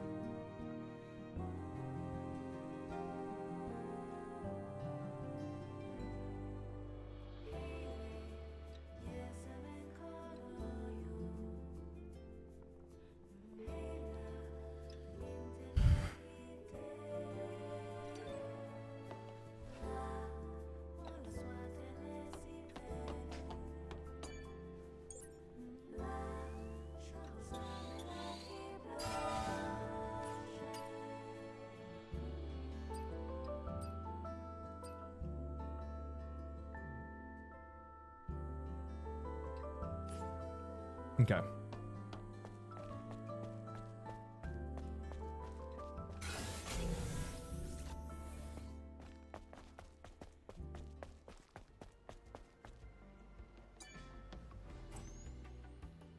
Try using the crane.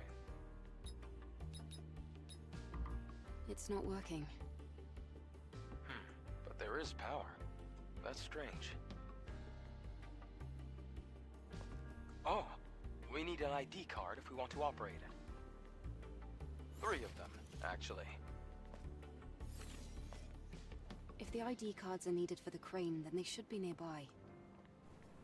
I'll look for the closest one first.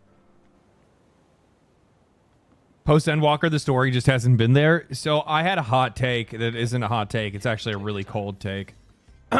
Which is that Final Fantasy, instead of working on Final Fantasy 14, instead of working on a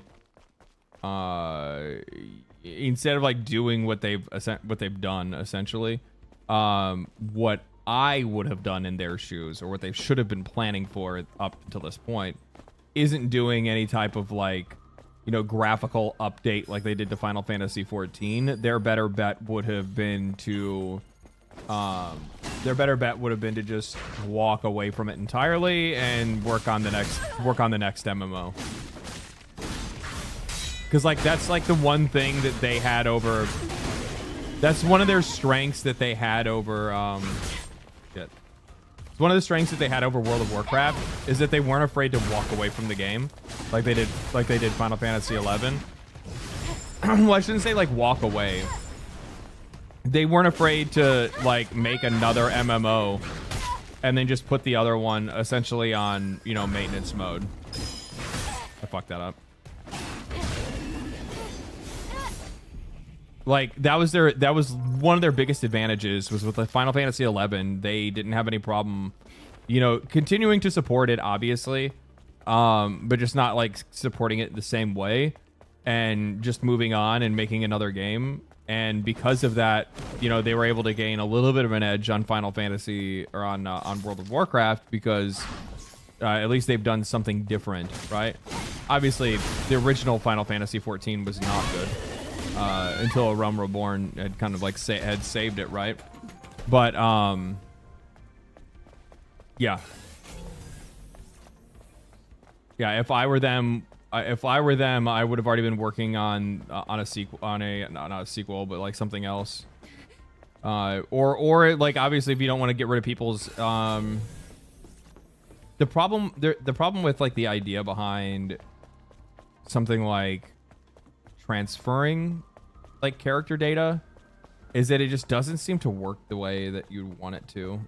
Maybe it's just that Sega fucked it up, right? With Phantasy Star, because like that should have worked. But the problem is that what is it called? New Genesis just didn't deliver. It just didn't have what it needed. It didn't have what players needed, content-wise or anything like that.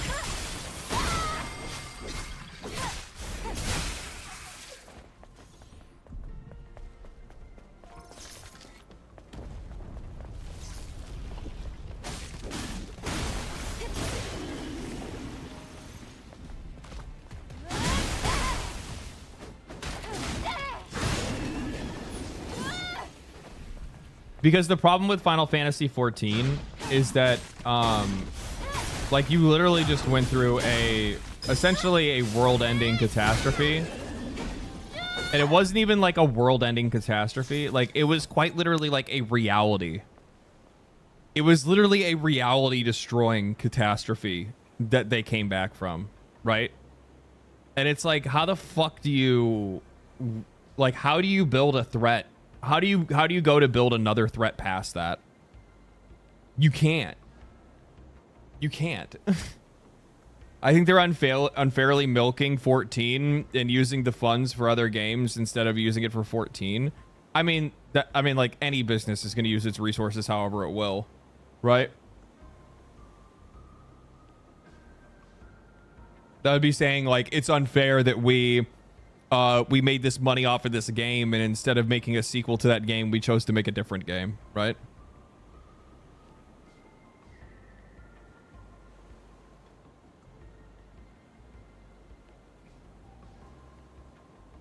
You can't steal your own money. How do you top that? How many times do you save the universe? That's what I'm saying. That's what I'm saying. Like that's where they kind of fucked up. Codename Gigas has finally been cited. Sharing coordinates now. For reference, Gigas is stronger than any Natiba that we've encountered so far. Team Athena, get ready for the operation. Gigas.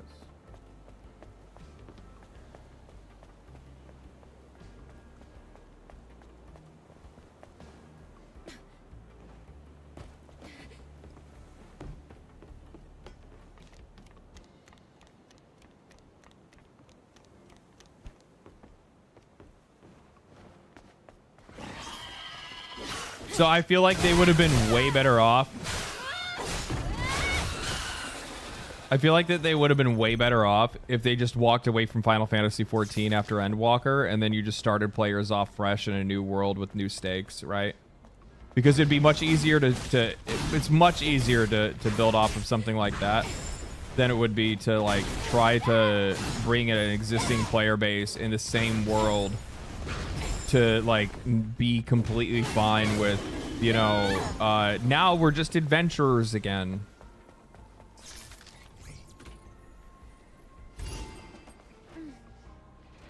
Now that Expedition 33 has shown Final Fantasy, they're I don't think they will. They're committed. You have to keep in mind these AAA companies, like here's the weird thing with them though, is it's not like they don't do turn-based games. Like they have Octopath Traveler, right? Like that's their turn-based game. The problem is though is that they don't do like 3D turn-based games. That's what people's issue is.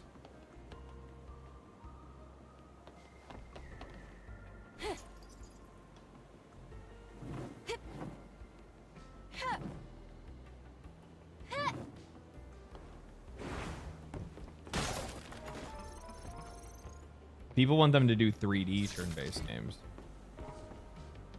And that's a lot of resources. That's a lot of... yeah, I know. That's what I'm doing. That's a lot of resources. It's a lot of money. It's a lot of time for something that they're just not sure whether or not, like, you know, people actually want to play it or not. Obviously, Expedition 33 does show that there is an audience that's out there for it. So it's up to them to see if they can capitalize on it.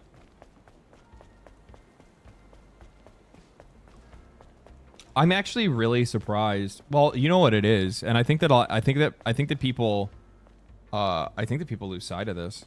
Final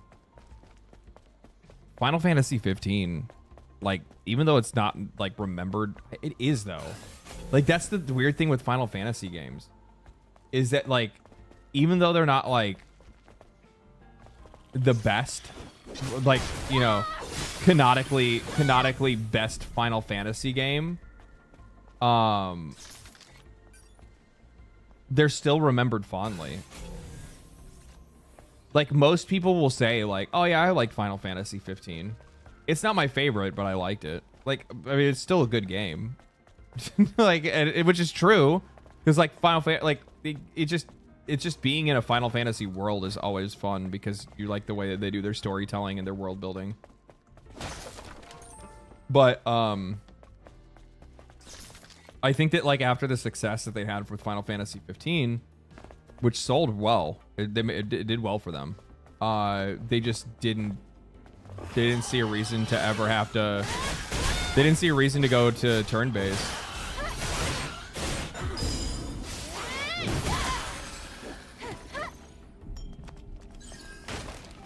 And I guess one of the things that doesn't really make any sense to me is, like, did Final Fantasy 13 do really well? Or did it not? Because, like, they made so many fucking spin-offs. They had, like, what, 3 games for Final Fantasy 13?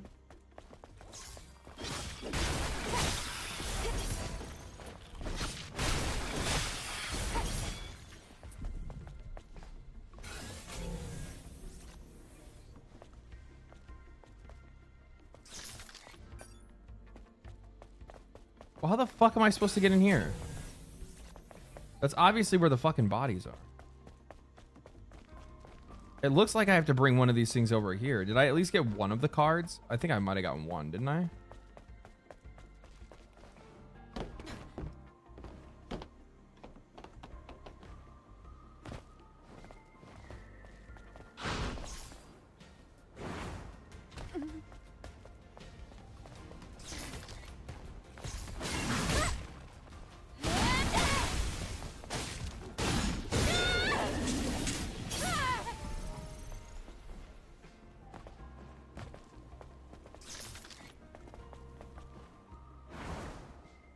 How did I hit that jump?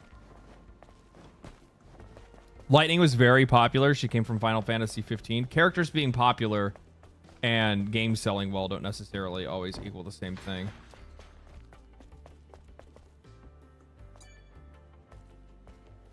"13 did mid, if I recall, but Lightning was really popular, so they dropped most of the cast to do a bunch of Lightning games. Ah.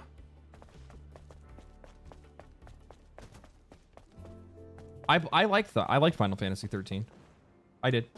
I liked it a lot, actually. The characters are kind of, I will agree that the other characters outside of Lightning were actually kind of weak. The overall story for that one was just weak in general, to be honest, but I still enjoyed it. Okay, I gotta get into that fucking building.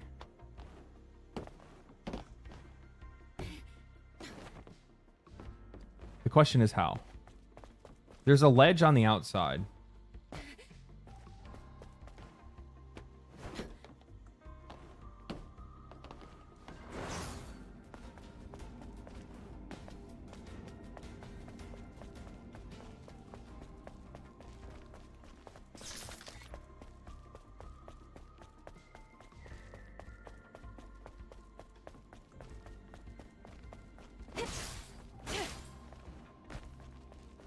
I thought it was here, but this isn't it either. This isn't it.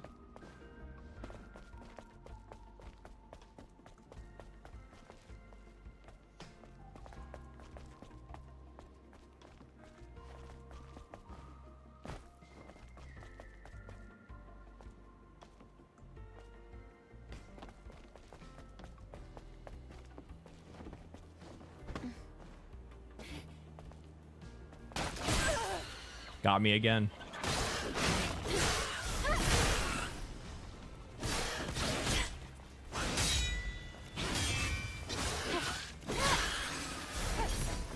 You son of a bitch.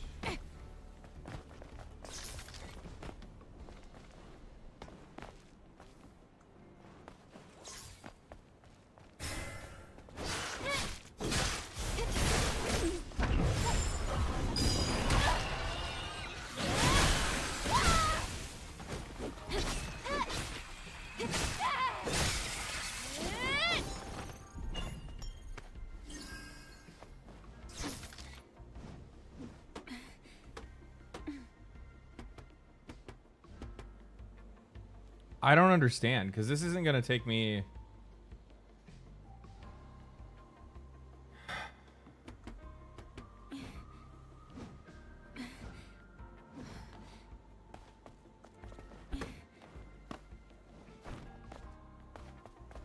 I guess I might have missed something up here.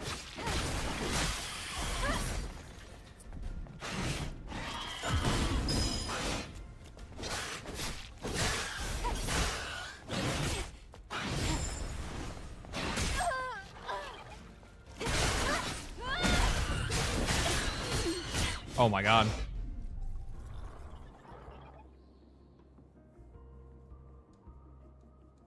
Nine was dope. Yeah, I really like 9.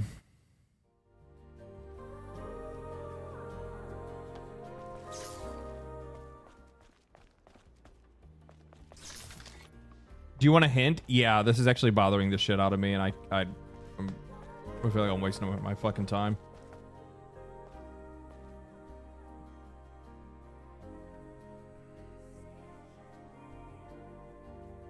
Zidane and Freya are some of my favorites. Final Fantasy VIII was my favorite. I liked 8. 8 was actually... 8 was my introduction to the series. I didn't really play like JRPGs or anything like that before then, and I ended up getting into them because I played what did I play? I played Grandia 2 on Dreamcast, and after I played that, then I got into playing JRPGs because I was like, holy shit, this is fucking insanely good. And then I played Final Fantasy VIII.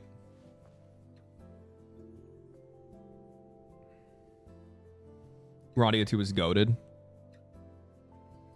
It was. It was. Best combat? Oh man, I fucking loved it.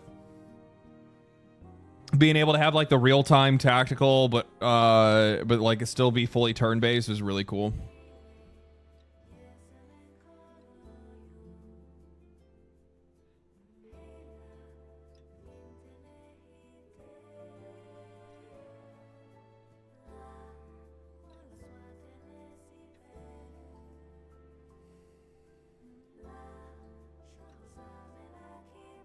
The cards are on the outskirts of the area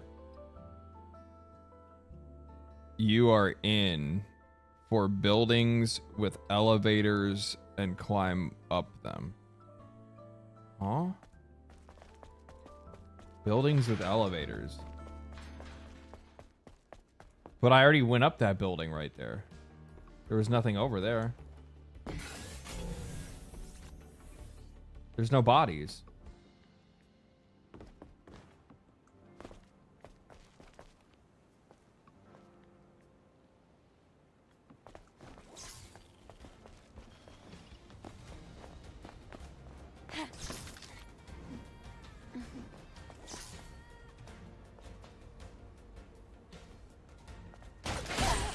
Third time it got me.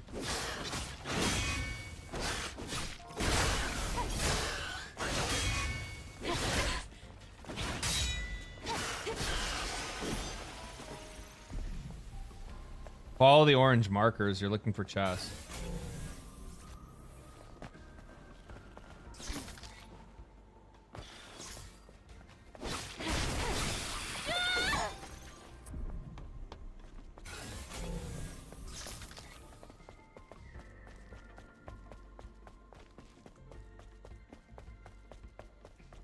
Oh, I already have 2 of the cards.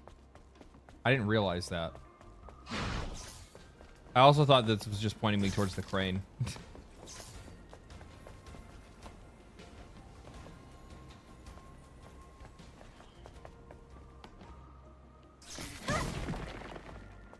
Where you at?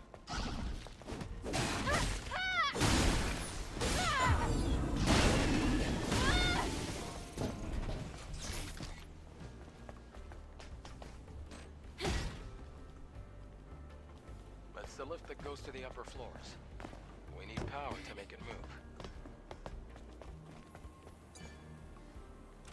What are we playing? A Look, there's a generator. video game. Stellar Blade.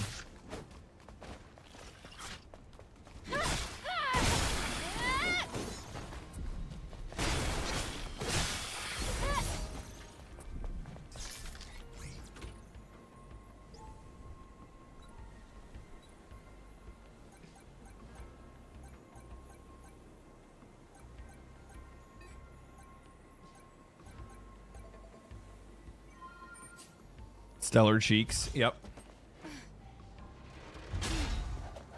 As you can tell.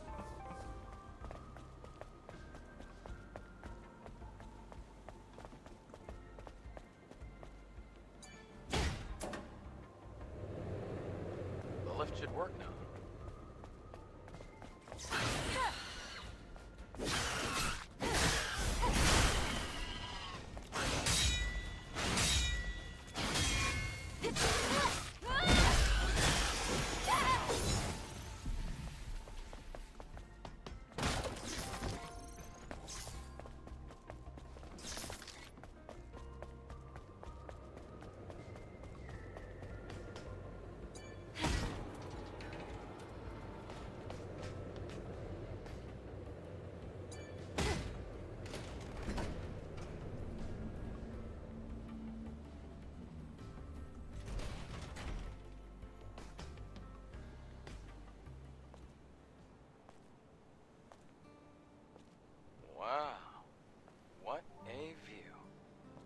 True. Oh, he was talking about the city. I wonder what it looked like before the war. What do you think it looked like? Well, probably upright buildings, well-manicured flora, and living people. That's it? You have no imagination. Then again, I guess you've never been here before. Imagine bustling streets, crystal clean air, and people smiling everywhere you look. I mean, that's a little far-fetched. Have you ever seen something like that before, Adam? Yes, a long time ago. Since you're responding to chat, love your videos, dog. You're one of the few guys that get excited to watch while you lunch every time you post something. Much big love. Thank you, man. Appreciate it. I never actually like really take the time to think about that kind of stuff, and I do actually. I take that back. I do. One of the reasons why I try to make sure that I upload like consistently every single week is because I know people are looking forward to it. Nice. Where like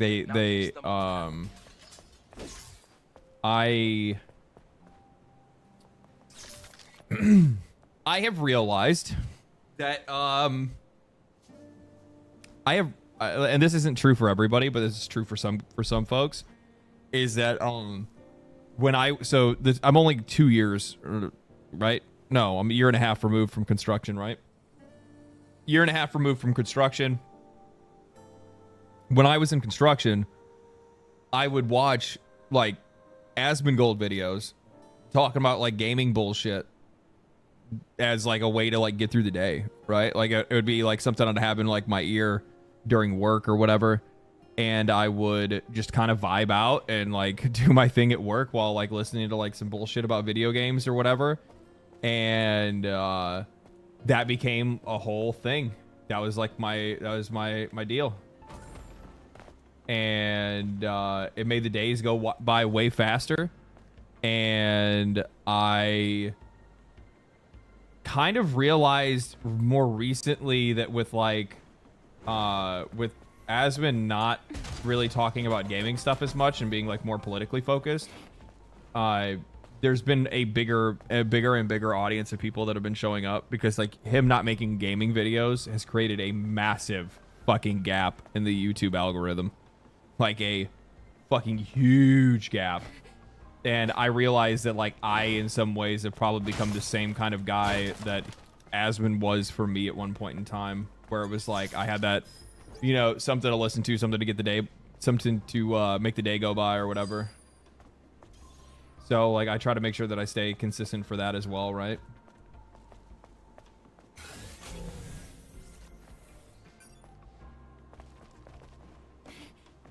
Because work sucks. if I can be any help to folks and give them the opportunity to fucking make the day go by a little bit quicker, then hell yeah, baby. I've noticed the content creators and streamers do best if they're consistent. Too much off, and people move on. Yeah, that's also like a really big deal as well. That is actually something that I got from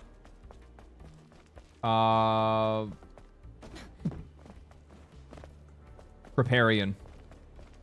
Diablo 3 old ex Diablo 3 streamer. Now he just kind of variety streams like strategy games and ARPGs and stuff like that. And he one of the things that he actually brought it up, he told this to Grinding Gear Games back when like Path of Exile 1 was like struggling to keep an audience. And he said that one of the things that like he said Path of Exile's biggest weakness was the fact that it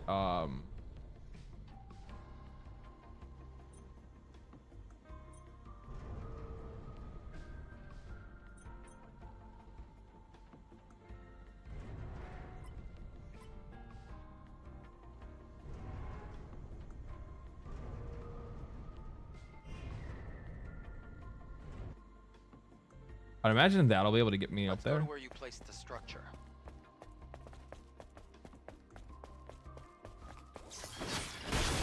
But one of the things that he said to them was he was like, I make sure that I upload my videos at X time every single day. I make sure that I do X, Y, and Z because people come to expect the content. They expect it to be there. And then when it's not, they move on. And that's basically what he told them was like, you have to... I don't think I can bring it down. Maybe I can move it.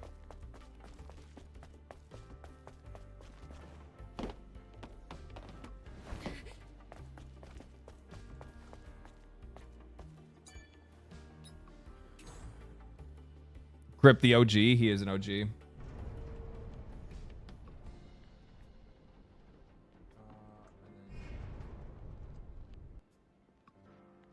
that'll do it.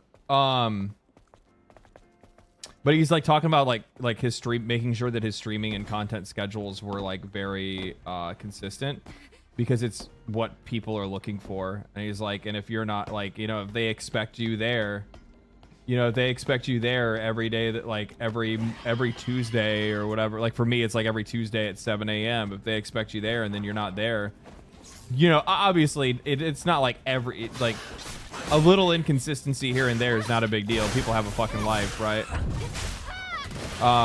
But people come to expect it, and when it's not there, you know, they go somewhere else. And that's just kind of the way that it works.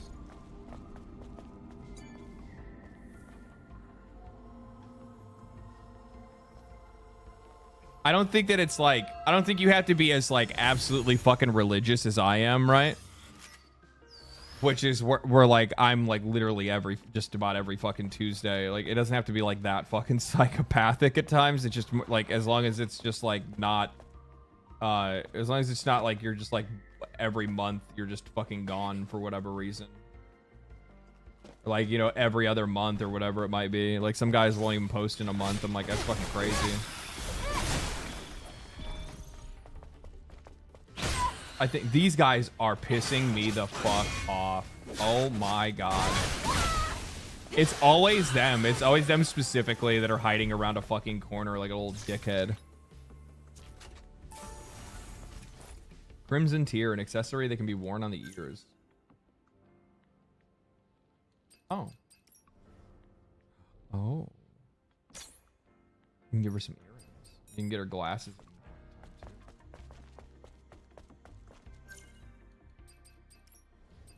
Yeah, I started with three outfits. So there's like this one, and then like the white version of that one, or the gray version of that one. I don't really like that as much. This one's actually not bad, but I like this one most.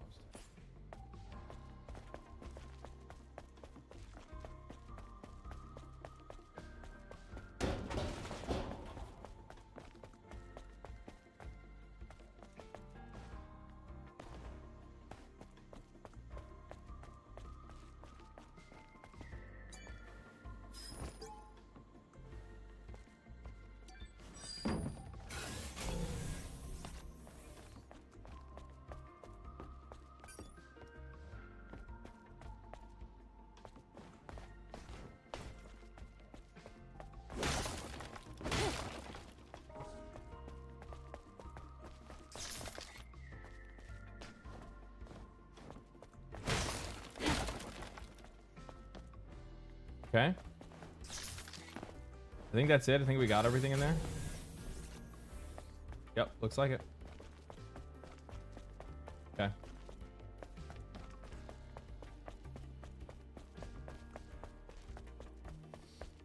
Like, obviously, like, I have a vacation that's going to be coming up soon. I'm going to go home, visit family and whatnot. And then that'll... So I might not post that week or something like that. Or the week after I come back, or whatever it is. You know, depends on like how long I'm gone and all that shit, right?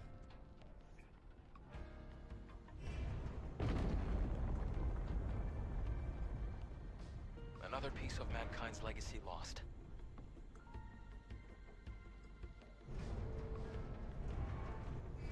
Oh, I just unlocked something.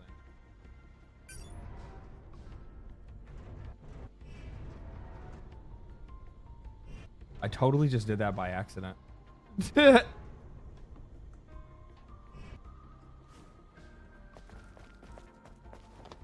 Is there another one on the other side too? I did that by total fucking accident.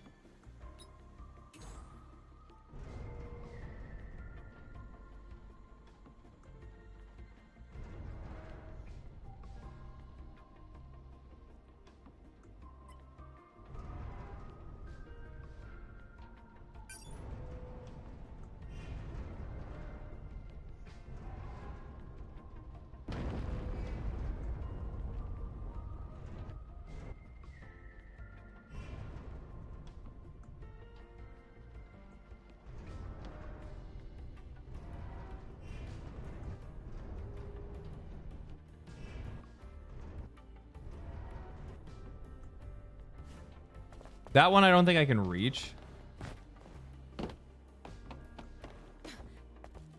I probably have to like get on top of something to get up to this, probably. Like use the other beam to get to that beam, maybe.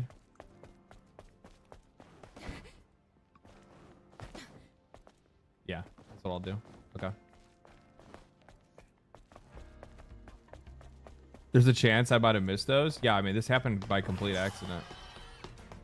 Ow, fuck me. All right, come here.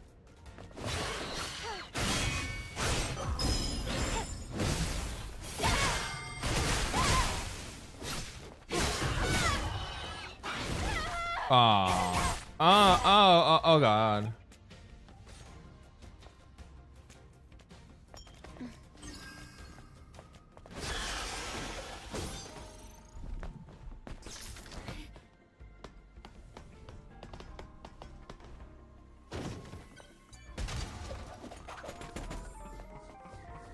Bro's in construction. Where are those skills now? I never had them to begin with. I was in management.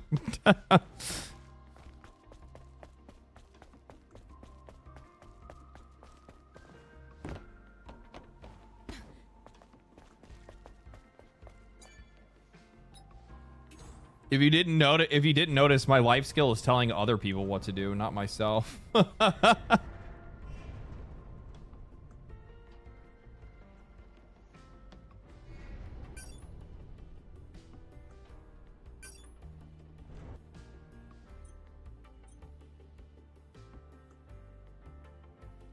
Can I not rotate?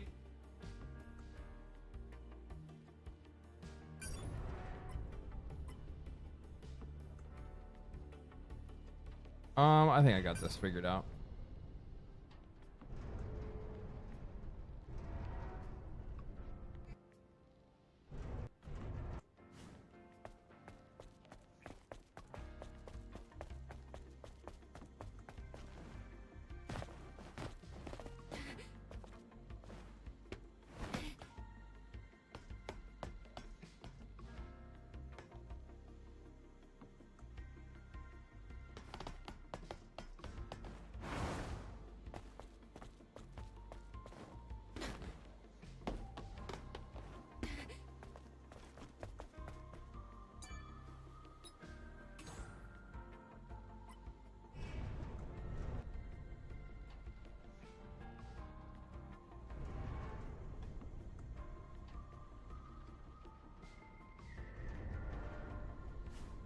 God damn it, I hit the wrong button. Okay, let's pull. Okay, no, not this one. That one stays. God damn it, I hit the wrong button again. Y changes them. Okay, we need to...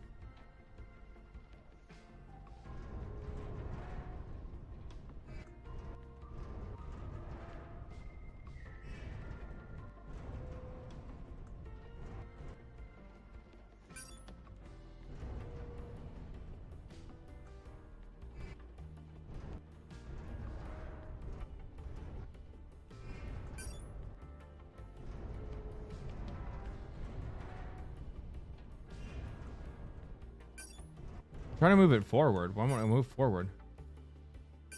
Oh, it's like stuck. Reset.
Think I might be able to get on top of that.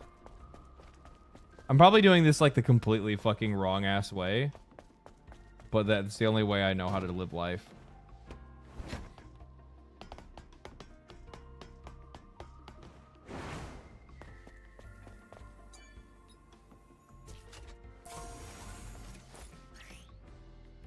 Nano suit.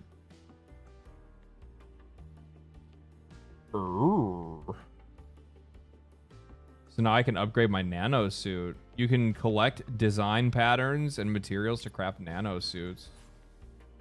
Hot.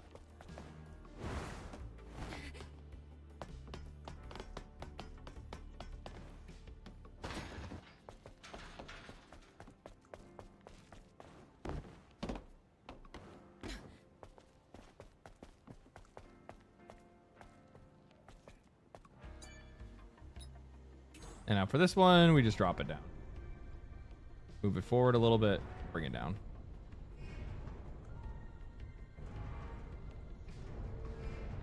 Forward a little more.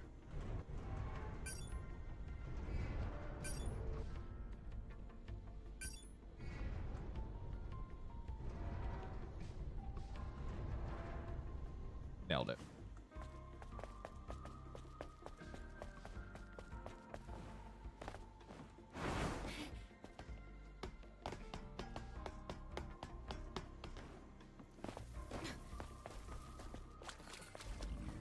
Excellent. We're almost there. We'll find the Alpha as soon as we get through this place. Easy, baby. The music in the next zone when you walk through the doors is so damn good. Is it?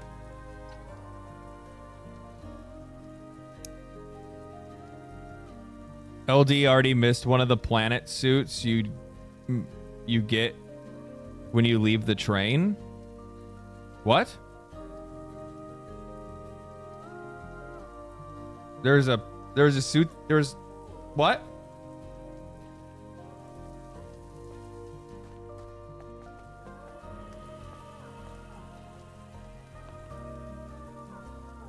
You can go back later on. Okay, I'll go back later on to grab it.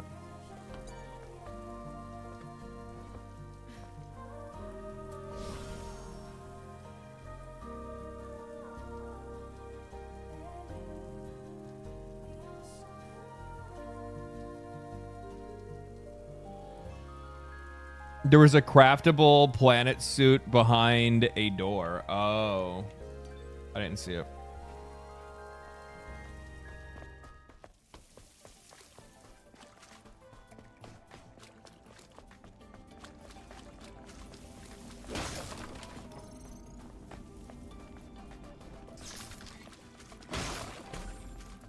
Actually.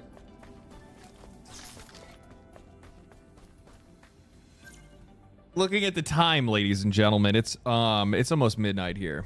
Big Daddy's tired. It's been a long day. We had a lot of fun. I am beat. It's been a blast. I got videos I'm working on for next week. What exactly I'm going to talk about next week, I don't even know, to be honest with you. Like, I have a couple of ideas for a couple things I want to talk about. There's like one video that I've been like working on for a while. What's an interview that There's been a video I've been working on for a while, or like a video idea that I've been working on for a while that I'm still trying to figure out, but we'll get that one figured out. And then once we do, I'll be getting that out to you guys. For everybody that is still here, thank you guys for hanging out. It's been a good stream. Today was fun. I had a lot of fun. Thank you guys for watching the videos. Thank you guys for all your support. Thank you guys for everything that you do. Keep an eye out next week for some really cool shit. And I will not be streaming next weekend because I'll be out of town. I'm going to MagicCon. So for anybody going to MagicCon, if anybody is, you can see me at MagicCon. If not, then we'll see how it goes. But outside of that, my friends, thank you guys for everything. Thank you for the super chats. Thank you for the subscriptions. Thank you for the donos. Thank you for the support. Thank you for all the love. I hope you guys have a fantastic rest of your week. I hope you guys enjoy the rest of your weekend. Stay safe. Stay cool. Stay righteous. Stay safe. I will catch you guys in the next one. And for all y'all folks over here on Twitch, I'm going to send you guys over to my boy Darth. He's PoE leaguing right now, so he could probably use some mental support.